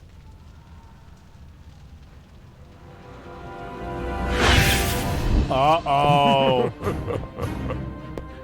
Uh-oh. As Balnazar infiltrated their defenses, a paragon of light traveled from the west. High Lord Alexandros Mograine. I want to say that I'm pretty sure there's no evidence of Alexandros Mograine ever actually using holy power.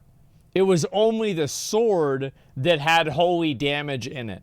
So Alexandros Mograine was basically a warrior. He was, and whenever he shows up in the event in Vanilla WoW, what armor is he wearing? What armor is he wearing?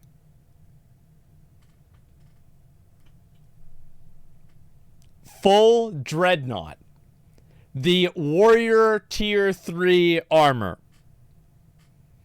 He has a weapon. Yes, he is a warrior with a holy weapon. So this is the greatest paladin that they all look up to, was actually just a warrior. was one of the original founders of the Knights of the Silver Hand. Yep. Armed with a holy artifact called the Ashbringer, the Paladin could cleave entire armies of undead in twain and leave only ash in his wake. Yep. I cannot stress enough how much of a badass Mograine was. He was like the Master Chief of Paladins, Yes. who was a beacon of light. And he was the Master Chief of Paladins, and he was a warrior. That's exactly right.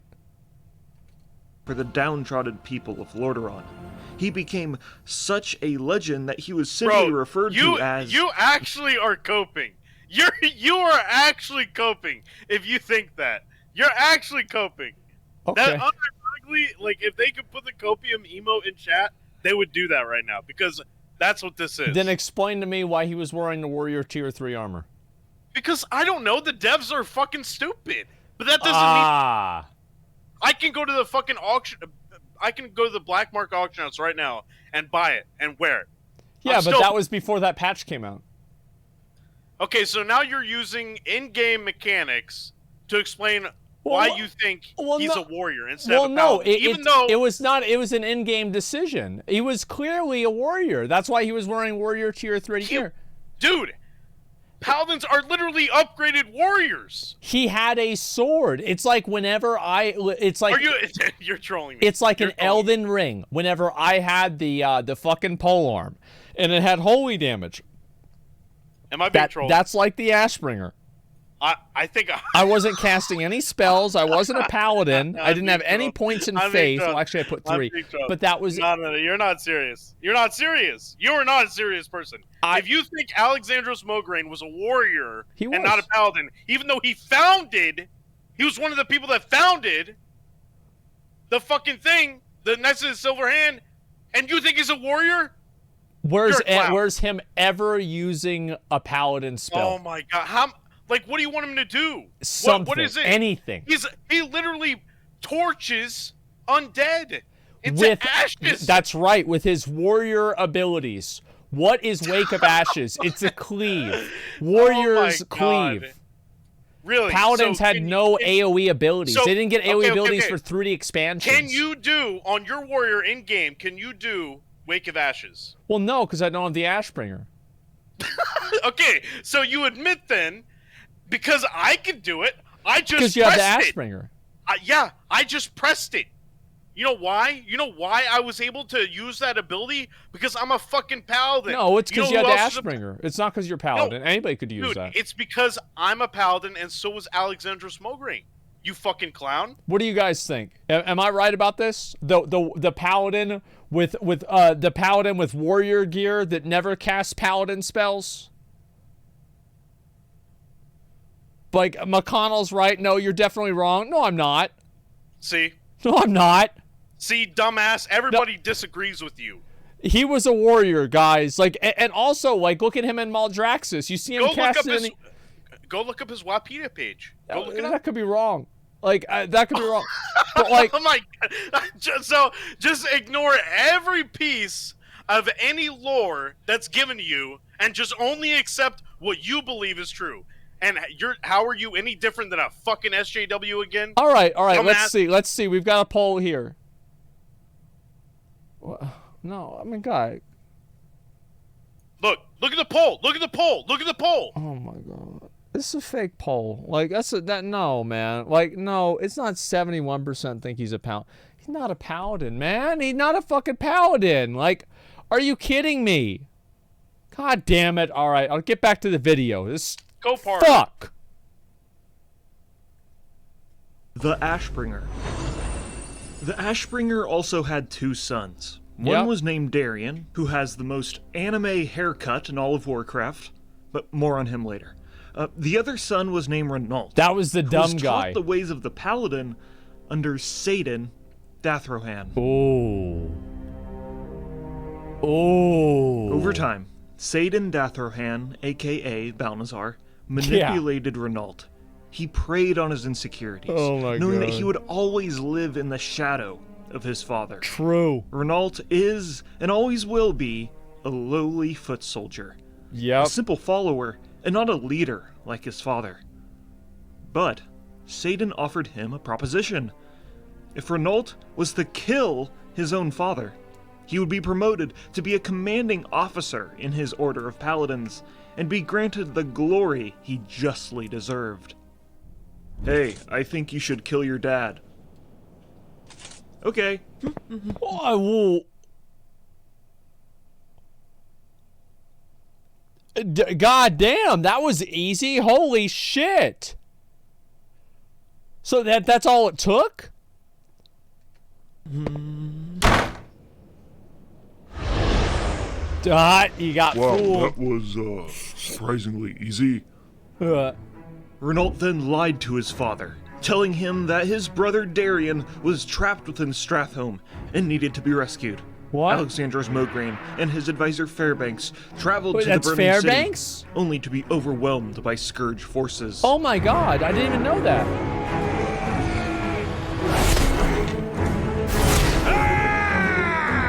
Come on, we gotta hurry up. We gotta find Darian. Come on, okay. More damage, yes. Oh no! Fairbanks, where are you? I need heals. No, by the light, he DC'd. Okay. We gotta just hurry up. We gotta time this. Quick. Oh my god. This is just like Finding Nemo, except with all more zombies. One epic battle later. Wait, oh.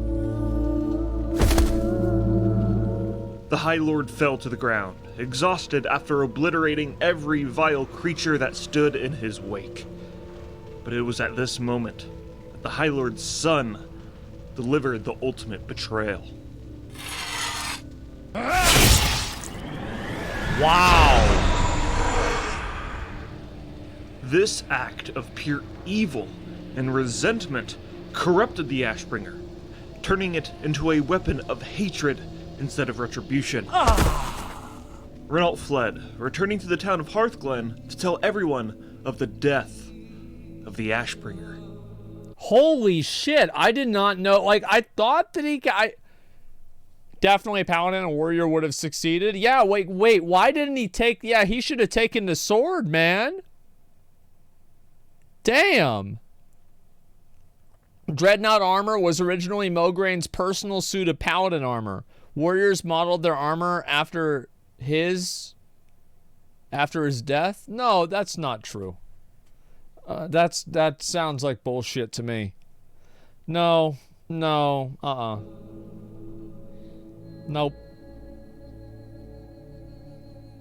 So there's the Ashbringer, and then there's a bunch of zombies, and the zombies were like, "Bwah!" And the Ashbringer went, "Bwah!" And then there was an abomination guy, and he went, "Bwah!" And then he went, and they got him. The Ashbringer died. And yeah, that's what happened. Well, that's terrible. Mm-hmm. Some of the paladins were quite skeptical, to say the least. Satan had been acting quite suspicious recently, and this tall tale didn't really seem to add up. It was you, Renault, that killed Alexandros. I was there. I saw it with my own eyes. The Ashbringer thrust right through your father's back. Oh my god. Wait, he got called out like that? Not see the puppet show? Clearly it was the... I know what I saw, you traitorous bastard! Fairbanks barging in and spilling this truth was the final straw for half of the Order of Paladins, and they left instantly. They went to go create a new order that wasn't led by such sketchy and fanatic leaders like Satan and Renault. The ones that stayed decided that they'd just quarantine Fairbanks, who is now deemed as unclean and insane. And by quarantine, I mean they executed him and threw him in a secret chamber in the cathedral. From this point... Holy shit, I actually didn't even know that. Wow, so that's how he got there. Oh my god. That's actually crazy, I had no idea. Onwards, the priests, paladins, and all other followers of the light separated themselves into two different organizations. Okay. The ones that really didn't trust Satan Datherhan left and called themselves the Argent Dawn, led by Lord Maxwell Tyrosus. This organization is accepting of all outsiders, whether they be Horde, Alliance, or even Forsaken, and their main goal is to establish peace and destroy the Scourge. Yeah. The other group is called the Scarlet Crusade, led by Saidan Dathorham. This organization is extremely against any outsiders, especially if they aren't humans. Okay. Rather than establish peace, their main goal is to reclaim the ruined lands of Lordaeron once again and deliver retribution to the monsters that surround them. Saidan made sure that he struck fear. I actually like the Scarlet Crusade, to be honest. I think they've got some good points. We should hear what they have to say. Yeah, I think they've got a good perspective on things. To be honest, guys, this looks just about right. I agree.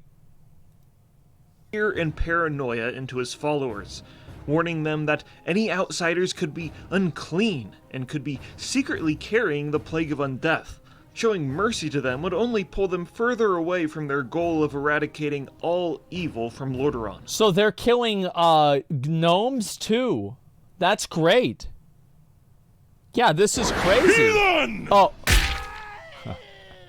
Now, clearly the Scarlet Crusade are All not right. really good people, but let's look at this from their perspective. Okay. You are a citizen of Lordaeron. Right. You had your entire family killed by zombies and your life destroyed. That sucks. A plague wiped through your whole kingdom that came from infected grain of all things. Yeah. So, I mean, how could you not be nervous about other ways the plague could be transferred? That makes sense. I mean, the enemy you're fighting also has flying death fortresses. That is a pretty strong argument that they're the bad guys. Yeah, I would definitely agree. Absolutely. So who knows what unholy tricks they might have up their sleeve. Also, keep in mind that some citizens were saved and converted into the Scarlet Crusade. And if we simply just look at the map in Classic, the Scarlet Crusade are the only ones getting shit done around here. They have 3 different fortified bases all around Lordaeron, while this Argent Dawn has a shitty camp and an even shittier rundown church. This— Wait, yeah, that actually is kind of true. Yeah, the Scarlet Crusade is actually chilling. Not so bad after all. Yeah, exactly. That's not too bad.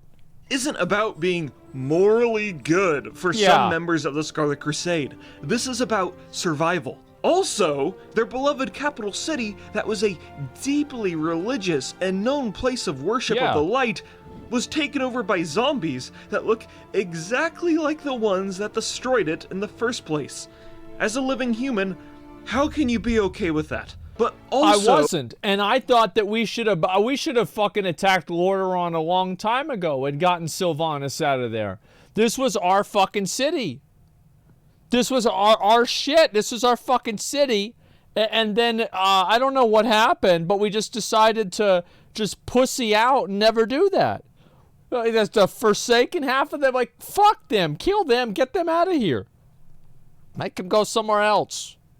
Oh, from the Forsaken's perspective, who live in the capital city, they too are citizens of Lordaeron, who have retained all their memories from when they were alive and are now treated as monsters, and this is the only place they really can live. This is what makes the Scarlet Crusade such an interesting villain in WoW.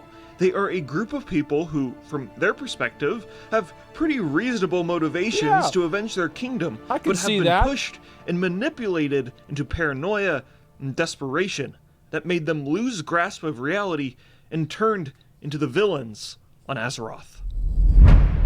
To be fair, it was all just a Dreadlord pulling the strings, let's be honest.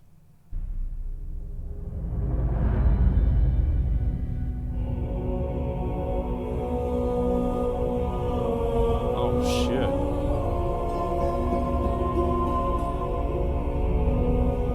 Now that we know the insidious origins of the Crusade, let's go through each expansion in WoW and learn how the Scarlet Crusade was ultimately defeated. First, let's start with Classic BFA? and get to know the leaders of the Scarlet Monastery and their nefarious deeds. Okay. Tell me everything. Within the dark depths of the temple, Interrogator Vicious is known for unleashing his unrelenting sadism and cruel expertise against the enemies of the Crusade. During he's Classic, basically there's a quest torture that guy. involves him stealing a wedding ring from one of his torture subjects and giving it to his own wife, which is just, oh, so incredibly evil. Interrogator Damn. Vicious also makes an appearance within the Brawlers Guild, and the announcer will yell, "Well, wrap me in leather and tug my leash, it's Dungeon Master Vicious." So, I wonder if they changed that that line. Yeah, I wonder if they changed that one. Holy shit. you can do with that information what you will. Cancel troops. Houndmaster Loxy trains his savage hounds of the Crusade to sniff out the unclean and Brawlers hunt Guild's them canceled, down true. within the forests of Tirisfal Glades. You will not defile these mysteries. Within the library, I remember this guy, bro, like whenever you got level 34, this guy was all you wanted to kill whenever you were a caster. Like, he dropped the staff, he dropped the chess piece. There were so many caster items this guy had. Holy fuck, bro. Like, that staff was the biggest fucking staff. Oh my god. Is that tabard available? Which one? This one? No. Master Mage Arcanus Doan combs over his tomes and teaches the Epic fellow Rain mages too? of the Yeah. Crusade on how to master the It's like use of super the low arcane drop chance. to destroy the undead. Ah, I've been waiting for a real challenge. Within the Hall of Champions, Herod is... I'll be honest. Herod is literally just a shirtless guy with an axe who says, "Blades of light!" But what's more interesting is the room he's in, which is called the Hall of Champions. Here we can see a bunch of different statues of slain or missing members of the Crusade. What's confusing, though, is there are statues of elves and dwarves, which kind of goes against the whole ethos of the Crusade in the first place. Yeah, so Blizzard having massive plot holes and everything you doing not making sense, this is not new. It's pretty much always been like this. Yeah, it's always been like this. There's always been bullshit like this, and it's like, what about this? Like, I remember, like, there was one time, I think Jesse Cox went to the thing, and there was this giant tail of a monster in Gundrak. And he's like, so what is that? And, like, I think it was Chris Metzer was like, oh, I don't know. I mean, I don't even know what that is. And he's like, yeah, I knew you'd say that. I've got a picture. And he pulls up a picture of it, and he's like, wow, that's crazy. Damn. And we put that in the game? And Jesse's like, yeah. He's like, wow. Well, ain't that something? Well, next question. That was about it. Even funnier about this place is the names of the people and how uncreative they are.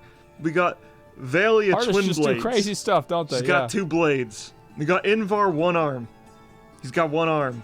We got Yana Blood Spear. He's got a spear. Okay. We got... Oh, wait, hold on. Whoa, Wait, no, what no, the no, fuck? Wrong universe. But one of the more interesting ones is Halia Sunshield, who's got a shield. But what's interesting about her is the plaque for the statue says that she died slaying a dreadlord named Belthras. And what's interesting is that this dreadlord named Belthras returned 13 years later in-game as a mob Gul'dan summons during the Nighthold raid in Legion. Holy which shit! I thought is pretty neat. Anyways, back to the Scarlet God Crusade. damn, that's cool. The leaders of the monastery are located within the cathedral. Renault was given what he was promised and was promoted to Scarlet Commander of the monastery. Damn. And watches over it with Sally Whitemane. Damn. Together we shall spread the Crusade's ideals across this land. Now, I'd love to give you some backstory on who Lady Whitemane is, but she really doesn't have much of a backstory. She doesn't have to. She's hot. That's it. That's all we need to know. That's literally it. That's all we need to know. Yeah, that's totally it. Her family was all killed by the Scourge, and she swears to avenge them, which is the same story that a lot of the members of the Crusade have. Despite this, she is easily the most iconic character from the organization. I wonder why. Because of her... qualities? Yes. Of course, in-game, we go in and we kill all of these bosses. But that isn't what actually happens lore-wise. What actually happens is depicted in the Ashbringer comics.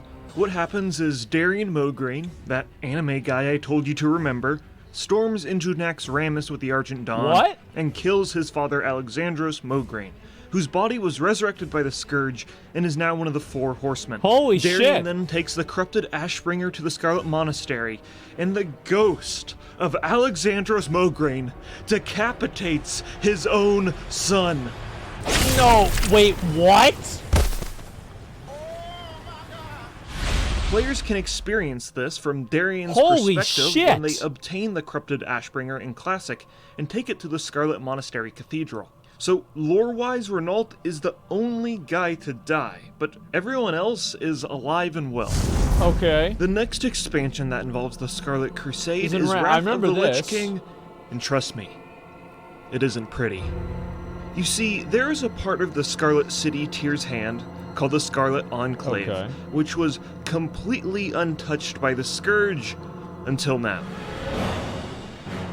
The Lich King and his Death Knights invaded these lands in their Flying Death Fortress. It is kind of and crazy, laid the isn't city it? to waste. This is the starting experience for the Death Knights and Wrath of the Lich King.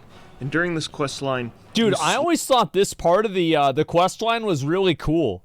The first time I did it, I was like, wow, this is awesome, because I always felt like the Scarlet Crusade was like one of the main like core features of WoW, you know? It was like the one of the main original antagonists of the game. slowly invade and ultimately wipe out the Scarlet Enclave of all of its members, and the starting zone has some of the most annoying quests in the whole game. Like, you know that one where you have to auto-attack the Scarlet guys with those pokers? Remember that one? No. God, the starting zone sucks. No, I don't remember that at all. The Enclave is being invaded. High General Bridget Abendus, daughter of one of the original founders of the Scarlet Crusade, claimed to have a vision from the light itself. The vision told her that she should take her most devoted followers of the Crusade and journey to Northrend to continue their mission to purify all undead.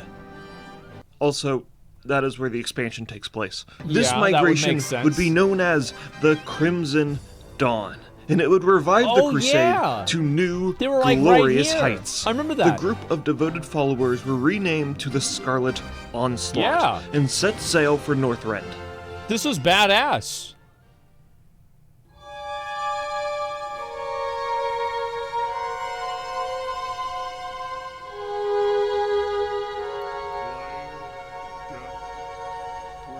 Okay. In Northrend, they established... Dude, I remember there was another place in Ice Crown where they were at, and it looked so cool, man. It was one of the most badass zones in the game. Multiple bases, the main two being New Hearthglen and the Onslaught Harbor. The Onslaught Harbor easily being one of the top 5 most underrated locations in all of WoW because of just so out of the way it is from everything else. Yeah, I don't know why they were down there. The priest in me likes when you confess your sins, but the Inquisitor in me likes to punish you. Oh my god.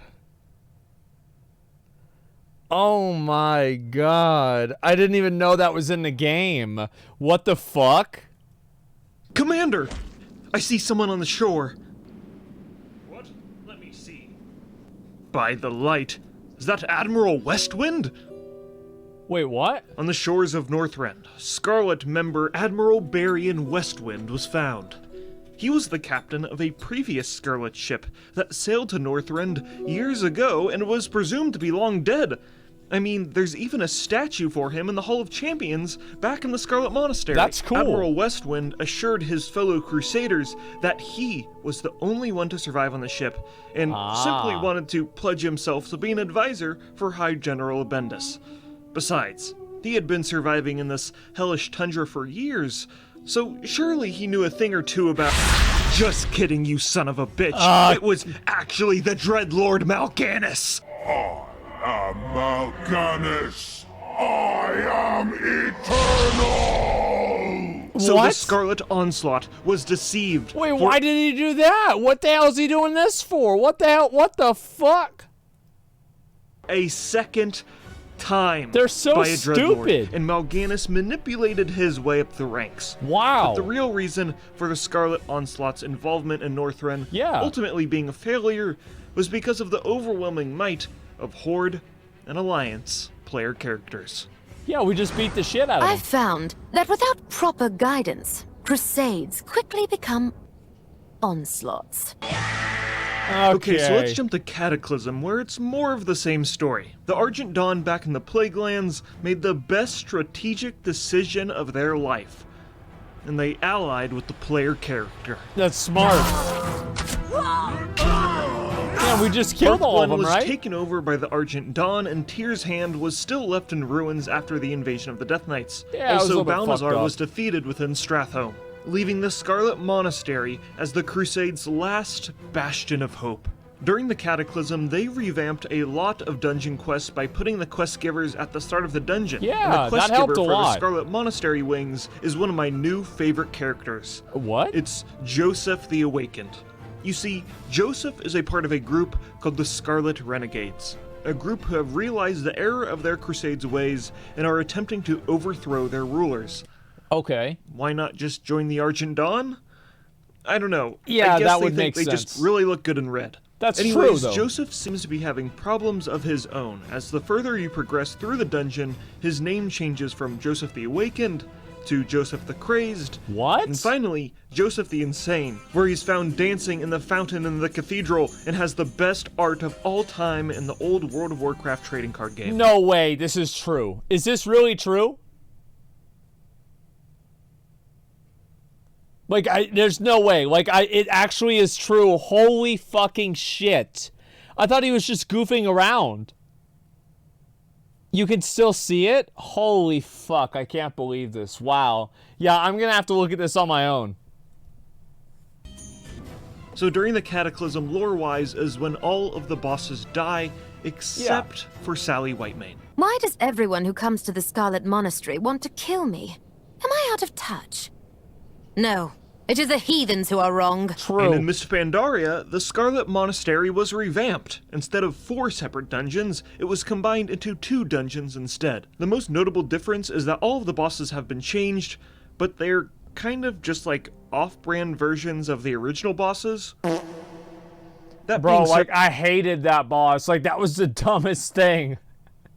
It was, yeah, it was just a scuffed version. Oh my god. The new Scarlet dungeons were okay. I remember, dude, running Scarlet Halls was fucking fun. Back in the day, the challenge mode, it was great. I loved it. there are some interesting ones, like Flame Weaver Kogler, who is so ashamed by the Scarlet Crusade's embarrassing history, he has taken it setting upon it all on himself fire. to scorch the library and destroy all evidence of their embarrassing past. Yeah, Everything must burn. None shall know the Scarlet Crusade's shame. Also, a lot of these new bosses have, like, really, really thick accents. Ah, stupid animals! I'll put you down after I kill these weaklings! My fists are scarlet with your blood! If you die, you die. To think you've come so far, only to perish here. Accents have always been a weird thing in the Warcraft universe the because fuck? there isn't really a place in the universe where So they're a bunch of fucking, like, so they're red and they're all Russians? Like, what the fuck is this? Jesus, that's a little bit much, isn't it? Russians are bad, apparently. humans live that have identifiable characteristics of heavy Russian or German accents. Yeah. They kind of just have them because they sound cool. The final That's boss true. fight is still with Lady Whitemane and just some does the same random thing. dude named Commander Duran. We defeat them, and with the help from Lillian Voss, a complicated character I can maybe make a video about in the future, we make Yes. sure that Sally Whitemane stays dead forever. Wow. Okay, so in Legion, the Death Knights fight their way through the Scarlet Monastery and Again? resurrect Sally Whitemane to be one of the 4 horsemen. And So I was really upset about this because we had an opportunity to have a hot, thick goth girl in the game. Like, you understand that? Like, we did. It was good. And then she's wearing this, like, new outfit and she's not looking the same. Yeah. And she doesn't look the same. She's got, like, that weird fucking, like, tumbler haircut now. Like, what the fuck happened, man? She's just surprisingly okay with it after Yeah. committing her entire life when she was living to killing undead. for some reason. And finally, the Scarlet Crusade had one small cameo in the Battle for Azeroth expansion. It was a starter Near quest, the right? Kalston estate in Tirisfal, there is a collection of pamphlets from a subgroup called the Scarlet Brotherhood, and are filled with insane ramblings and, yeah. Basically, the Scarlet Crusade have kind of just turned into conspiracy theorists. I'll spare you the details. Yeah, I don't know how the fuck that happened. Yeah, they straight up took stuff from, like, Alex Jones and like, the way that he talked, and they just put it into the game, and they're like, yeah, that's like the Scarlet Crusade. Like, yeah, basically QAnon. Yeah, the Q Crusade. There you go. Details, but to sum all of the ramblings up, they think Anduin is an undead-loving traitor who is secretly trying to usurp control over Lordaeron by marrying Callie Menethil. Also, the Scarlet Brotherhood plans to team up with Greymane and kill all of the undead, then kill Greymane. And lastly, that's good. The Brotherhood says that they have secretly been raising the son of Callie Menethil, who will be the new king of Lordaeron. But Callie has a daughter and not a son, so that can't even be true. Well, that doesn't matter because that was it was censored. Yeah, it was censored. That's why they don't know about that. Exploring Azeroth Eastern Kingdom's book, it is stated that the Crusade was totally wiped out in Legion, and this group called the Scarlet Brotherhood is the only remnant of the Crusade we have left. So the idea of the Scarlet... I hope they bring them back somehow. I always thought the Scarlet Crusade was really cool, and I thought their armor looked really cool too. So if they bring them back, that would be good, because then I could kill them and get their armor. Yeah, that'd be awesome. Crusade ever returning in Warcraft's story is unlikely. I don't think it'll happen either. They have been either. constantly losing ever since World of Warcraft came out, and their leaders have either been killed or raised into undeath. But what remains are the memories of one of the most interesting and iconic factions in all of Warcraft. The Silver Hand failed, Paladin. Ooh. Join us. Take up the path of vengeance. True. Yes, we get it. You're edgy. Congratulations. Can we move this along? Wait, did Uther really say that to her? Yes, we get it. No, I don't know. Heroes of the Storm? Oh, okay. I was about to fucking say, dude. I was like, wait, what?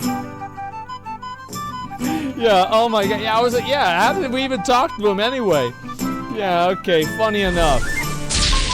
Alright, listen, I thought this was actually really good. Like, I didn't know hardly any of this stuff about it. Like, it's been quite a while. Like, I'll know part of the lore. I thought they turned Fairbanks, like, I thought the Scarlet Crusade was trying to hide the fact that Fairbanks was an undead or something like that.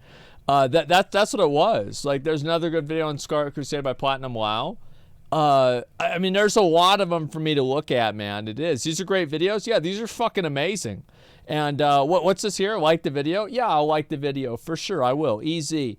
Okay, how about some white main art? Yeah, on my second monitor that's not showing on stream.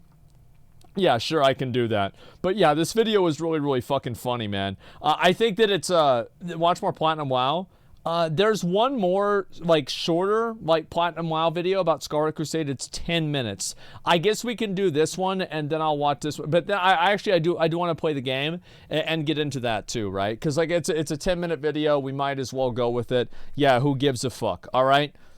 Yeah, give me 1 second. Watch Uber Danger's new video. I already watched it, actually. Yeah, I've already seen it before, and I watched it at the beginning of the stream. I thought in general, like, you know, I supported them completely, basically, with it, right? All right, here we go. Let's watch it. Are you going to play a game? I will, if you can imagine that. Yeah, I'll probably play a game in just a little bit. I haven't really been too into playing games, you know? We've just been fucking around doing other stuff, so it's going to be a new thing for me. I don't know how it's going to be. Here we go. During the war against the Scourge in the Eastern Kingdoms, Crusader Alexandros Mograine wielded a mighty weapon called the Ashbringer. Right. With each swing, the paladin cleaved through waves of undead.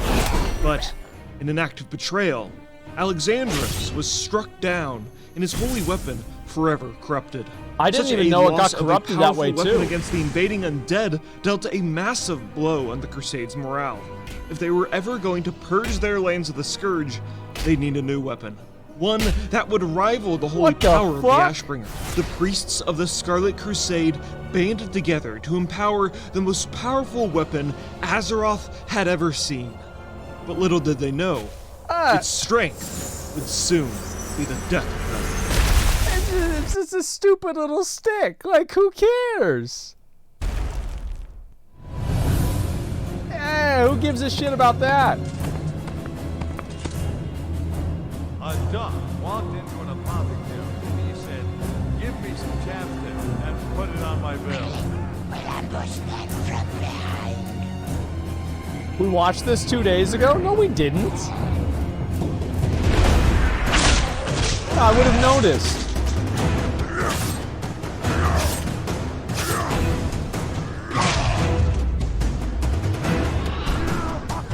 Okay. Wait, we did? We watched it? No, we didn't. No, there's no way we did. Let me see if we watched this before.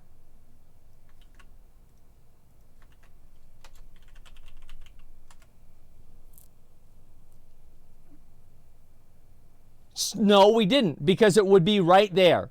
It would be right there at the top. It would be Asmongold reacts.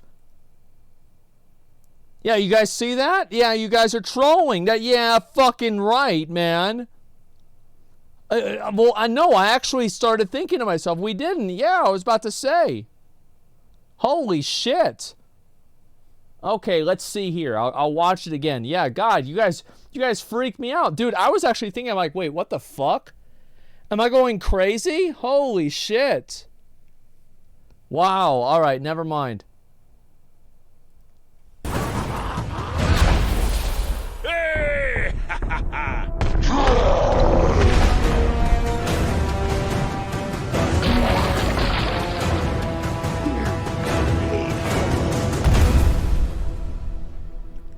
Okay. The Scarlet Crusaders had found what they were looking for. A crystal empowered by pure darkness. Such an artifact would be paramount if they were ever going to create a weapon that matched the power of the Ashbringer. So this is You how see, they the got it? Ashbringer's holy powers were imbued by a similar dark crystal that was filled with the powers of the light. Right. The violent clash of these two types of magics altered the crystal into one of pure light. Yeah, that was the crystal. cinematic, or They the little forged event. the Ashbringer. Now, the Scarlet Crusade would do the same with a similar dark crystal they obtained in the Plague Lands. Okay. Yeah, it's Old Hillspread. Yep, that's right. For weeks, a council of 10 priests practiced the ritual to infuse the purified artifact into a weapon. With their holy powers combined, they'd develop a sanctified staff that would be integral in purging their homeland of the vile scourge. But during the moments of the staff's creation, deception intervened. Oh, there. Wait, it's the same Satan guy? Deathrohan was the Wait. leader of the Scarlet Crusade, but in reality, it was actually the Dreadlord Balnazar in So he disguise. fucked this up too. He watched as the weapon was forged. It was unacceptable. If his underlings wielded such a force, it could lead to his identity being unmasked. Yeah, it would In an make act sense. of pure malevolence, the Dreadlord interrupted the ritual with his dark magic. Okay.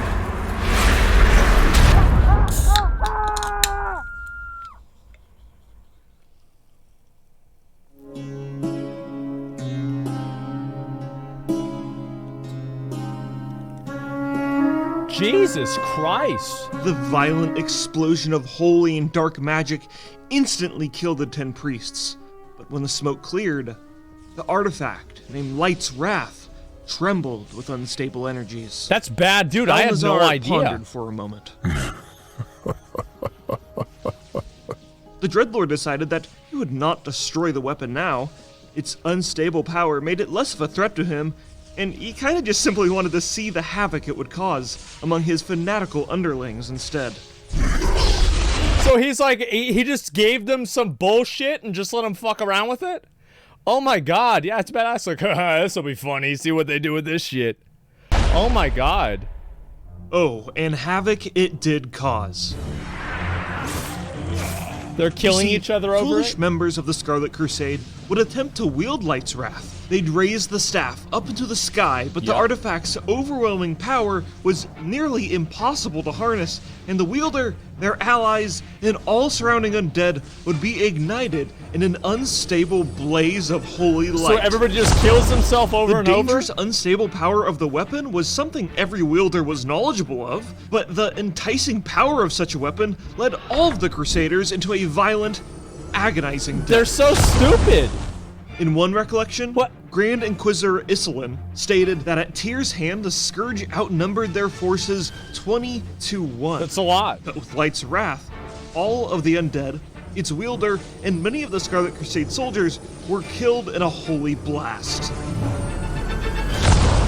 The few soldiers that somehow survived the torrent of magic were left absolutely shell-shocked. In the days that followed, these soldiers could not even dress or feed themselves without assistance after what they just saw. That's like me. So let's be honest here. Did the Scarlet Crusade members kill themselves in this battle? I mean, yes, but when they ultimately kill all of their enemies in a 20 to 1 battle, that's pretty good. You know, good ratio. I think those losses are acceptable. Yeah. Such a powerful weapon caught the attention of the Kirintor mages from Dalaran, specifically the mage named Isserin, who made it his duty to secure the staff. He tried to track down the weapon to make sure it didn't fall into the wrong hands, but each time Light's Wrath killed its wielder, it didn't take long for another crazed zealot to yoink the staff and try and wield it for themselves. All across the Plague Lands, there were blown out craters of holy destruction from every attempt at wielding Light's Wrath. And it wasn't just used against undead either. Bro, these guys are stupid as fuck, man. Oh my god. It's just so dumb. No one expects the Scarlet Inquisition. Crusaders attempted to use the staff to purify innocent townspeople of course who the they Scarlet did. Crusade thought were unclean. And of course, everyone died in the process. Yeah, that's the way it goes. Probably the most infamous wielder of the artifact was a sadistic man named Inquisitor Halbin. Within the dark recesses of the Scarlet Monastery's dungeons, Halbin used the staff to torture Forsaken prisoners. The Inquisitor inflicted whatever pain was necessary to extract information from his prisoners. But the more he tormented the Forsaken, the more he learned to loathe every fiber in their rotten being.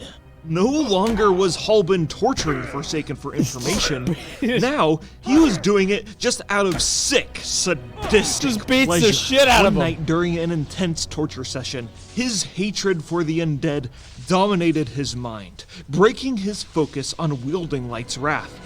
This split second of broken concentration was all it took for the torturer's weapon to betray him. Burning holy light engulfed the torture chamber. Inquisitor Halbin died a slow, painful death, and his tortured screams echoed throughout his chambers in the same roaring cacophony as his victims. Okay, so this is where our story falls apart. Somehow, someway, that is not explained, Light's Wrath fell into the possession of a troll priest named Jakar. What? She used the weapon in an expedition to Northrend to destroy the Scourge, but after some time, she lost control of the weapon and it permanently blinded her, but it didn't kill her, and she abandoned the artifact in Northrend. And then somehow, someway, the weapon found its way back to the Eastern Kingdoms, and it cycled through the hands of multiple well-meaning priests and paladins. Yeah, they all died. Then, a group of hooded horsemen from the Tower of Karazhan, called the Dark Riders, tried to claim the staff in Duskwood. I got it. When they touched the staff, a pure wave of holy energy echoed from the weapon, and it sent them running away. And by the way, WoW copies a lot of concepts from other universes, but the Dark Riders are literally just the Nazgul from Lord of the Rings, aka the guys called the Black Riders, and like... The thing is, look, guys, I mean... it was a good idea, right? I mean, shit, it's a good idea. You might as well use it. I mean, what are you gonna have to, you don't have to reinvent the wheel. That seems good enough for me. Seems just fine. Yeah, it's okay. where do you cross the line between referencing something and just blatantly copying something? Okay, anyways, Right back to here. some weird random story beats. And then somehow, some way, the staff fell into the hands of the Twilight Hammer cult. Holy shit. Who tried to suck out all of the holy energy from the staff. But the Guarantor mage, Isserin, who made it his life's mission to track down Light's Wrath, intervened. But don't tell me he's about to use it and get himself killed. With the staff in his possession, No way. the mage conjured a protective spell over the staff. Oh. Yeah, it killed him instantly. Despite this, Light's Wrath was transported to the Nexus Vault, located within the Nexus in Northrend. And this is where the player character Priest comes in. All right, never mind. When they arrive, the Nexus is currently occupied by Ethereals, trying to hoard the power of the Nexus and the artifacts within the vaults. And this is the disappointing part of our story. Right. The rest of the questline is pretty much a direct copy of the Arcane Mage questline for their artifact weapon. Yeah. And the origin of Light's Wrath is only told to players through text, leaving the story totally unknown to most players. Wow. Which is a shame, because it's one of the most outrageous and enjoyable little stories within What Warcraft. a surprise. And honestly, it just gave me an excuse to talk about the Scarlet Crusade some more. Yeah.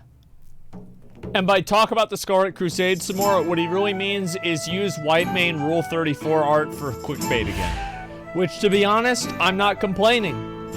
That's fine with me. Yep. It's okay.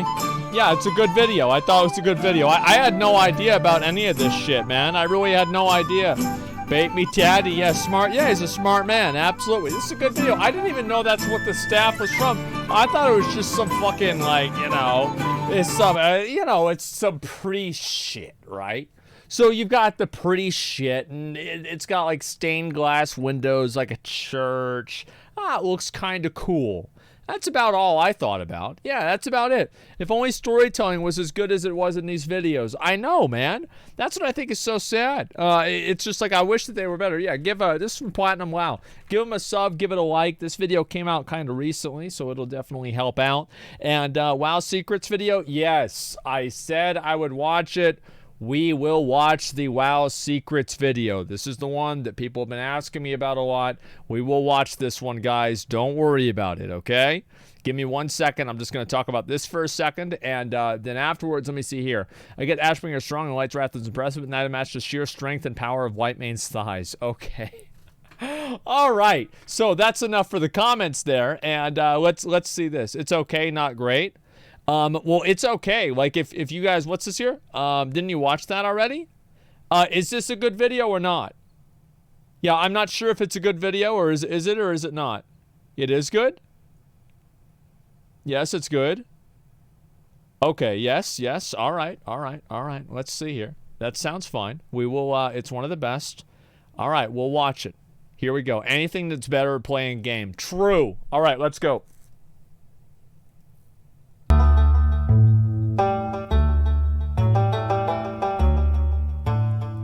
Wasn't planning on making this, folks. However, to say that the last week has been an unexpected surprise would be an understatement. I would say so. For the last month or so, I've been busy on my real life channel, talking about important topics such as Hungarian elections and house prices. You know. Well, as I said, like, Europeans, like, in those smaller countries especially, they get so fucking mad about politics. Yep, that's exactly it. We already saw this?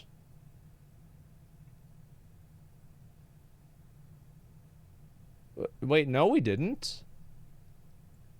Like, I'm gonna be honest, guys. I do not like the chat gaslighting. I don't like getting gaslighted for things. So if people do that, I will just permaban them. That's it. I will literally just permaban them, and that's it. I don't like it. You do. But I couldn't help but notice that this channel had almost doubled in subscribers in a single day, from 10,000 to over 17,000 at the time of recording. Wow. Needless to say, I was quite surprised, as I hadn't made anything here in over a month. I wonder how that leaving me very happened. confused and left asking, who are you people? Yeah, true. You people. In a desperate attempt to find out where you all came from, I decided to have a look at my analytics. Okay. And I noticed that a video I made almost a year ago now had received a sudden increase in views of 2,100%. Wow! When I saw the top comment, I knew immediately what had happened. What was it? You know, folks, it's a very strange experience to watch someone watch you, who you've been watching for a long time. Oh, look Back at in that. the day, I was a massive WoW achievement hunter. Jeez, the sort of what a player who just loser. had to get everything. I first discovered Asmongold around 2015, as he used to create by far the most straightforward and easy to follow achievement guides that Wait a second. Sort of player who just had to get everything. I first discovered Asmongold around 2015, as he used to create by far the most straightforward and easy to follow achievement guides. Damn. Yo, true and real. Like, I'm gonna tell you guys, like, those videos are still, I did. It was a long time ago, man. That was 7 fucking years ago. And that's what it was. I still use them. Well, I mean, they're the best. It makes sense. Absolutely. That there were available. Now, I don't use Twitch, mostly as I find Twitch chat to be the most annoying thing mankind has ever invented. Yeah. PogChamp! However, I can't deny that, clearly, it's a very popular platform. It sure is. And so, much like how I have to thank Asmongold for helping me get the Glory of the Firelands Raider achievement at 5 o'clock in the morning 7 years ago, I also have to thank him for bringing what would have been yet another forgotten production of mine in front of over 500,000 people. It was a lot of Truth fucking be people. told, I had completely forgotten all about this video. It was just... I find this to be funny, you know, like all the times people bring up about how React content is bad and, oh, React content sucks, it's so bad. Look at this. Isn't it crazy how it's not true again? Wow. What a day. Just a bit of creative writing I made out of frustration. I was, and still am, baffled to see it receive such a positive response. Yeah, it was From great. Urban Dictionary definitions I love to this. German news articles. Hey, what'd you just say? It's been very interesting. Say what? What'd you just say? About what? You just say what a day? Yeah. You don't say that. Why? Do I get up here and say, "What's up, y'all? It's me." No, I don't say that. That's my line. Don't fucking say that.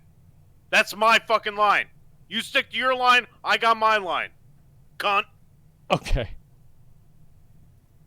Read all your comments, as well as see the Google Trends spike for the SoCal Lady Killer. Holy shit. However, this whole thing has admittedly put me in a bit of an awkward situation. What's that? You see, over the last few days, I've been inundated with request after request to make more creepypastas, just like Stone Talon. And my response to that is... no. Good idea. You see, the reason why you enjoyed Stone Talon wasn't just because of the writing. Because it was unexpected. But simply because you didn't know whether it was true or not. Exactly. Had I told you the truth right at the start, exactly, you would have all Alt F4'd out of there in Guinness World Record time. Yep. Make no mistake, I could easily write a ton more stories like it. The Butcher of Badlands, the Rapist of Redridge, the Molester of Loch Madan. But it simply wouldn't be the same. No. As deep down, you'd know the truth. That's true. Not only that, but I don't even play WoW anymore. What? Which I'm pretty sure doesn't really require an explanation. Seeing what was once my favourite game, community, and company devolve into the... I love hearing this from just like a random guy. Just like, this isn't some kind of fucking, like, plant. This isn't anything like that. This is just a random guy talking about his game, you know? He's just having a conversation. Absolute disgrace that it is today is something that, frankly, I'd rather forget about entirely. And can you really blame me? However, even if I have no plans to ever return back to WoW, I feel as if I can't just simply ignore all of your kind words. So, I wanted to make something for you all as a thank you. Consider it a sort of one-off bowing out gift for all you WoW-heads. Now, as I said, this isn't a creepypasta, but instead, a rabbit hole. I said that Stone Talon was WoW's darkest secret, but truth be told, there is actually a real darkest secret about World of Warcraft that I have never seen anyone else even talk about. In What's fact, that? it's been out in the open now for years, and yet seemingly passed everyone by. Perhaps it's not so much a dark secret, but a forgotten secret. I know, you're skeptical. So, without further ado, go into full screen mode and let me explain. Okay, what the fuck? Alright, here we go again. Yeah, let's go. What the fuck? It's so hard for me to believe him. I'm gonna believe it. I really am. I'm gonna believe it, and because there are plenty of weird mysteries in WoW. I will. I actually will believe this. But as I said, isn't it great? This guy makes great videos, and, you know, he used to watch the Asmongold guides back in the day, because, you know, they were so good, and, like, I had videos about everything, you know? I mean, man, ain't that the truth? As this time, it's real. Oh, and folks, try not to tab out this time, will ya? Okay. Alright, let's see it.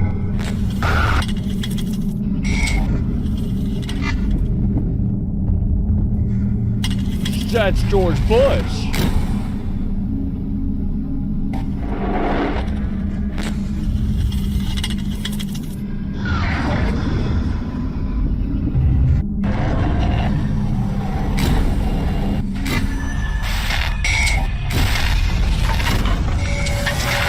Holy shit.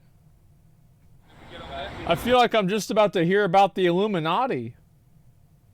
Yeah, you know what I mean? Like, this is going to be about, it's going to have, like, a picture of, like, George Soros, and it's going to be, like, really, really dark like this or something, you know, with, like, ominous quotes, and then the next scene is going to be a scene of, like, 9/11, and it's going to be, like, what are they hiding, and it's going to have a picture of, like, Obama, and he's going to have triangles for eyes, and the triangles are going to zoom in on the eyes, and it's the Illuminati, you know, like, that yeah, I mean, really...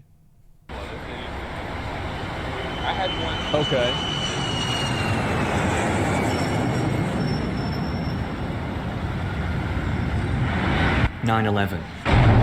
The Twin Towers of the World Trade Center in New York were destroyed in a terrorist attack. Days later, President George Bush announces the beginning of the War on Terror, with the aim of bringing those responsible to justice. During this time, President Bush's approval rating was around 90%, an unprecedented high in American politics. The people were angry and wanted revenge. 10 years later in 2011, President Barack Obama formally announces the death of the leader of Al-Qaeda, Osama bin Laden. What the fuck? Yeah. With the news of this announcement, the American people and their allies around the world celebrated. After 10 long years, it seemed that this war on terror was finally about to come to an end. Yeah, it didn't happen. But it didn't. No, it didn't. The modus operandi of American foreign policy had changed from merely eliminating potential terrorist threats into what became known as nation building, with the aim of transforming countries in the Middle East from being dictatorships into being democracies. Afghanistan, which went from being under the sole rule of the Taliban to now having its own elections, being a prime example of such a transformation. Okay. During this time, the American public's attitude to war deeply started to sour. In their eyes, if it truly was mission accomplished... Oh, bro, like, y'all don't remember this shit. Like, this was the biggest fucking meme. Oh my god, this was a fucking meme. Yep. Yeah, that didn't go too well. Then why was the government still spending trillions of taxpayer dollars fighting such overseas wars when their own people at home were struggling? That's a good 10 question. more years later in 2021, and the war on terror would ceremoniously come to a close. Wow. Yet perhaps not in the way that many thought it would. Within hours of the US military leaving Afghanistan, the Taliban had once again seized control within hours. Oh my god, I remember whenever this shit happened, and like people were talking all the time about fucking this shit happened, and they said the plane was fake. They said it was a fake plane. The failure of trying to forcefully change a nation's foundations so radically were now on full display for the world to see. The war on terror was a tragedy for I saw almost that. everyone involved. Yeah, with it's a thousands of waste of lives money. needlessly lost, trillions of dollars spent in vain, and an entire part of the world now destabilized beyond comprehension. Yeah, it was bad. For many of us who grew up during the 2000s and 2010s, I did. It somewhat goes without saying that such events have foreshadowed our entire lives. But a question you're probably asking yourselves is, what the hell does this have to do with World of Warcraft? Well, that was one of the questions that I actually had. That was one of the things I was kind of wondering this. Yeah, I was kind of wondering the same thing. Well, a lot more than you might think, actually. What? 1 month after 9/11, on October 26, 2001, President George Bush implemented what became colloquially known as the Patriot Act. Yeah. In its own words, this was an act to deter and punish terrorist acts in the United States and across the globe, and to Okay. enhance law enforcement investigatory tools. Seems pretty good. When the All right. Patriot Act was first passed, most people didn't think anything of it. After all, Well, of course it's good. They literally. I mean, it has Patriot in the name. How could it be bad? Yeah, I mean, aren't you a patriot? I mean, come on.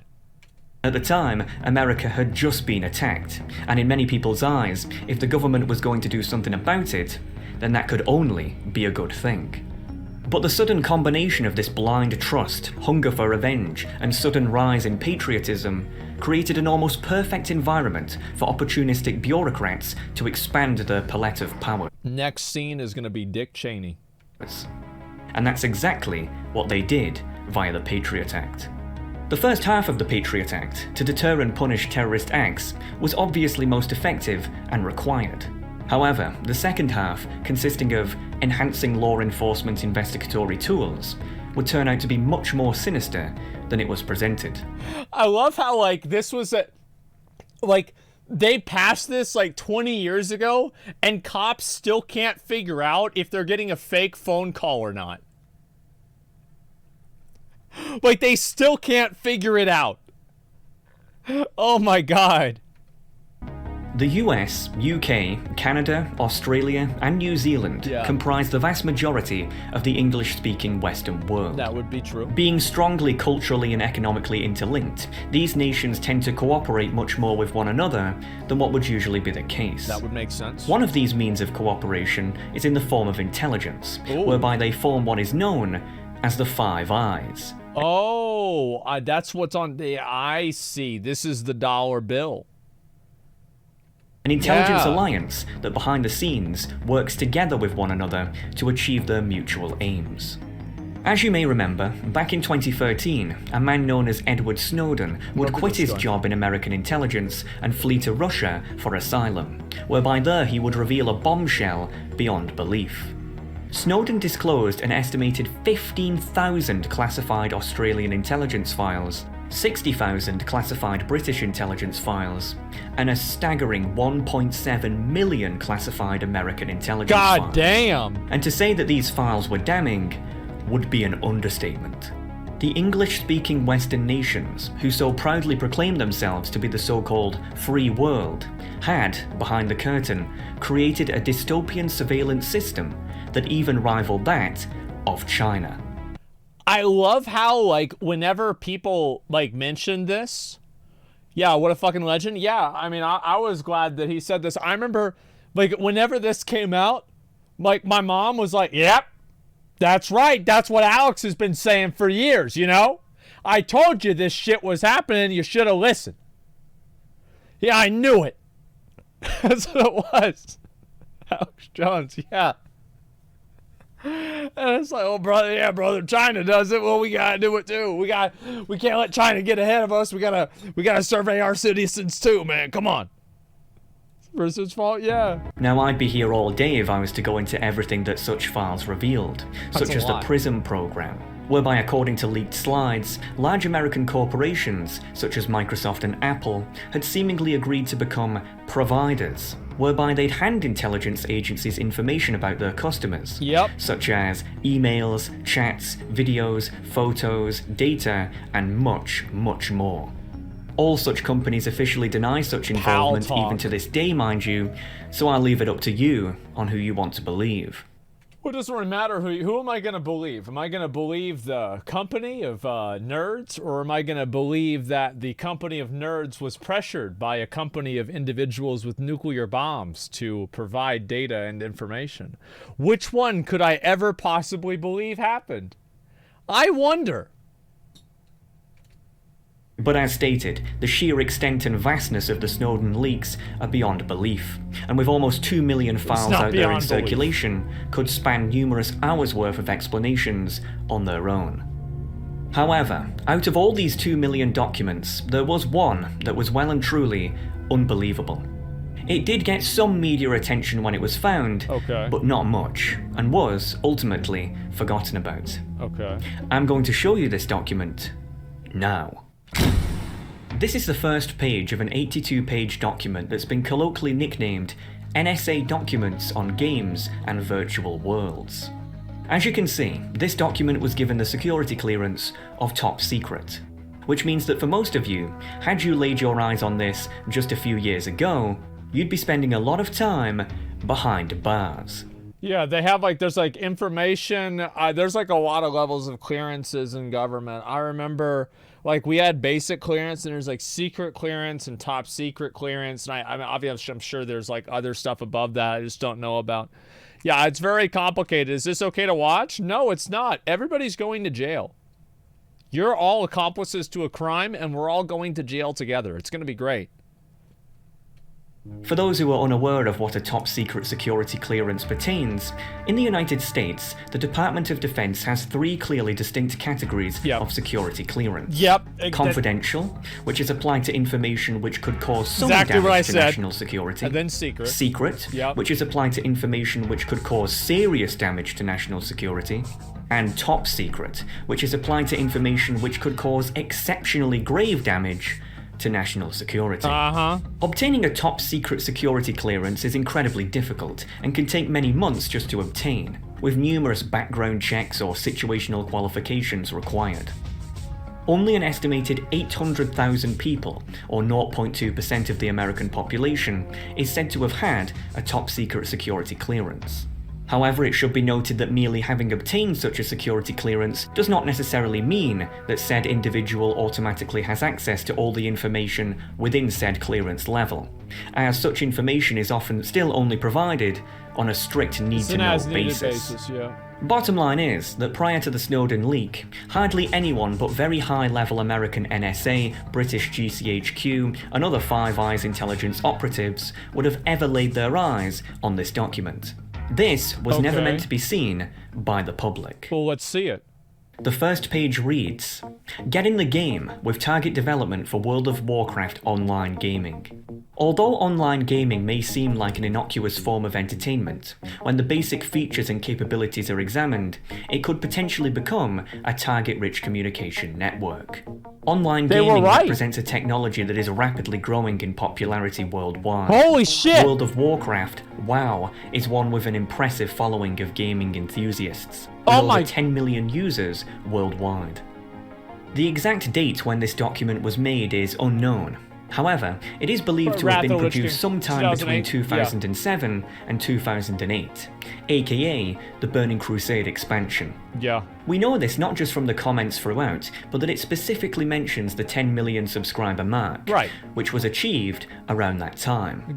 Quite the difference from today, where I'd be surprised if WoW even had 10,000 subscribers. But besides the point, you're probably wondering why American intelligence agencies are writing documents about World of Warcraft. Yeah, I would wonder that. Well, after 9/11, it goes without saying that the American government and its subordinate intelligence agencies became most paranoid. During this time, online video games were still mostly considered to be a novelty for the youth. However, as people from the millennial... online games didn't really start to happen until the 2010s. And the technology was there before then, but people didn't have as many computers back then. It was not everybody had a fucking, this nice fucking computer that can run the quality stuff. It was hard to do. It's expensive. generation who had grown up with online games started to join such agencies, It seems that the revelation that video games could be used for potential criminal activity seemingly startled them, as they had not yet understood, or even thought, that video games could even be used for such nefarious means, leading them to investigate further. This slide shows that the NSA analyzed... So I had a friend of mine, and like he did some like he did a little bit of wire fraud, right? He did a little bit of fraud.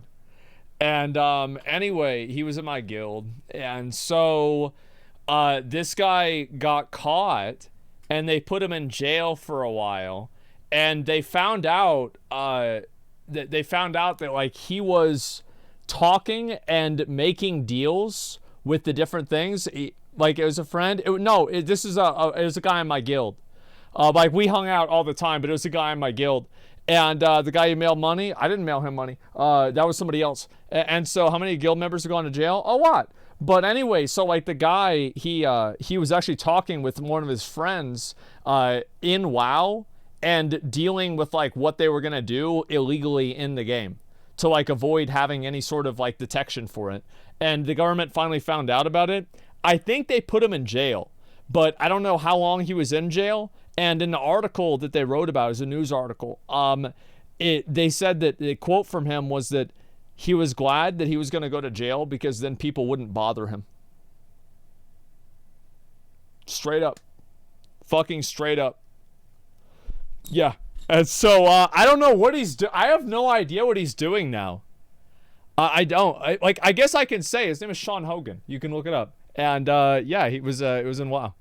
It was a news story and everything. Was he the bald guy? Yes. Yes, he was the bald guy. He was in my guild. He was Weeshun. He was a druid in my guild. We hung out together, like, pretty much every night. Yeah. Fucking exactly. Yeah. And we played together and everything, man. Numerous different videos. He told us how much money he made, too. It was a lot. And, like, you have to think in mind, right? So, like, put this in perspective. So, like, I talked to this guy, and I met this guy in, like, 2011, 2012, somewhere around there, right? And we were friends for, like, you know, a couple years before they sent him to jail. And then I made the virtual exchange website literally, like, 6 months after I think he went to jail. Right? Because I'm like, damn, so this is a really good idea, huh? So you can get a lot of money on this? Okay. Yep, let's do it.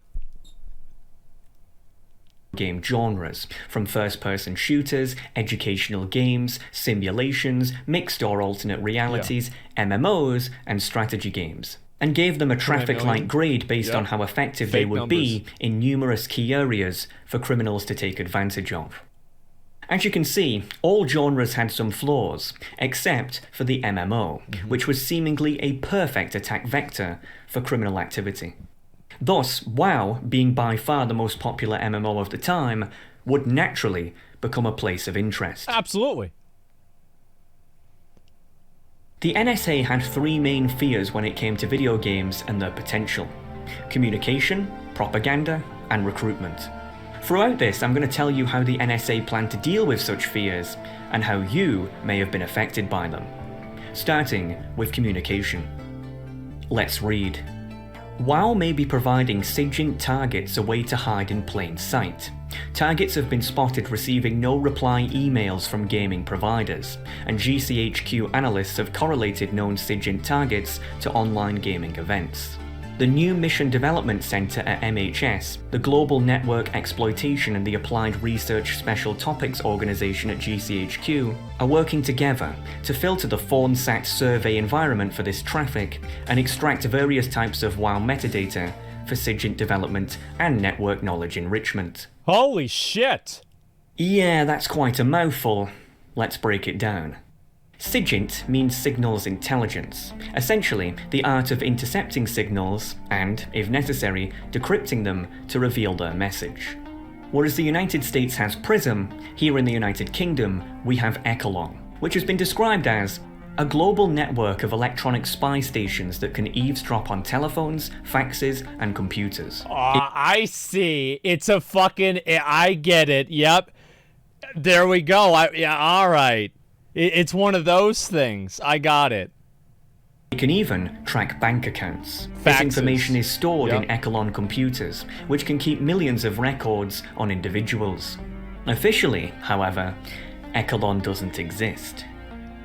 Echelon's collection of satellite data is referred to internally as FAWNSAT, which is an abbreviation for Foreign Satellite Collection.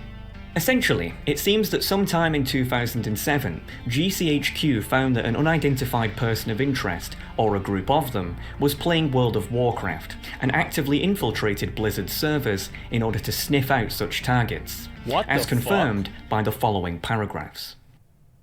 Communication is at the core of online gaming, and in WoW there are many ways to communicate and interact in the virtual world. A player has a character ID and can join different groups. Is it Sean? I don't think it was GCHQ recently asked MHS's new Mission Development Center to support an online gaming research effort focusing on WoW. Eager to assist in a new potential area of target development, the NMDC discussed metadata needs with GCHQ in order to enable WoW target and network research in the FAWNSAT area. The NMDC engaged Snort, an open source packet sniffing software, which runs on all FAWNSAT survey packet data to filter cut WoW packets. GCHQ provided several WoW protocol parsing scripts to process the traffic and produce Warcraft metadata.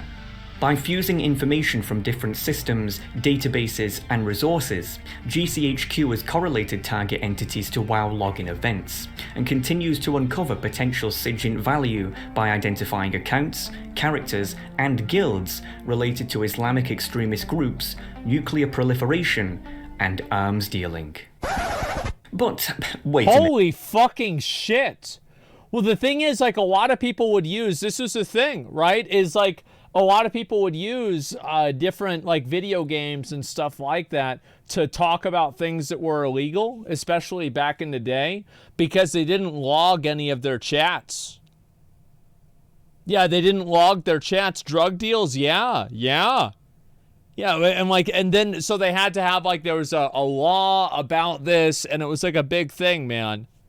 Like, as I said, like anything that has to do with any level of like fraud or scamming or something like that that would happen within like any of this time period, I probably know about it. I probably know about it or know people that were involved in it. Like, let's be honest.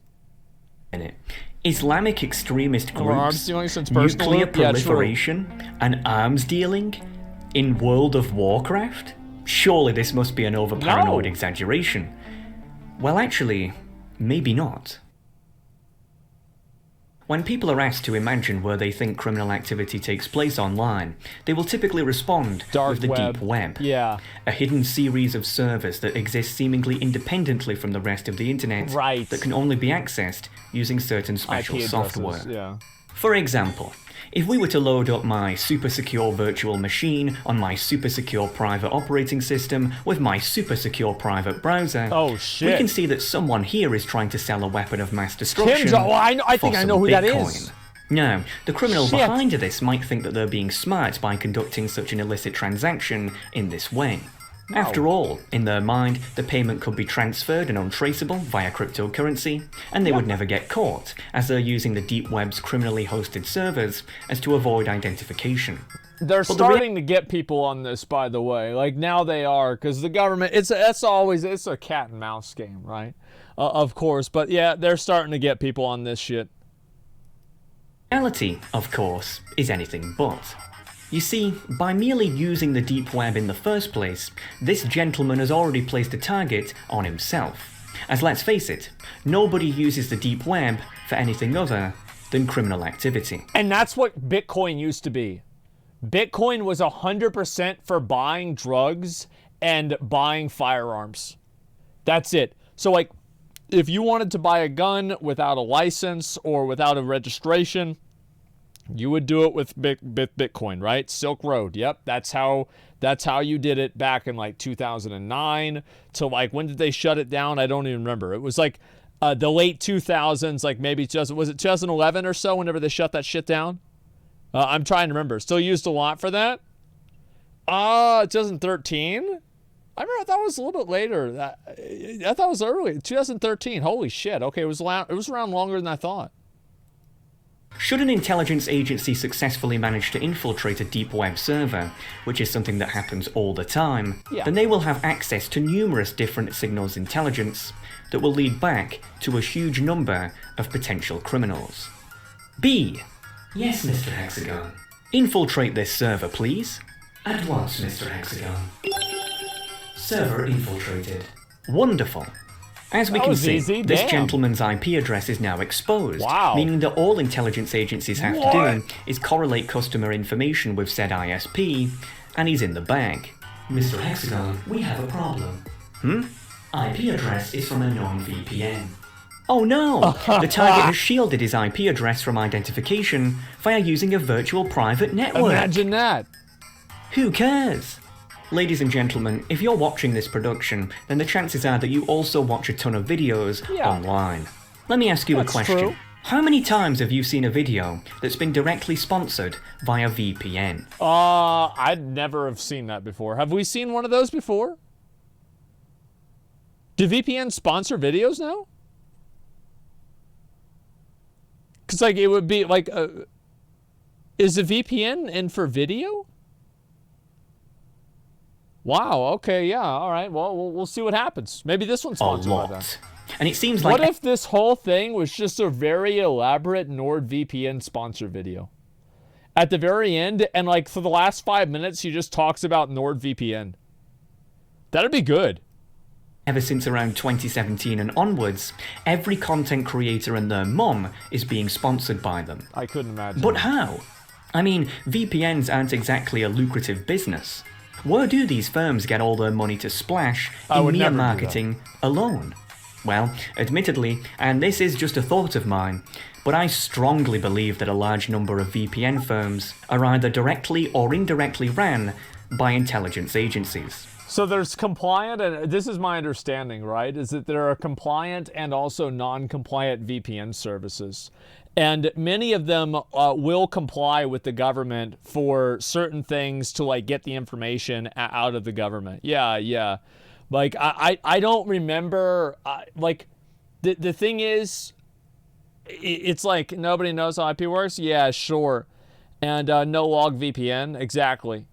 NordVPN's lying whenever they have their stuff hacked? I don't know. It really depends. Like, I'm not really sure. Every VPN has a website that's every VPN that has a website is compliant.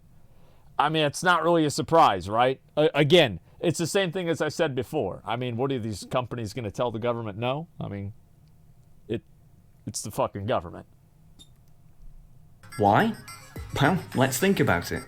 VPN technology makes it quite a bit more difficult for intelligence agencies to undergo sieging.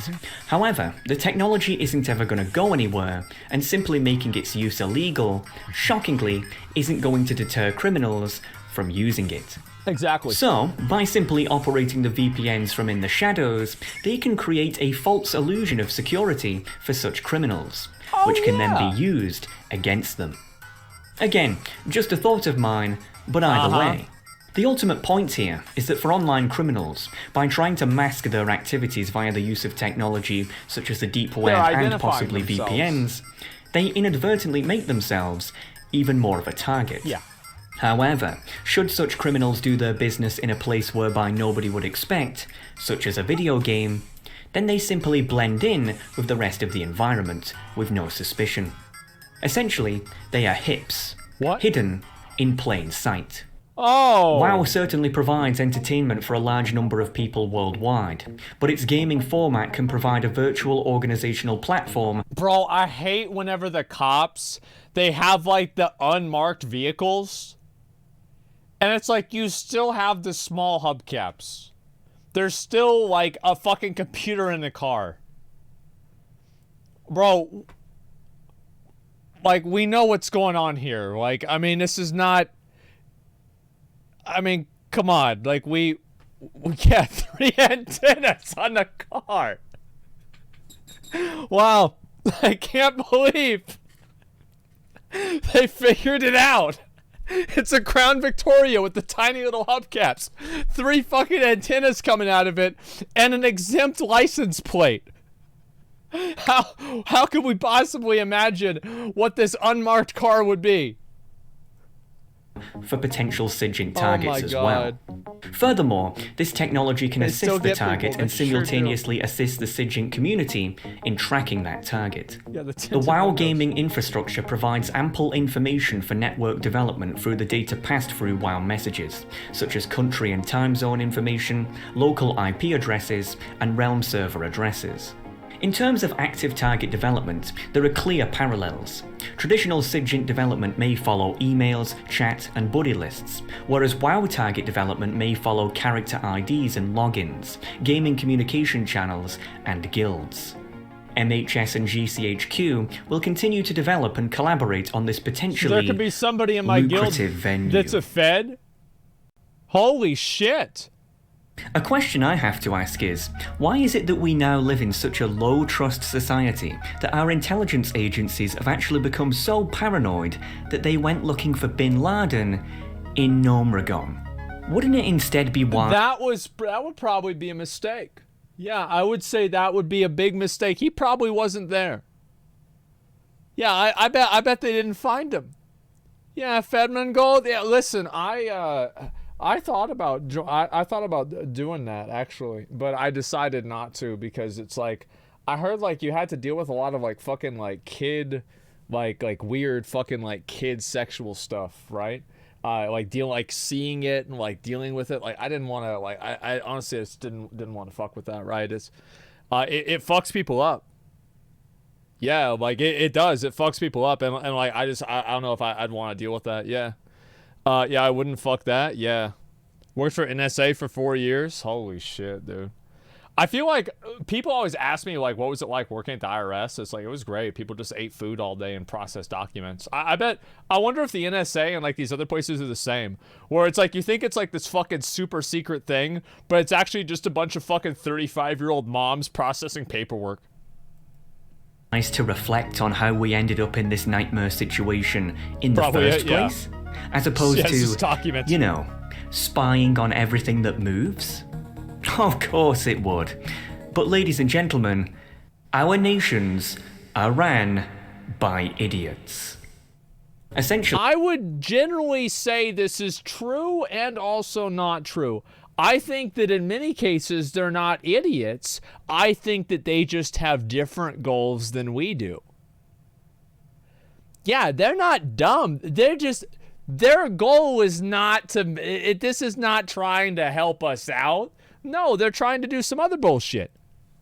Much like how the NSA harvested unsuspecting customers' information from corporations via the PRISM program, it seems they also not just planned, but actively did, infiltrate Blizzard's servers. Holy not shit. just to look for specific targets, but to also actively collect metadata on every single World of Warcraft player. Yep. Which essentially means that anything you've ever said while in Azeroth, even as far back as over a decade ago, could be stored on an agency's server somewhere, with the potential to be easily tracked back to you. Yep. Now, with all due respect to the NSA, if you're going to bother looking for terrorists on World of Warcraft, aka looking for a needle in a haystack, then you should, at the very least, actually make yourselves useful while you're here, and instead, deal with the army of perverted groomers that have been operating shamelessly out in the open within the Goldshire Inn, plaguing our beloved roleplay servers for years. Cheers. But regardless... That's actually true. Like, some of those guys, like, they don't care how old people are. They're going to try to talk to them anyway. And they're on, like, trial accounts. So if they get banned, it doesn't really matter. It's nuts, man. It's absolutely fucking nuts. Like, that picture, though? Yeah, I've seen this. It's all 30-year-old men. Yeah, but, like, what if some of them aren't? You know what I mean? If you think that's weird, wait until we get on to propaganda. Oh shit. Back in the early days of WoW, machinimas used to be a massive deal. What? Those of you who have played the game for a long time may remember gems such as Illegal Danish, Snacky's Journal, or my personal favourite, Of Time Gnomes.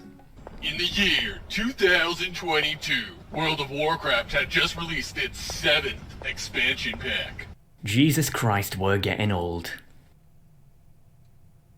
That's what happened. But wait, yo, that's actually what happened. And then we had instead of Hello Kitty Island Adventure, it was fucking Mists of Pandaria. That's about the same thing. And then Wad fell asleep. True. And then this would have been the expansion that they brought out goblins. Holy, or no, never mind. No, goblins were way earlier. Never mind. I fucked that up. That's weird. For those who don't know, machinimas were essentially in-game movies, acted out with characters, a story, etc., etc. There's still many made today, but nowhere near as much as there used to be. No. I've made a few machinimas myself, and they're always a lot of fun to make. The sheer amount of zones, models, and armor in WoW makes it an almost perfect game for such creative endeavors. Which, according to the NSA, also made it a threat. Okay. As bizarre as this may sound, the NSA was seemingly obsessed with machinimas, with their documents meticulously detailing not just what they are, but also how they're made, even name-dropping a popular piece of recording software at the time known as Fraps. In their words, gaming can serve as a platform for propaganda video production. For example, machinima is filmmaking within the real-time 3D virtual environment of a video game. All that is required is a game and a desktop computer. Right. Terrorists could easily exploit this technology. Through the use of virtual characters and audio mashups, a terrorist could anonymously create machinima films that included speeches, updates, and briefings. Additionally, one could use machinimas to create a likable militant hero with whom their target audience could identify. The NSA... That's actually true. Holy shit. God fucking dead. That's nuts. Smart NSA agent? Yeah, no, it actually is true, yeah. They're not wrong. Actually believed that Al-Qaeda was going to use World of Warcraft and other MMOs to create pro-jihadi machinimas. They even went so far as to express concern about the huge increase in GPU capabilities during the 2000s, citing that such increased realism may potentially make such propaganda even more effective. Now, I don't know about you chaps, but in all my time playing World of Warcraft, I have never come across any of Bin Laden's machinimas. However... How do you know that? How do we know that we have not enjoyed a World of Warcraft machinima created by Bin Laden? Yeah. How could we possibly know this? As humorous as it may sound... Yeah, Oxhorn? Where'd that guy go? Yeah, you never hear about him anymore, do you? Drake Dog? Yeah, we know anything about Drake Dog. Like, yeah, what the fuck? Isn't that weird? Any of them or all of them could have been Bin Laden. At the end of the day, it is an intelligence agency's job to identify all possible attack vectors, such as this. That would make sense. Even if, ultimately, they may sound ridiculous. So, as odd as it may sound, it is understandable that they would be at least somewhat concerned about such possibilities. However, oh my God. What is truly baffling is how they plan to counter such potential propaganda. Okay. Countering in-game propaganda. Countering extremist propaganda in the game space can be achieved in part by being an active game player. Establishing an in-game presence allows for virtual interfacing, information exchanges, and developing influential relationships with both adversaries and allies. In-game interaction also can help shape real-life attitudes and perceptions. That's right, folks. You know that one guy in your guild who just wouldn't stop asking questions all the time? Oh, I'm shit! Just saying. Honestly, at first, this to me just seemed like some guy at the NSA who was addicted to WoW at the time, desperately trying to come up with ways he could make his bosses think that him leveling up his gnome mage at work was actually a good idea. I think that actually makes more sense. It gets weirder. Okay. In-game assets might form partnerships with celebrity avatars. Establishing an in-game presence would enable identification of players, their guilds, and other common interest groups. These relationships can be exploited to facilitate viral message spread or in-game dialogue for counter-propaganda purposes. Memes! Wow. Now, before you all start freaking out that your favourite streamers and creators are all secretly on the federal payroll, remember that this document was written over a decade and a half ago. So they've had 15 years to plant all those seeds. Holy shit. So you don't know. Am I part of the CIA? Am I the NSA? Is Soda the NSA? Like, any streamer could be the government. Holy shit, this is all the jailer. Yep, that's right. But besides the point, the fact that the NSA actually considered going into WoW with the sole purpose to manipulate innocent civilians with bizarre psychological operations is beyond unbelievable. But here it is, in black and white. I see that. But again, all of that is nothing compared to recruitment. What? The NSA strongly believed that terrorist groups could potentially use video games for recruitment purposes. Now, why the hell Al-Qaeda would want a bunch of World of Warcraft players under their belt, I don't know.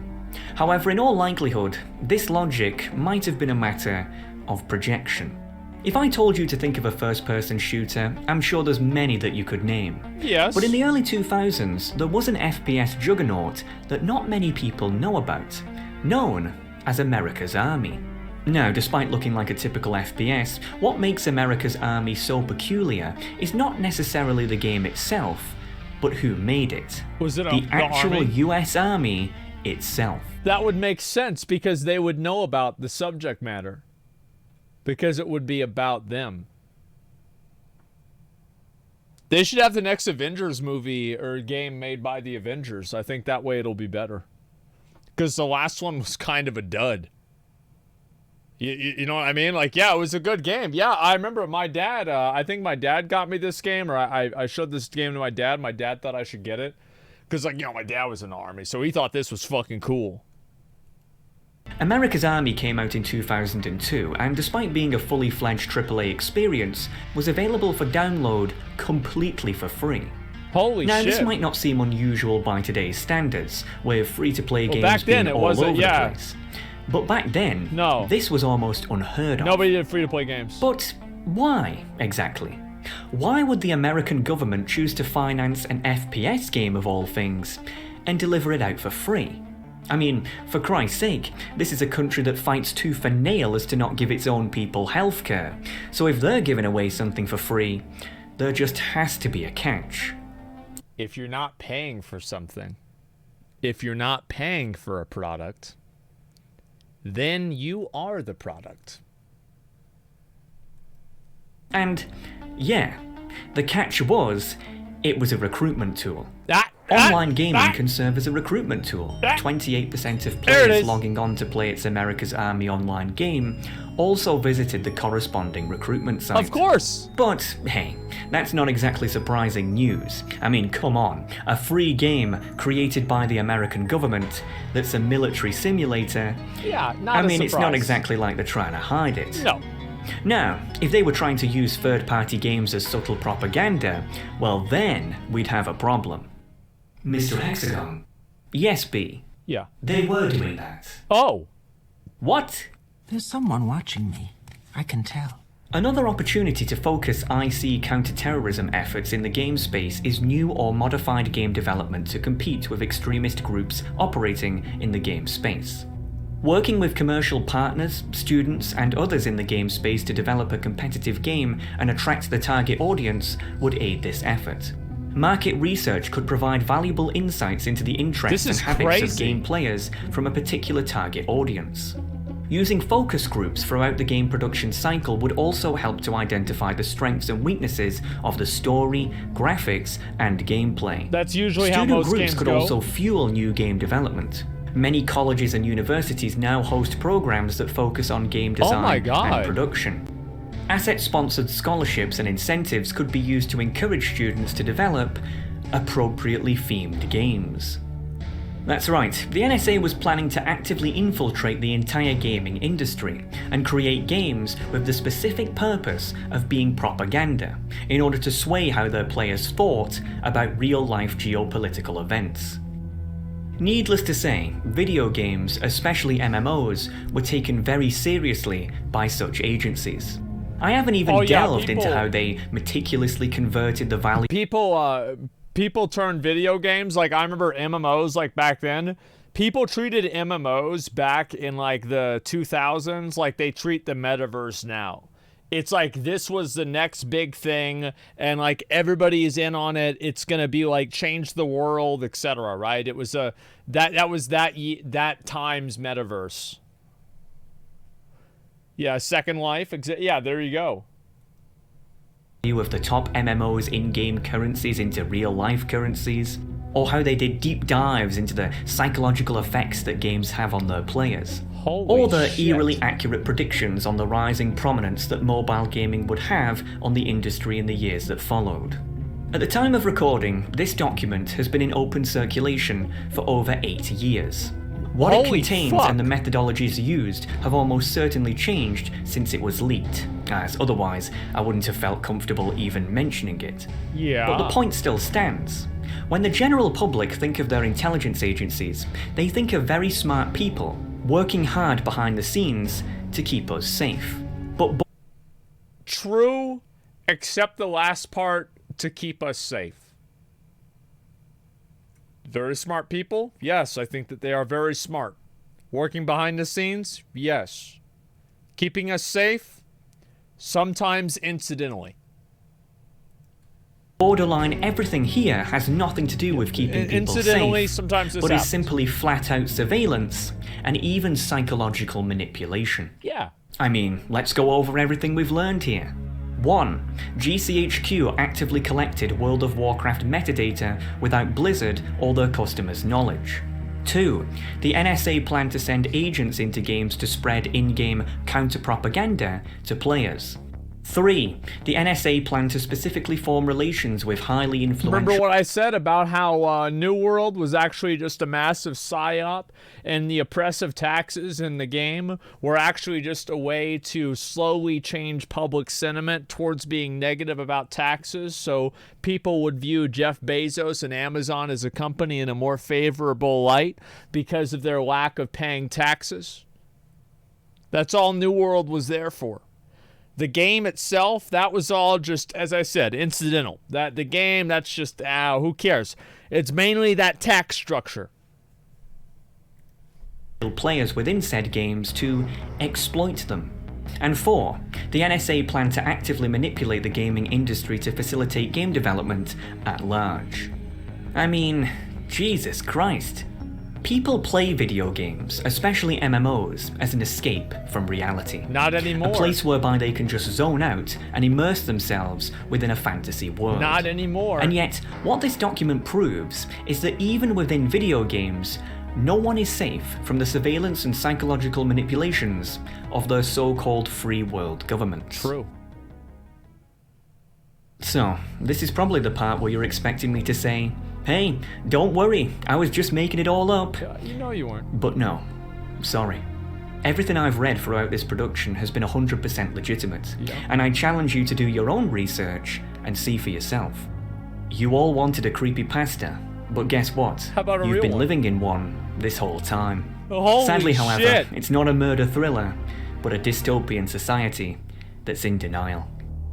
I mean, forget Edward Snowden a moment. Why is it that Julian Assange, a man whose only crime was revealing corruption within the US military, was forced to live in an Ecuadorian embassy for almost a decade? Meanwhile, politicians like Hillary Clinton can go on mainstream media and psychotically laugh at murdering other heads of state. Yes, we came, we saw, he died. Is that whenever they Most killed people are, Gaddafi? still to this day, ignorant of the specific details in how their believe lives that? are being immorally surveilled and manipulated. And sadly, as most Westerners are so demotivated, distracted, and atomized, they simply just accept such a scenario there's McConnell. rather than actually doing anything about Yep. it.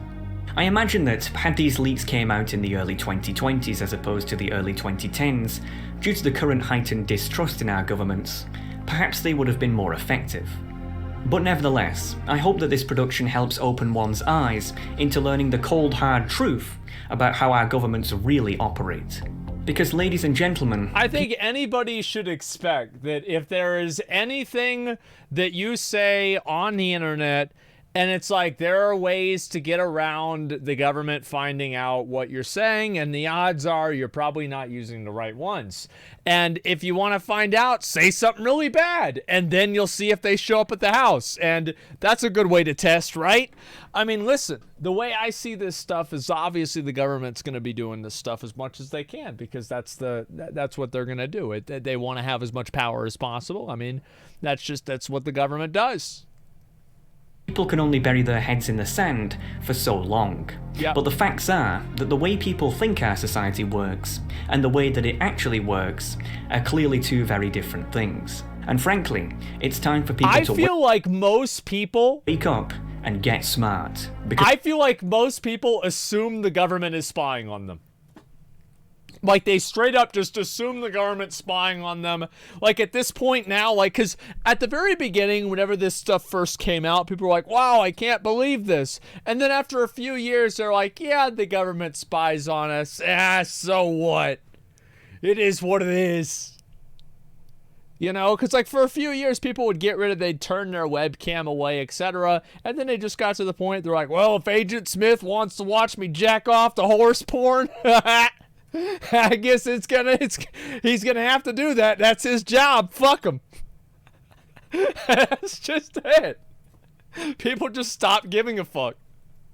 At this rate, things are only going to get much, much worse. Yeah, of course. Recently, the US Department of Homeland Security announced that it will create a new disinformation governance board. Ooh. Let me ask you, dear viewer, after everything I've shown you here today, would anyone seriously trust the American government to tell you the truth? Because the way I see it is, if they were planning to do this to us back then what are they actually doing to us now? Damn. God damn, that was some real shit. I was actually hoping so much. Like, I heard a little bit about this whenever it came out. This was like a long time ago, but like I forgot, right? But like, it's really not a surprise to see this. I love this, man. I really do. I think this is great.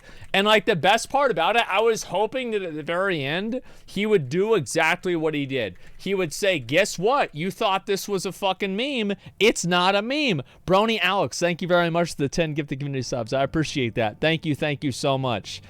Yeah, classic conspiracy theories. LMAO, video's bullshit. Well, if video's bullshit, then why is Snowden, why is Julian Assange on the run? Why are all these guys on the run? Why does the government want to get him? If they're just making up bullshit, then why does the government want to get him? Wrong link? Wait, what? This is the wrong link? Wait, okay, I'll open it up this way again, okay? And WoW's Forgotten Secret. Okay, there we go, good. You make some porn? Oh, sorry. Yeah, that wasn't until later. Yeah, there we go. Snowden and Assange have been Russian agents for a long time. I don't believe that. I don't. I think that there are people that probably grew some sort of a conscience and that they expose stuff. And I don't think that they're. I don't think that they're Russian agents. I don't think so at all. I think it's legitimate. Yeah, because it makes sense. Right? It makes sense that the government would want to spy on people to have more control over them. Yeah, I mean, it just makes sense. Why wouldn't they want to do that? Yeah, it would make no sense that they wouldn't do that. I mean, come on. Yeah, let's see here. It's not just America. It's every government doing this. Absolutely. Yeah, 100%. Should make conspiracy theories if he's real. Oh, that is a good idea. Yeah, make conspiracy videos and then reveal at the end. Hexagon didn't kill himself. Holy fuck. Oh god, I love that. That's amazing. Yeah, that is fucking good. Okay, alright, let's see if we can get into this. Play a little bit of a game, man. That's it. Someone tried to help American public, was treated like a traitor. You do the math? Yeah, I mean, listen, that's what it is. British are the worst for surveillance. Yeah, every government watches their people. They'd be stupid not to. Well, I think it's to the extent that they watch you, right? And to the extent that they tell you that you do and, you know, everything like that. It's a little bit more complicated than that, but it's not really a surprise. Yeah, absolutely not. Broke NDA signed with the government. That's why it's illegal. Yeah. Well, you can't break an NDA if you're making stuff up that's not true, right? Like, if you break NDA and you say something that's not true, then you didn't break the NDA because you didn't spread the information that you signed the NDA for. So I'm just saying. All right. We're going to play some Alt F4. I'm going to see if I can beat this game. I'm going to do what I need to do. All right. Let's try and do this. I'll look into that Stanley Parable game in the future. I'm not going to play it today because honestly I don't have it downloaded and I don't want to try to download and figure out a new game right now. That's the reason. All right. Give me 1 second. Let me get ready here. Alrighty. And let's look this way. You kind of can. It's very simple. All right. What's this here? All right. Look at this here. Okay, we're good. So loud. All right. Let me turn it down. Okay. It's extremely simple. I don't know that. Things that are extremely simple for some people are not for me. Okay.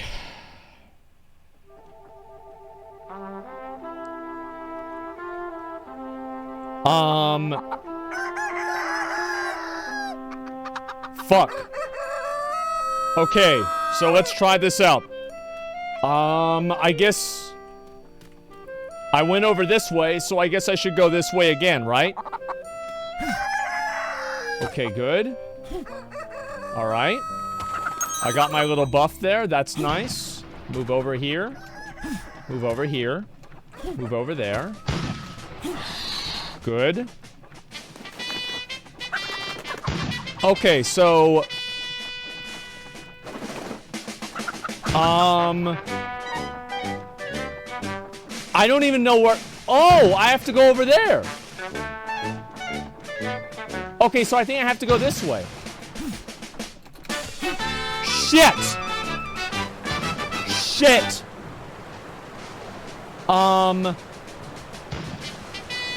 Okay, let's look over. Jump through this. Oh, this is good. This is good. All right, I'm gonna jump this way, and we're gonna go down this way. It's totally fine. We'll wait for the jump.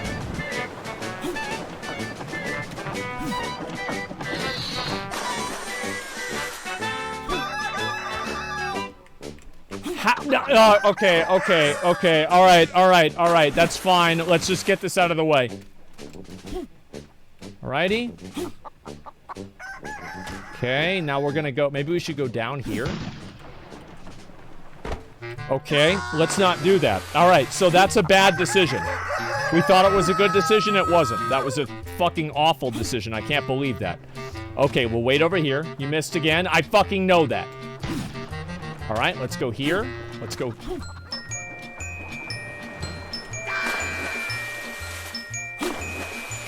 Okay, let's try it again. All right, we're gonna jump. We're gonna jump. Okay, here we go. All right.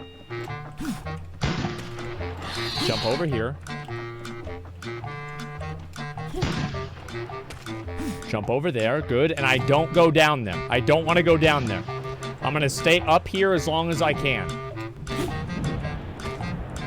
Moving this way. Good. And this is where the save was. That's right. Yeah, I get the save right here. And if I get on the bed, it shoots me over. Okay, good. Miss save every time. I didn't see it. Okay, there's no way I get hit by this, right? Okay. I'll wait for them to both shoot at the same time. This one right here.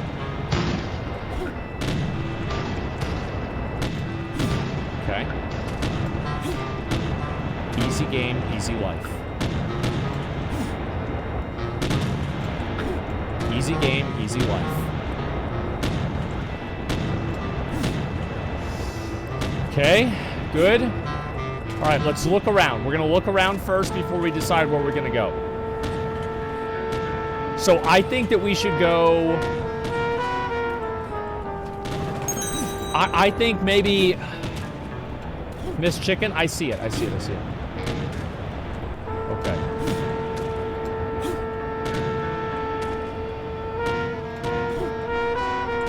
Good.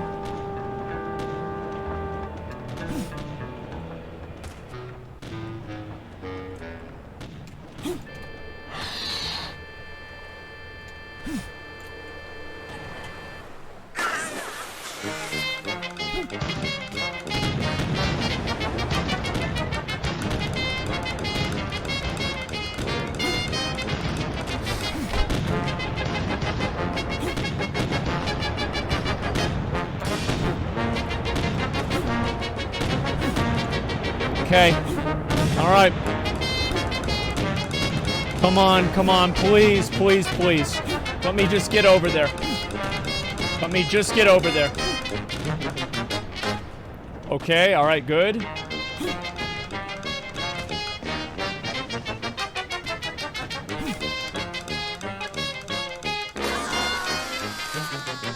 Fuck, man! Is this a joke? Okay, alright, let's go over here. Go over here. Go over there. Go over. No, I'm good. Get up. Get up. You're good. You're good. You know you're good. Okay, here we go.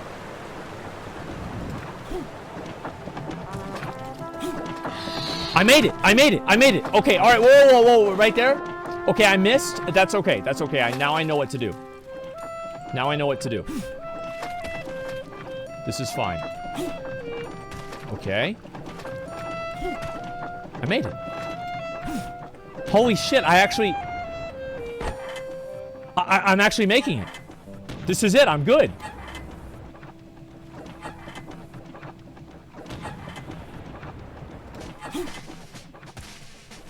Good.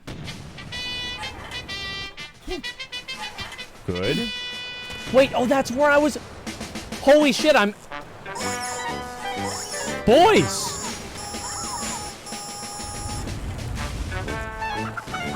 Let's go!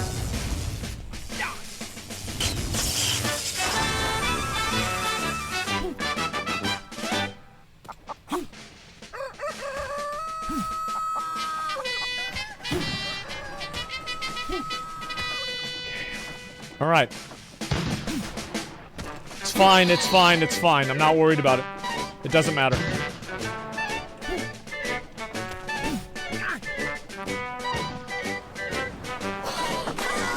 Come on, man!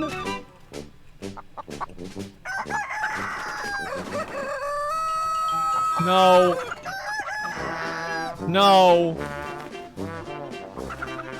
We have to put on the winner song. Okay, good. This is the winner song.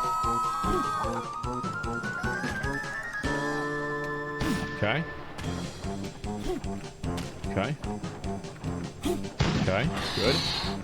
Good. What if I just jump all the way down there?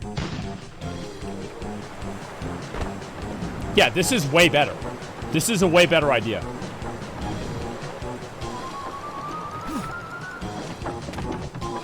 I made it.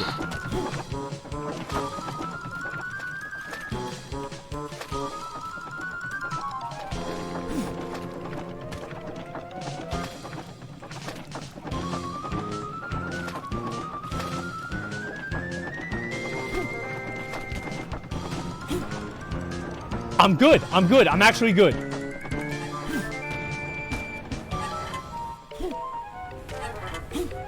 Holy shit. Holy fucking shit. I'm actually making it. Alright, let's go. Okay. Good.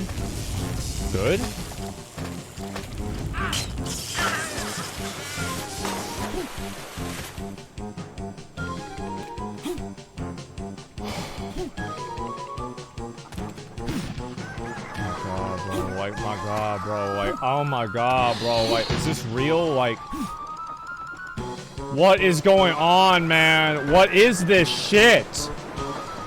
What is this horse shit? Do the hops. Okay, hops are good.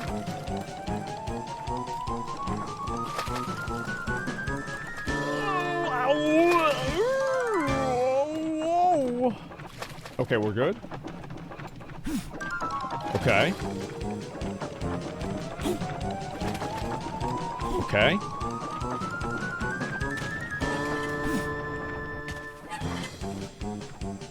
Good. Moving this way. All right, all right. This time we make it. This time we make it. No more mistakes. Let's go.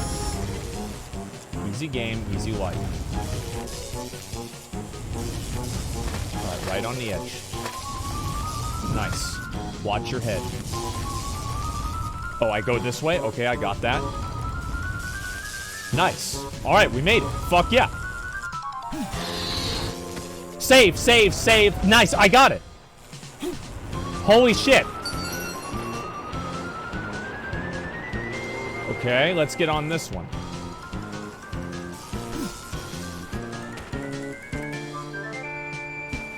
How the fuck do I get over there?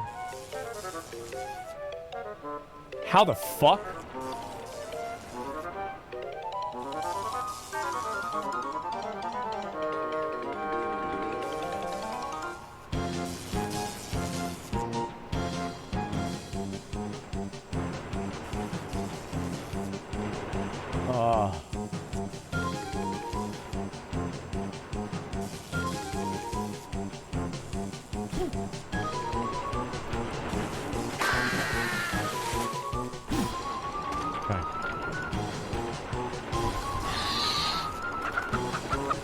Are you fucking kidding me? Shit! Okay, I'm gonna throw myself up there. Wait, what? Wait, I just threw away my item. Alright, let me get that item right there. Chicken? There, got it. Alright.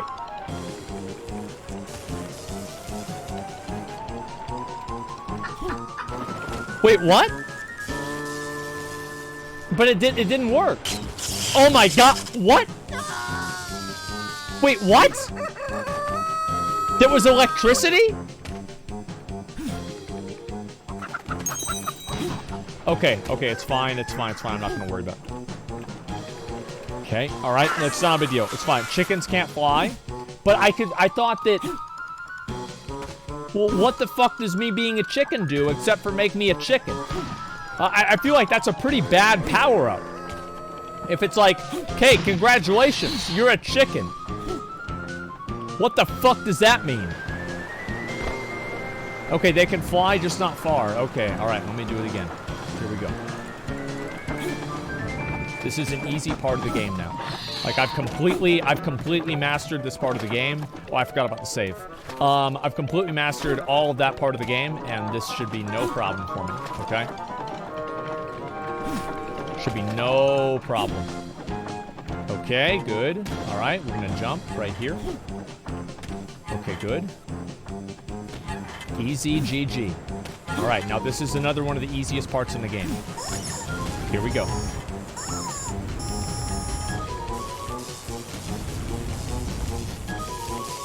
Good. Am I good? Am I good? Oh, bro, like, what am I supposed to do? Just get on there and let Jesus take the wheel? How the fuck do I avoid a chicken? That's a tactical chicken. Okay, let's go down here again. What the fuck was that horse shit? All right, we're coming back over there. It's okay, I can get back there so fast. Okay, I messed up the save again.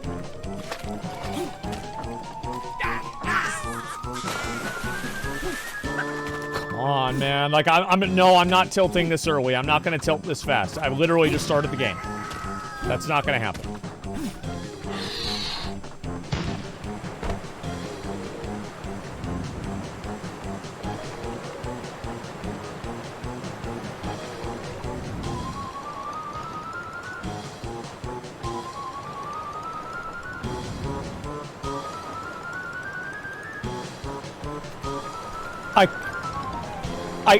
I can't.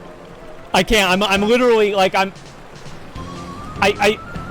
my feet, fucking piece of shit. Piece of fucking shit. I hate this game. All right. Focus. Okay, what if I go over to there? What if I jump to here and I jump all the way over to there?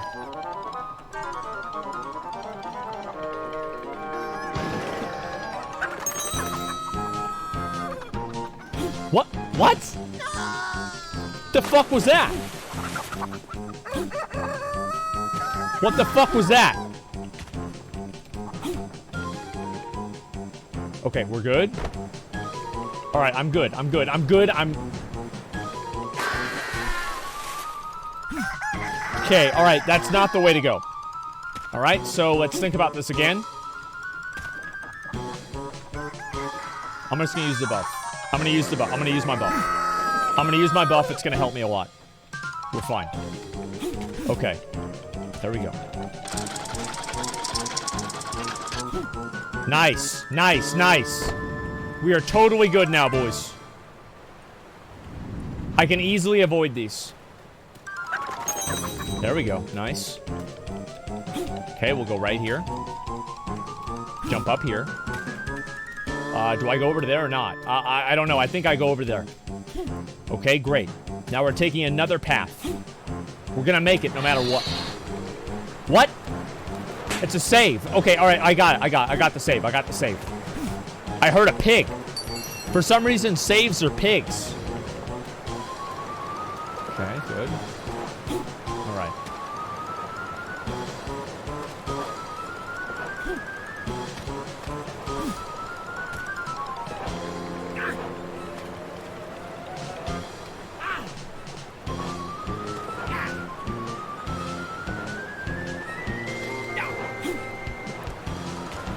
I'm good. I'm good. I'm good. I'm good. I'm good.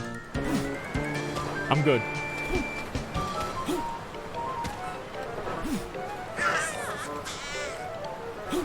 Okay. All right. Let's think about this. Let's think about this logically. Okay.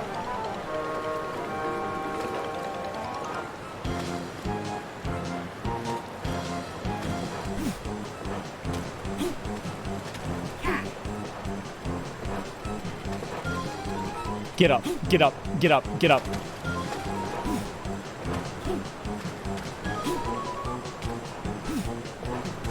Got it, got it, got it. I made it, I made it. Wait, what the hell is... Wait, what? What the hell is this? I made it, I made it, I made it. Okay, so... How the fuck do I... But where the fuck do I have to go up there? Well, then I have to go over this way. I've got to go down here. That's okay. I can make this jump. I can make this jump. Easy. The easiest jump of my life. Okay, good. There we go. There we go. Get back up. Get back up, piece of shit. Okay. Now I'm going to take the elevator. This should be super, super no problem. Come on. Okay. Good. It's gonna take me up.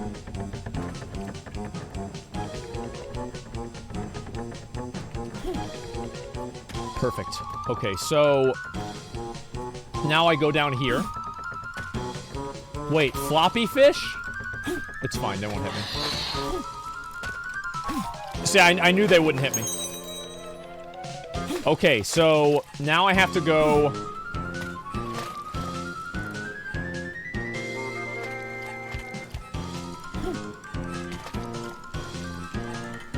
Right, I have to go this way.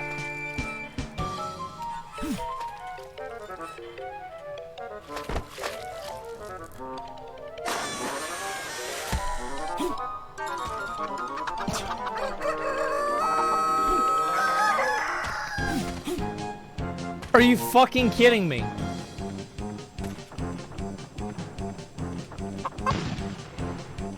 Bro, like, I literally did that last time and the chicken didn't do anything.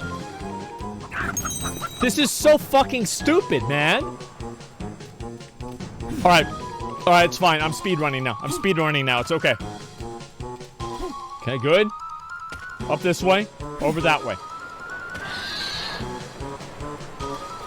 So wait, my save. I forgot my save. It's okay. I'm not gonna die. There we go. I'm good. I'm good. That's really good. That helped me.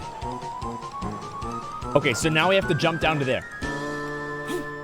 No problem for this one. All right, I fall down. This is totally okay. Speedrun. Yep, there we go. That's a hyper boost. Okay, great. So now I jump up here. Good. And now there's, all right. I have to go down here. This way. Fish. Fish. Fish!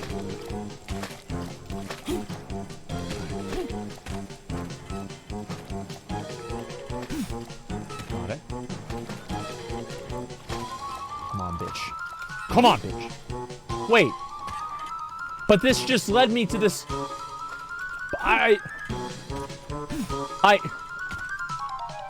I'm just in the same exact spot.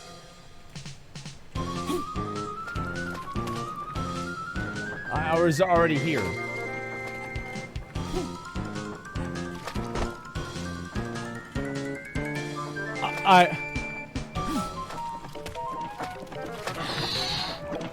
I thought that's how it worked. I wasn't sure. No way. No way. Like... Okay, alright, we're going. We're going now. Going now. Going now. Okay. Good. Jumping again. This is no problem. I know exactly what I'm doing. Good. Another one. Good. Alright, this is again the easiest part in the dungeon. Or in the level. Alright. Focus. No chickens. No crabs. Okay. Moving out of that. Perfect. And now we have the other save right over here. Okay, I made it. Fuck yeah, I fucking made it. Okay, so I'm chicken mode? Alright. What?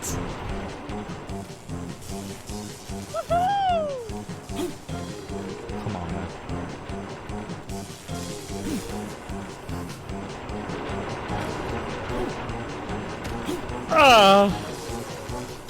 Okay, alright, let's do this. Alright, we're gonna, come on, get it. Get it! Get it! Get the chicken out of the box!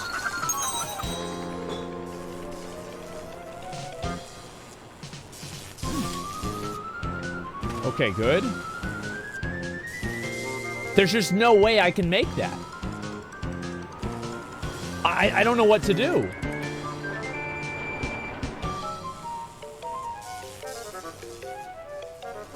Okay, here we go. Let me try and jump down.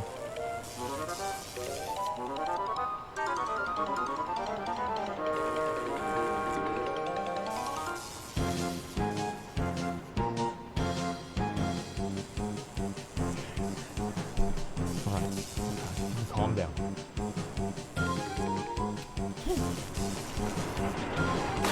Alright, so we need that. We need to think about this again.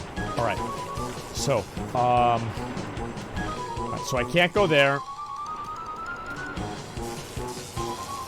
Can I go on that ledge? Maybe I can. Okay.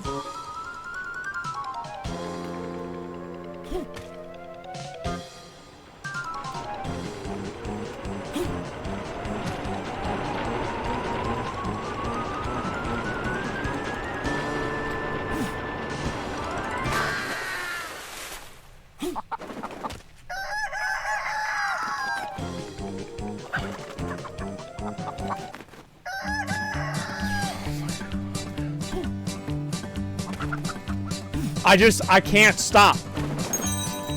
I can't stop getting fucked in the ass. I can't stop. This is unbelievable. It's like no matter what I do, I just end up in the same spot. I can't play this game. This is insane. Okay. Okay.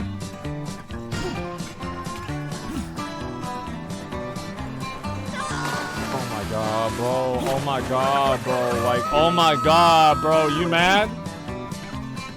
No, I'm not mad. I'm not mad. I'm not mad. This is just, I'm just playing the game, that's all. Just playing the game. Okay, alright, let's go ahead. Alright.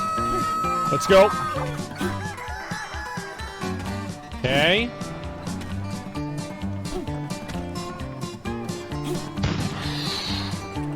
Okay, alright, that's, alright, let's go ahead and do it again. That's fine, that's fine. Okay. Jump here. Okay, alright, let's try it again. Here we go. Let's stay focused. We're not gonna let this game beat me.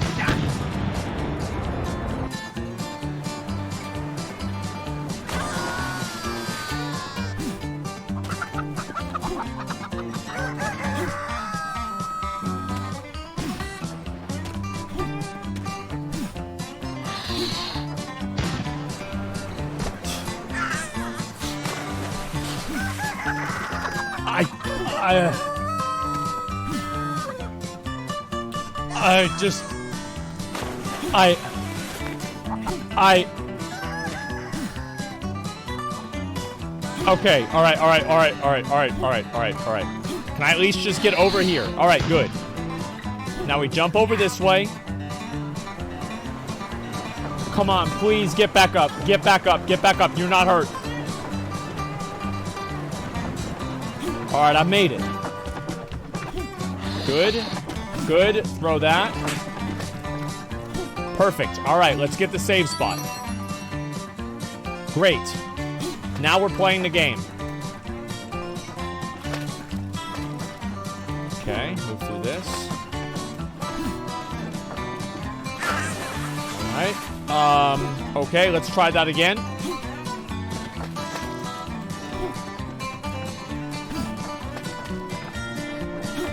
Come on. Good.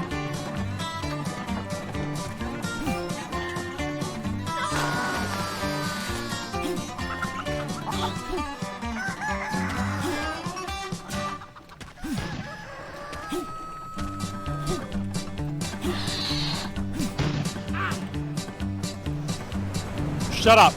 Shut up! Shut up!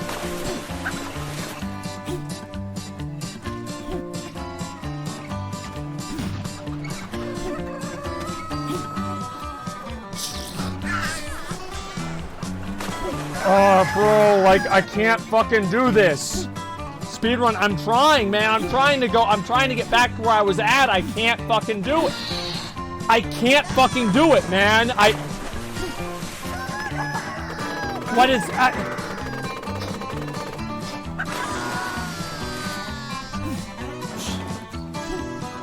Alright, let's jump down, let's break that. Okay, good. Okay, alright. Just stop. Stop, calm down. Okay.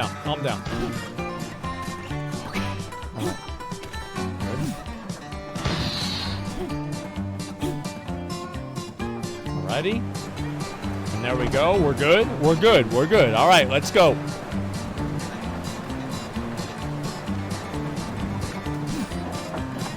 Perfect. And now we do this. Good. Let's get that. Perfect. We got the save. Now we're not going to have any trouble. Everything's going to be just fine. Good.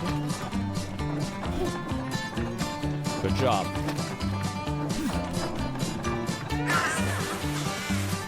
It's not a big deal. I'm not worried. Okay, let's go. Alright, that's right. Okay.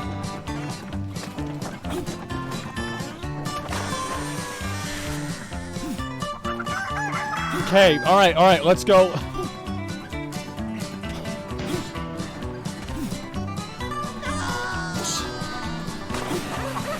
Fuck! Why is this happening? To me?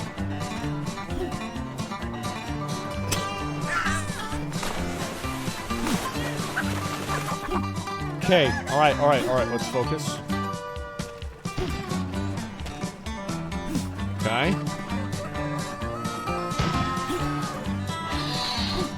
All right, we're good. We are good. We're good. Everything's all right.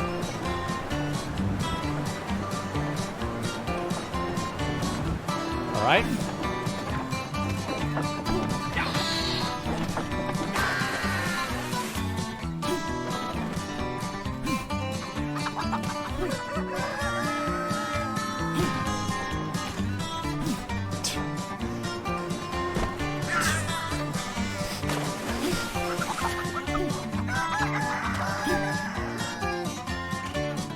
What am I doing with my life? What am I doing with my life? I don't understand. This is unbelievable. I cannot. This cannot be happening.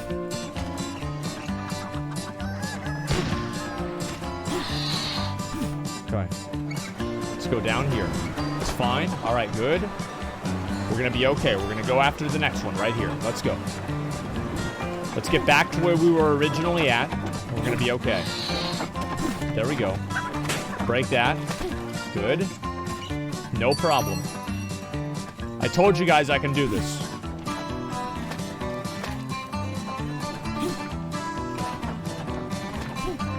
Nice.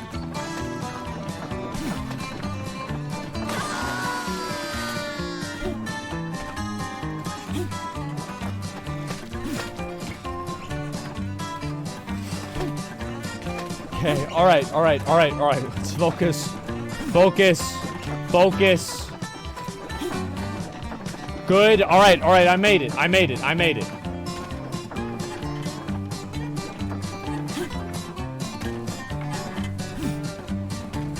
Good. All right, now remember this part, guys? Remember this part? Remember we used to get here every attempt, and then I stopped getting here every attempt. Remember that?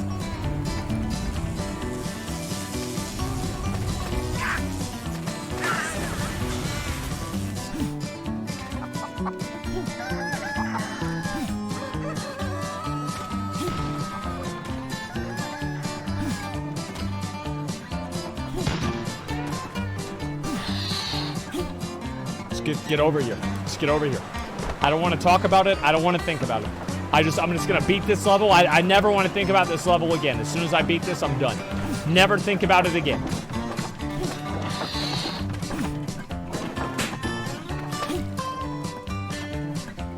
Okay. Good.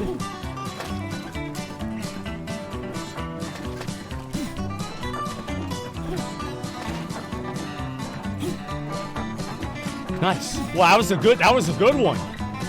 That was a really good one. Now, all right. Okay. All right, we're back. We're playing the game again. That's good. I thought this was never gonna happen. Focus. Get right here. And I don't get hit by the crab. All right, good. I made it. Nice. Okay, then we go over to here. Yeah. Nice.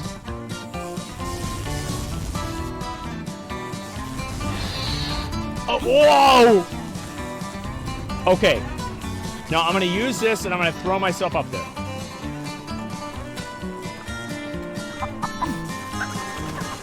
It's not working.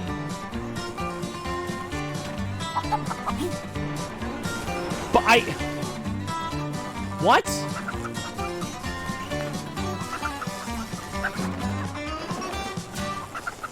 Come on, get it. Get the item. Chicken.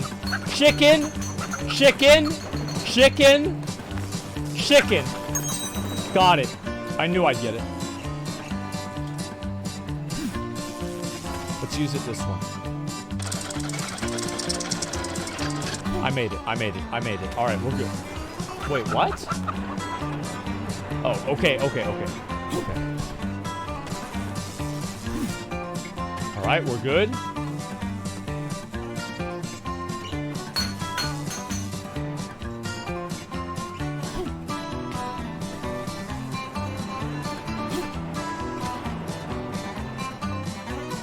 I made it.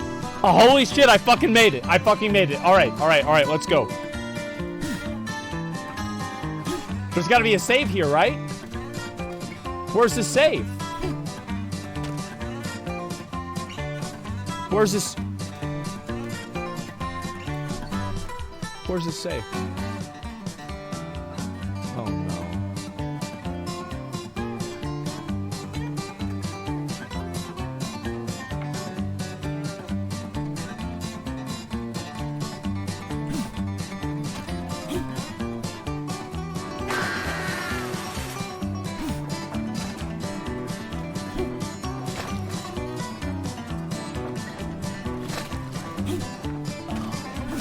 Bro, like, oh my god, bro, like... Okay, have to jump in advance? I don't know that. Alright, this is good. Just jump right over to here. This is no problem. Crabs? Please no crabs. Please no crabs. Please no crabs. All right, we're good. We're good. We're good. We're good. We're good.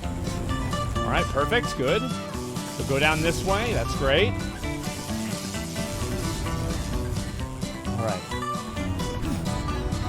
So I have to get a good item out of here.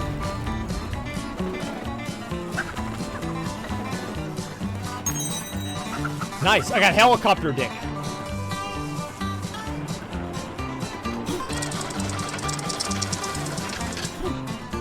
Yeah, there we go. There we go. I'm back.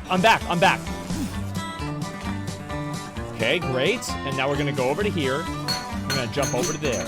It's a pretty easy jump. Okay, great. So now I need to go to... All right, let's jump down here again. Okay, so I need to get to there, and I need to plan this out. See, that's the one I need to be there for.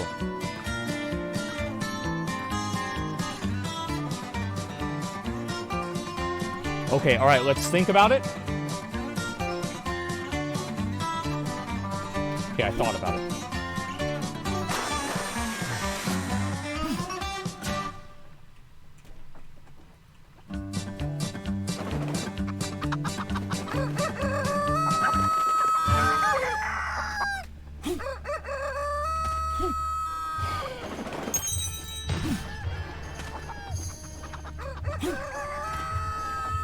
Nice thinking. I wasn't. Guys, I don't think very well. Okay. Here we go. Let's try and do this. Good. No, I'm doing really well. I feel like I'm actually really doing well right now. Okay, good. Got it. Great. Okay, so we're gonna pick up the save. That's amazing. All right, next. There we go. Great. Amazing. All right, how do I do this again? Okay, I can do this. I can do this. Good. There's the movement. There's the skill.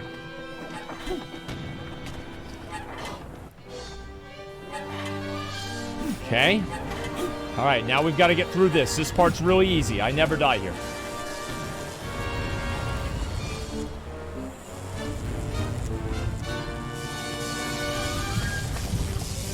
Crabs. Okay, good. Let's go this way. Great. And now we're gonna go over here. Close one? Yes, very close one. All right, now we're gonna throw a thing here. We're gonna get the item.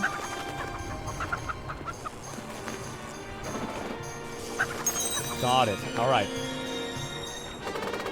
This doesn't help me at all or do anything. Okay, here we go. Helicopter dick. Helicopter dick, let's go. Perfect. Then we do the jump here. And then I jump over what I assume to be an electrical thing. All right, we've made it back.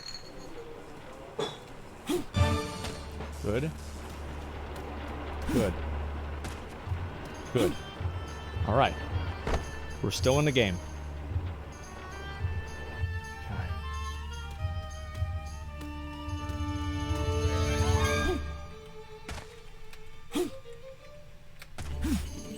Got it. Fucking got it. Fucking got it. Oh my god!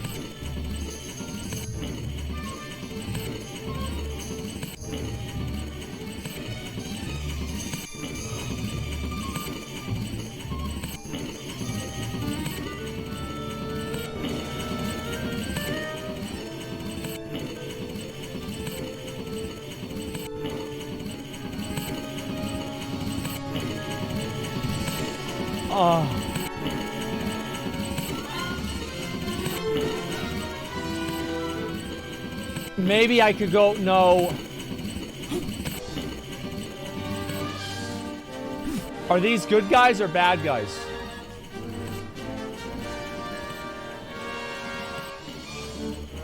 I don't even know.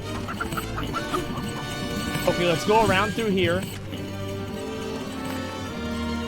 So I can just knock these guys down? Well, fuck you guys. Wait, what's this?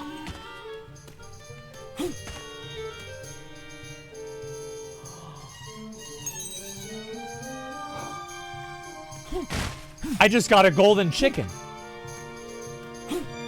Nice. Okay. Now we focus.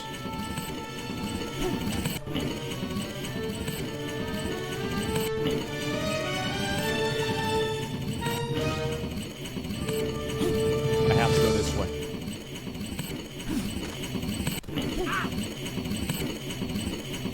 It's okay. It's okay. It's okay.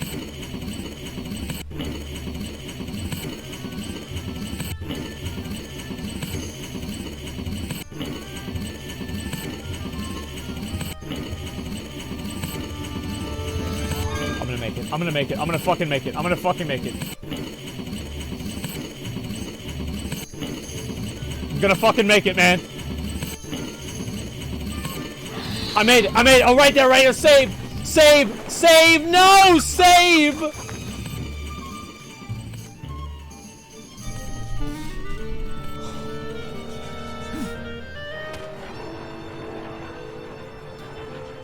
Okay. All right, let's think right now. Okay, good. It's okay. This is only my last life. There's no way, bro. Like, I have to do that? Okay, okay, I made it. Alright. Let me replan for success. Don't be scared, I know.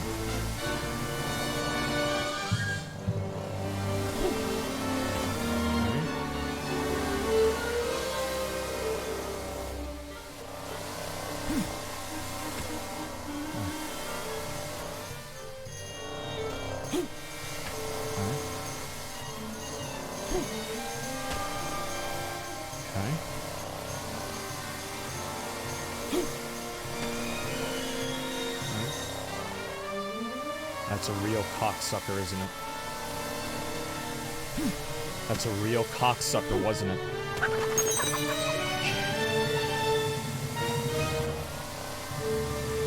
Oh my god, what is that? Oh my god, what is this?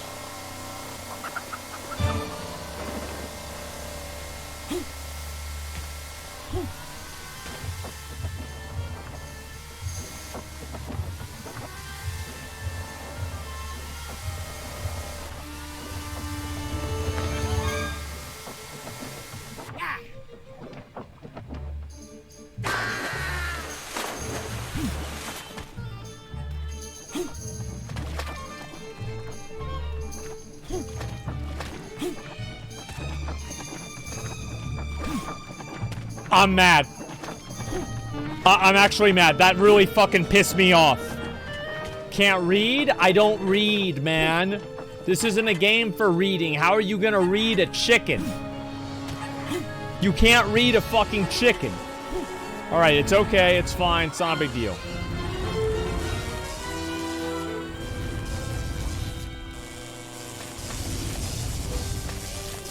Okay. Nice. Avoiding over here. Okay, good. Avoiding over there. Get the save. I'm gonna do my best to get the save. I'm gonna do my best. Okay, let's get that buff. Come on. Come on.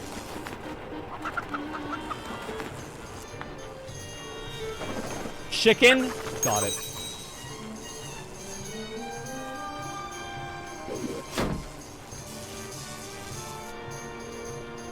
Okay.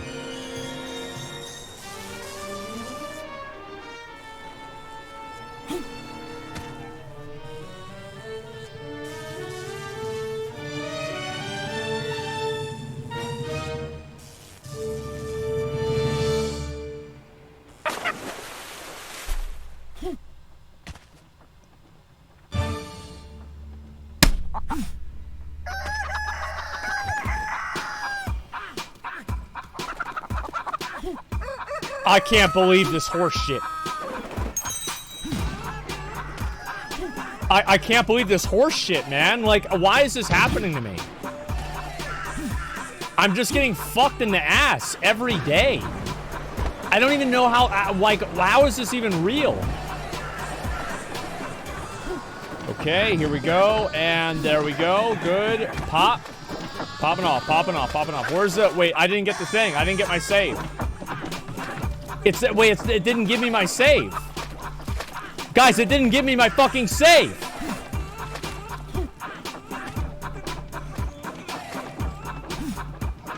This bullshit game. It's okay, it's okay. I'm gonna just win this, no problem. I'm gonna win this, no problem. We big dick it, that's it. Okay, good. Let's go. Jumping over to here. Focus. All right. No crabs. I'm good. Am I good? Am I?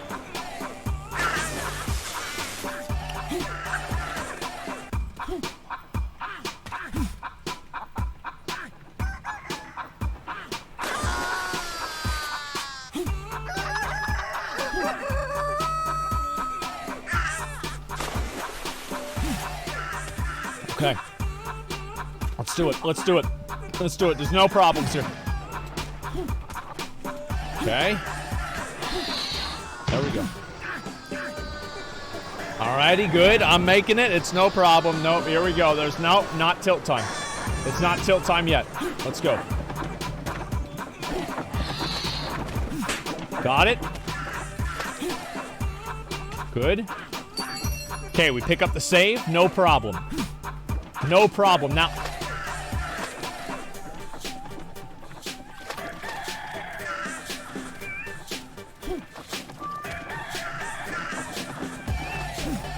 Okay, good. We're fine. I was worried for a second there.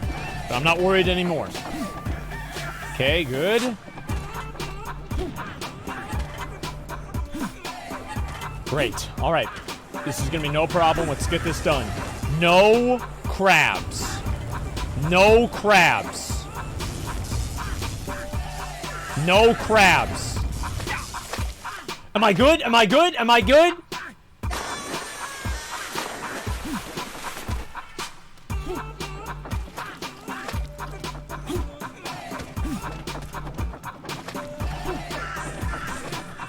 I'm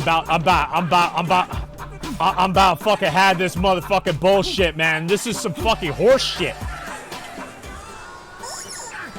Come on. Come on. This is so stupid. Okay, all right, let's go. Let's go back down there. Here we go. No problem. No crabs. No crabs. Please, no crabs. Nice. All right, we're good. We're good. Everything's okay. Now I get the item. Item's gonna be fine. Got it.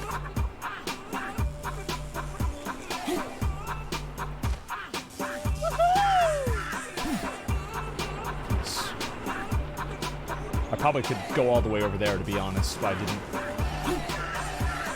Okay.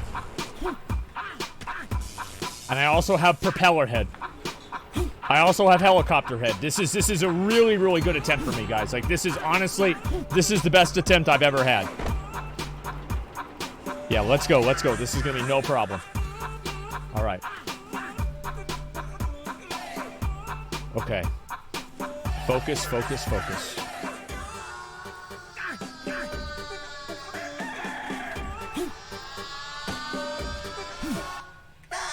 Big dick, big dick, big dick. Big dick.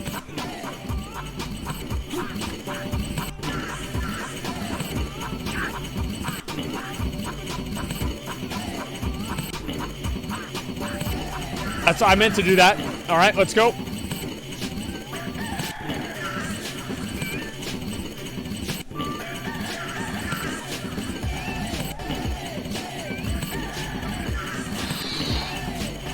No, no, no. No, no, I forgot. I forgot.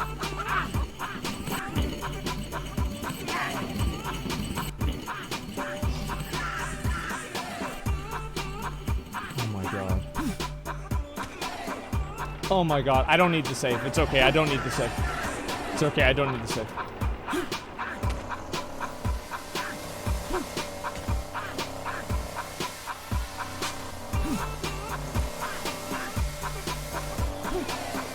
Speed running now.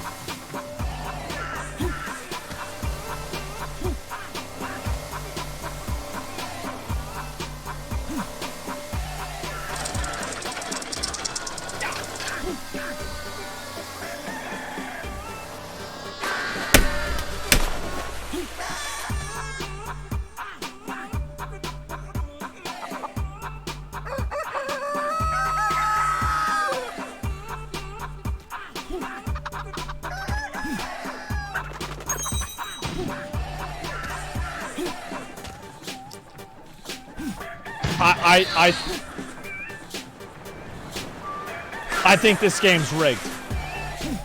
Like, I do. I think this game's fucking rigged. This is unbelievable. Like, let's be honest, that was actual bullshit. Okay, let's go down here. It's no problem, no problem. Alright, let's go. Alright, we wait for this. Good. We jump this. Got that. Alrighty. And there we go. Nice. Good. Let's go around that. Perfect. Okay.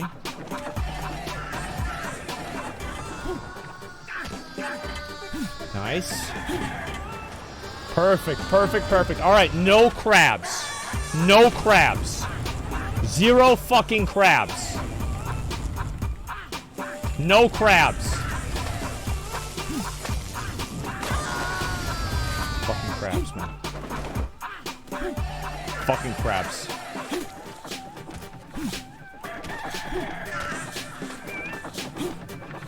All right.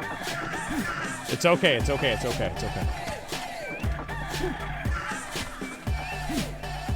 Okay. Let's see. We're gonna wait for this to come back. It's gonna be okay. One crab down. I've never gotten killed by crabs 2 times in a row. Yeah, it's never happened to me 2 times in a row. I think I'm good.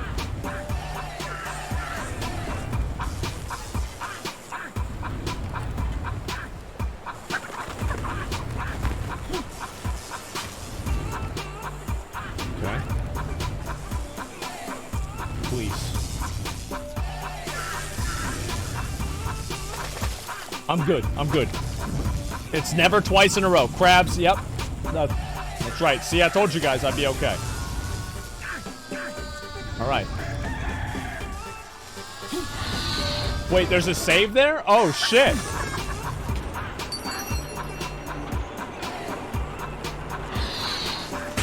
Okay, what if I do 2 saves? Can I do 2 saves? This one has to be a good one.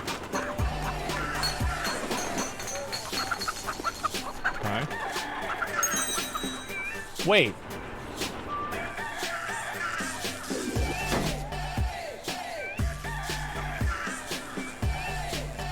Wait, what?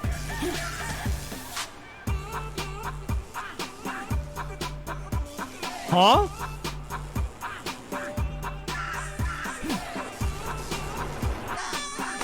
All right, we get another one. We get another one. All right, where is it? Where is it? Wait. But it's not there now. But I...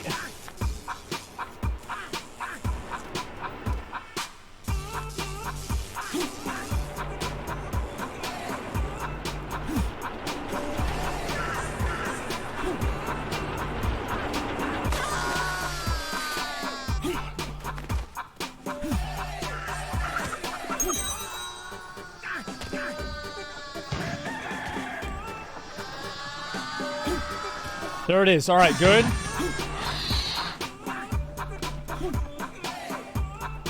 Good, good. We're fine, we're fine, we're fine. All right, I understand. It's wasted? No, it wasn't wasted because I've already planned to prove to myself that I can't make that. Okay. Good. Perfect. All right, avoiding this. Good.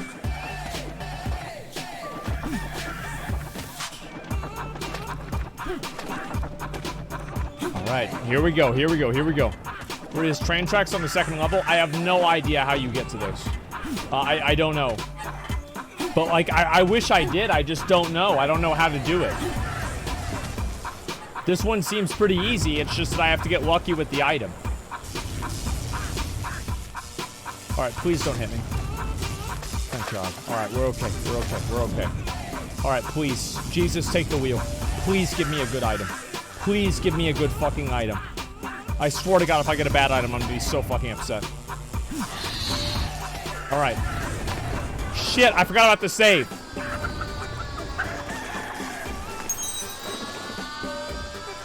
Wait, which one is that?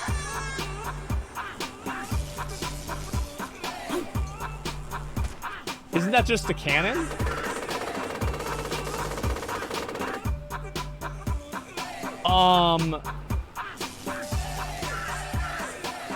Am I just dead now?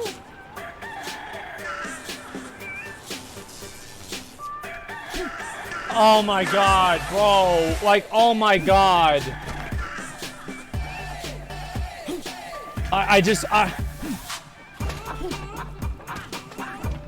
Okay, all right, let's go. Let's go. Try it again.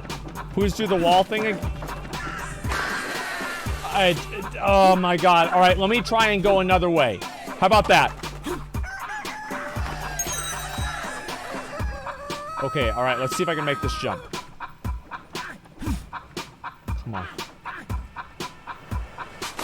All right, okay. Okay, so what if I go and I do...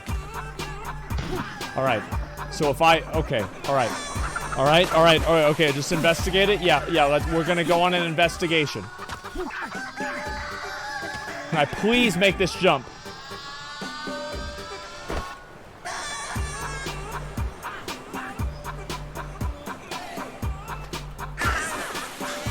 Oh, man, I'm just getting destroyed. What is this? Okay, all right, let's go back down to the bottom. That one wasn't working. I can't figure that one out. I've just got to get lucky here. This is low-key jammer. Yeah, this song's great. Okay. So I can't even go over there. All right, we're good. Got it. No problem. Okay.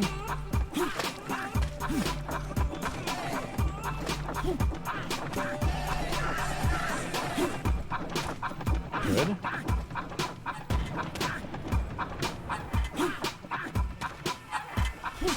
Okay.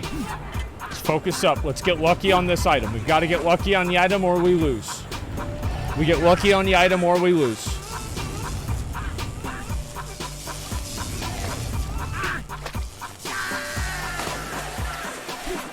Fucking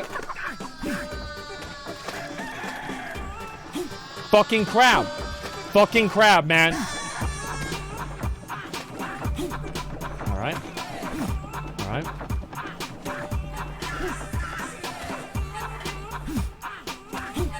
Okay, let's try and do this again.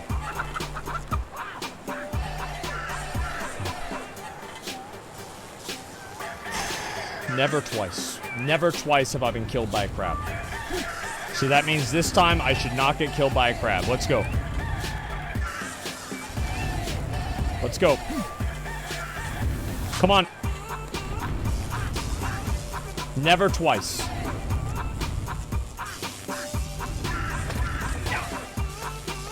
Am I good? Am I good?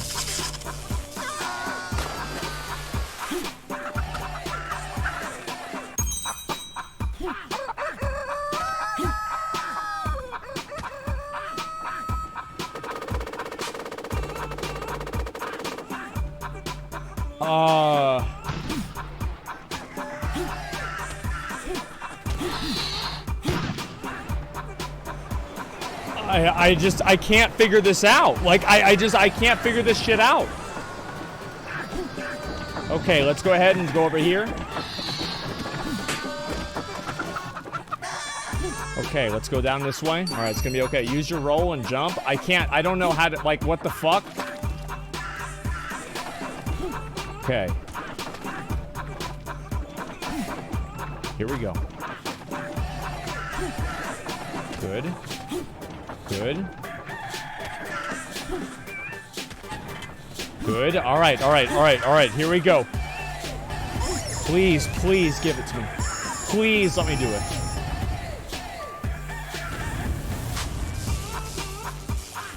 Okay, please.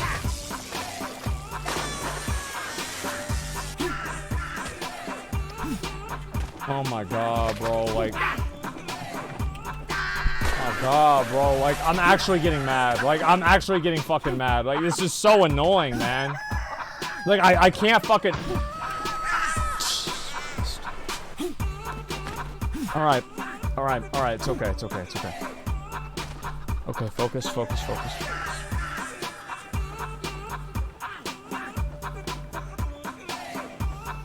Alright, let's focus.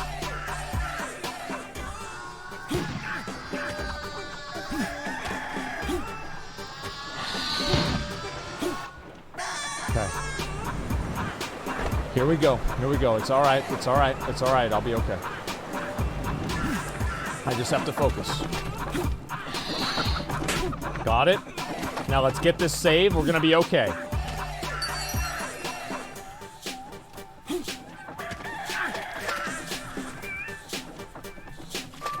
Okay, move out of that. It's okay. It's okay. It's okay. It's okay. That was a bad time, but it wasn't bad enough. Please, no crabs. Please, no crabs. All right. Let's focus, guys. Here we go. No crabs.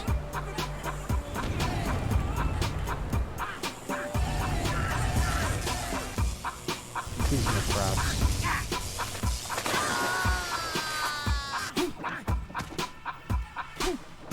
It's never been twice in a row. It is, guys, let's be honest, it's never been twice in a row.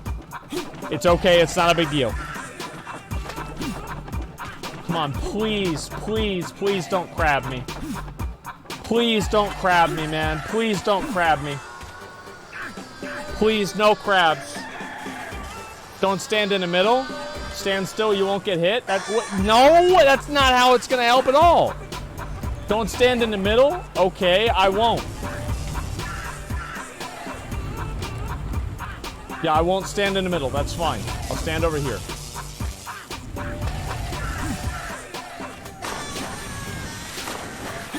I told you that shit wouldn't work.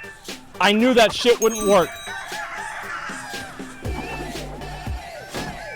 What the hell?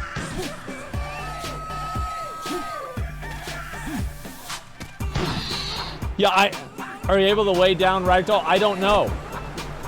You have to jump? No, there's no way I have to jump. I guarantee you that's not how I solve it.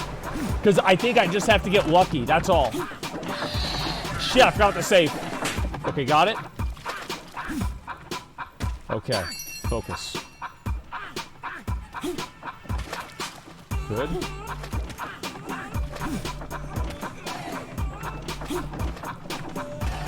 All right.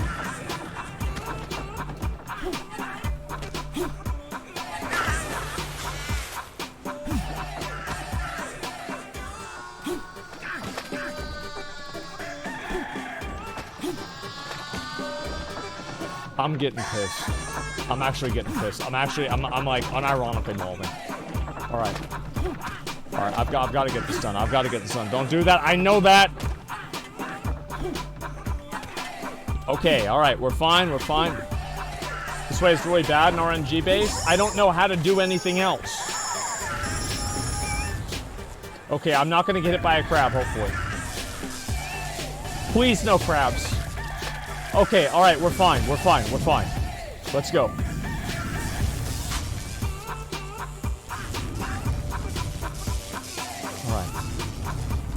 Where's the save? Let's get the save. Okay, I got it. Good. All right, now let's hopefully get the, let's get the propeller head. Come on, give me the propeller.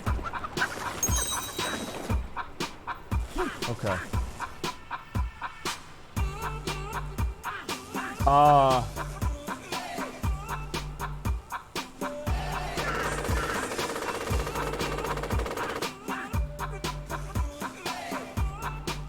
Right pillar, not this one?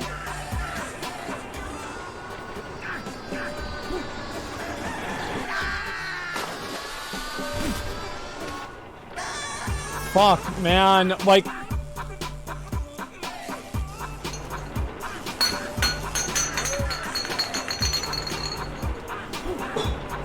Alright. So what the hell do I do here? Oh my god.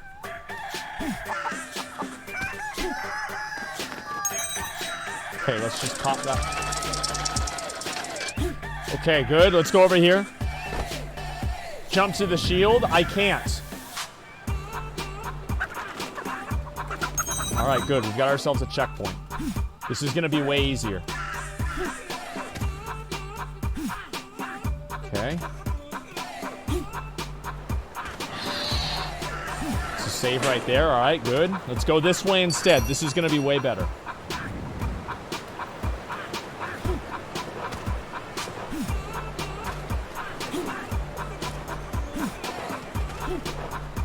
Okay. All right, so now I have to go over to here. Good. Get up, get up, get up, get up. You're not hurt. Okay. Good. Now we have to deal with the fish.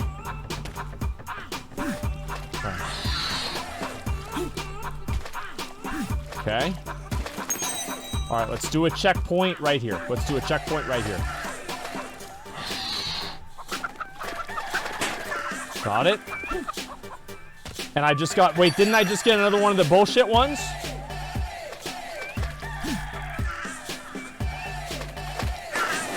All right, well, at least I got another attempt on that one. Okay, let's go over here. All right, we have to get up there. Wait, no, I was just there. Never mind.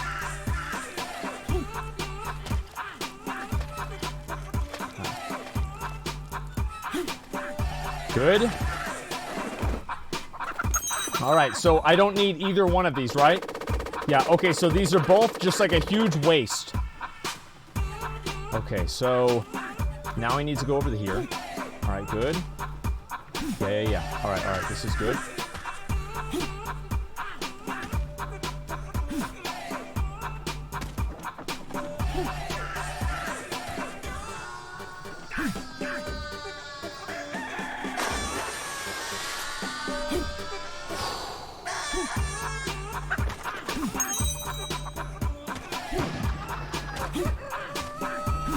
Oh my god, bro. Like, I cannot beat this game. Like, I can't do it, man.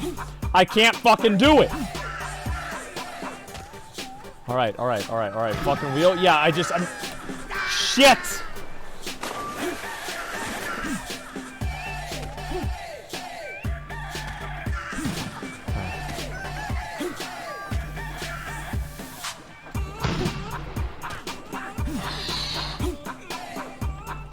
All right, we're gonna come down here. You're doing great. No, I'm not. I'm doing fucking awful. Okay. All right, see if I can get this one here.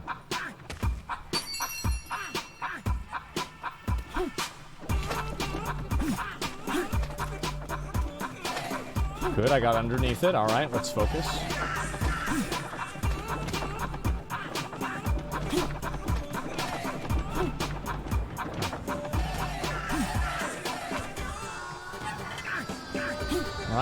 All right, let's focus. Let's get this done. Here we go. Here we go. Please, no crabs. Please, no crabs. Please, no crabs. Good, I'm fine. All right, move over here. Good.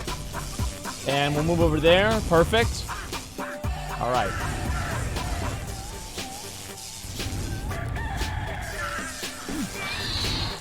Okay. All right, we got our save.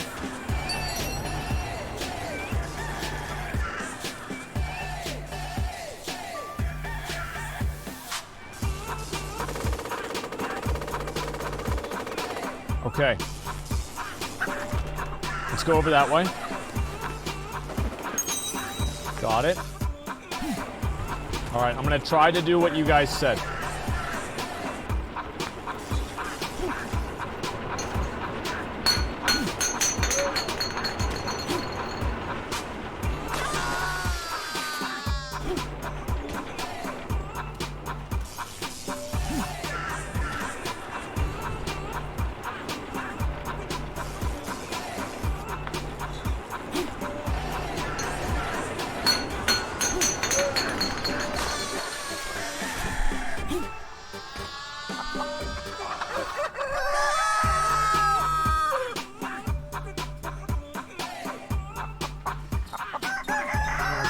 Bro, I keep making mistakes, man. I just keep fucking, I can't do anything. All right, let's go.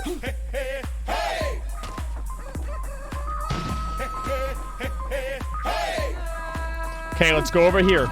We're fine. Good.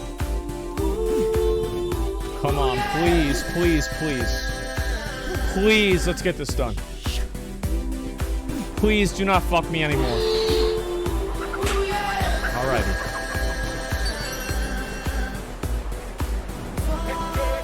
Okay.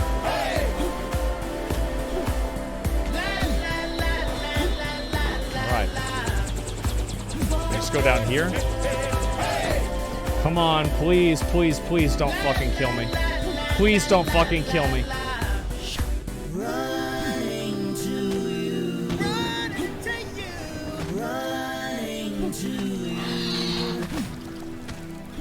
Okay. Wait, I replaced my... Oh my god, I replaced my... Come on! Okay. That's a checkpoint. Let's checkpoint right here. Good. Great. Alright, let's do this.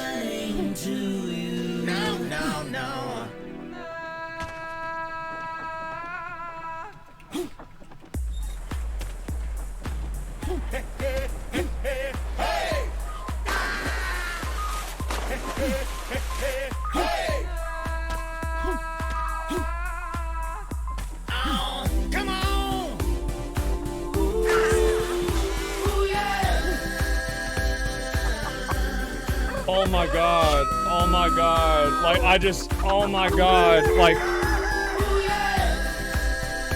This is such horse shit, man. Like, I can't believe this.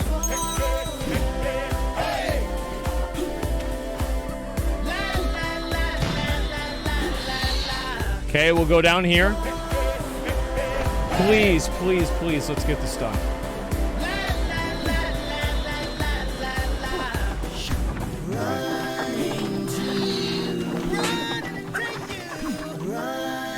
Let's get this done. Let's get this. All right, good.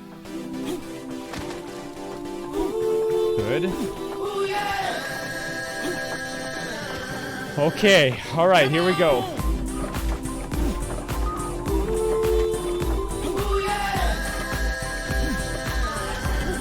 Come on, please. Please, please, please. Please. Please, no crabs. Please, no fucking crabs. Please, no crabs. Please, no crabs. Good. All right, here we go.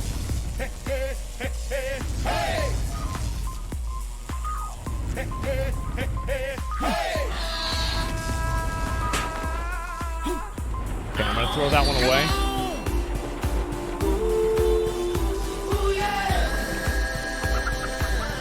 Come on, please. Got it. Wait, which one is this again? Oh shit, it's the fucking, it's pellets again. All right.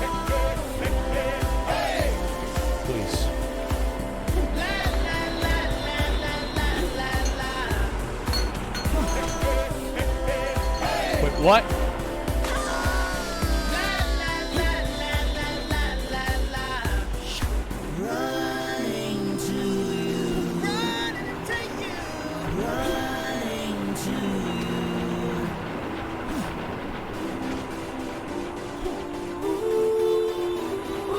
I'm done.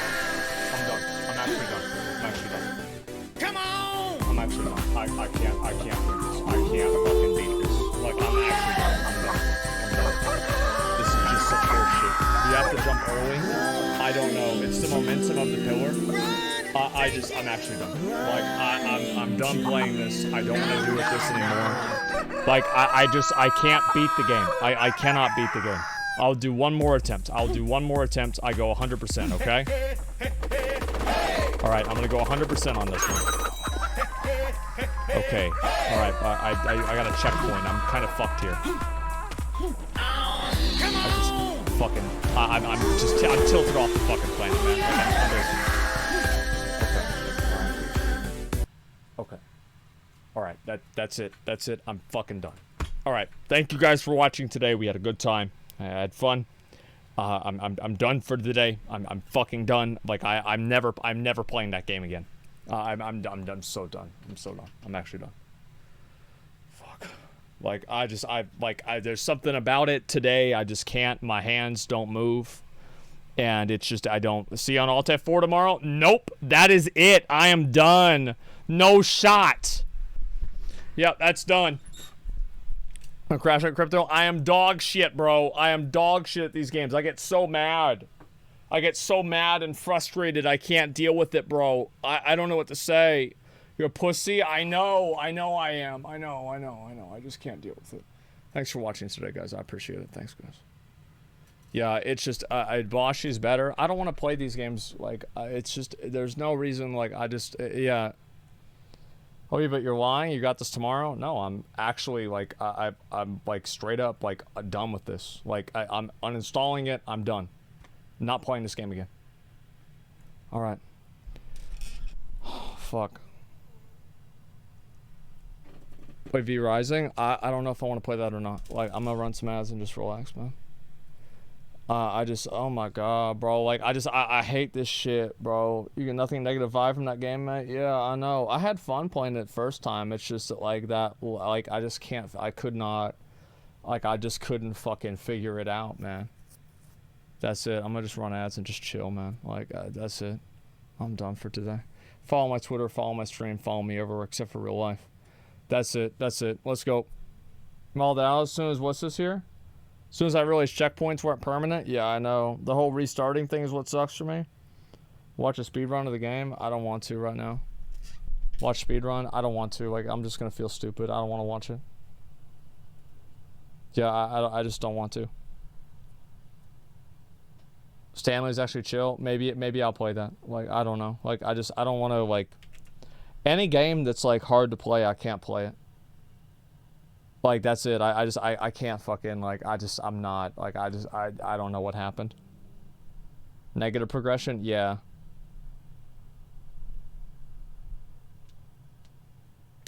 Fuck, man. It's meant to tilt you. Fell through the platform after standing on it? Yeah, I mean, that was dumb, but, like, it's whatever. Stanley's a fun game. Yeah, whatever. Yeah, there's something, like, I can't play, like, I just can't play video games anymore, man. Like, it's just, oh my god, it's just so dumb. I get so frustrated with myself, man, I really do.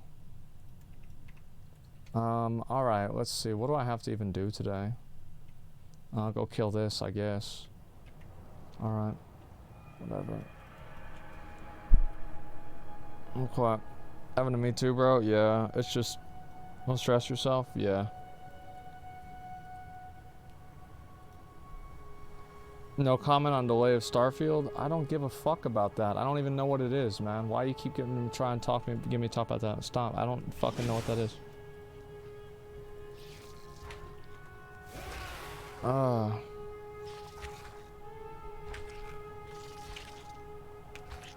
You play Lost Ark patch new week? Yeah, maybe.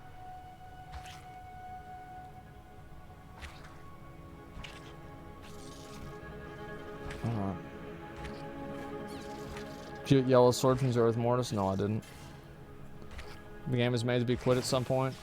I guess. I'm so mad. I'm so mad. Like, I'm actually so mad.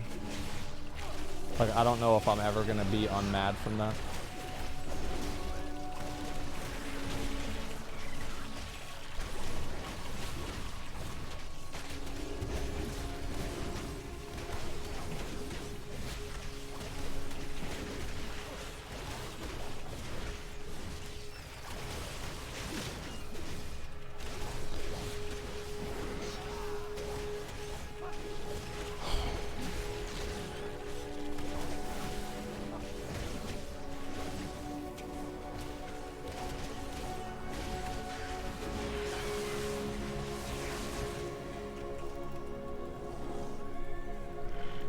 I'm just so frustrated, man. Like, I'm so frustrated. I'm just gonna go. I'm just gonna lay down.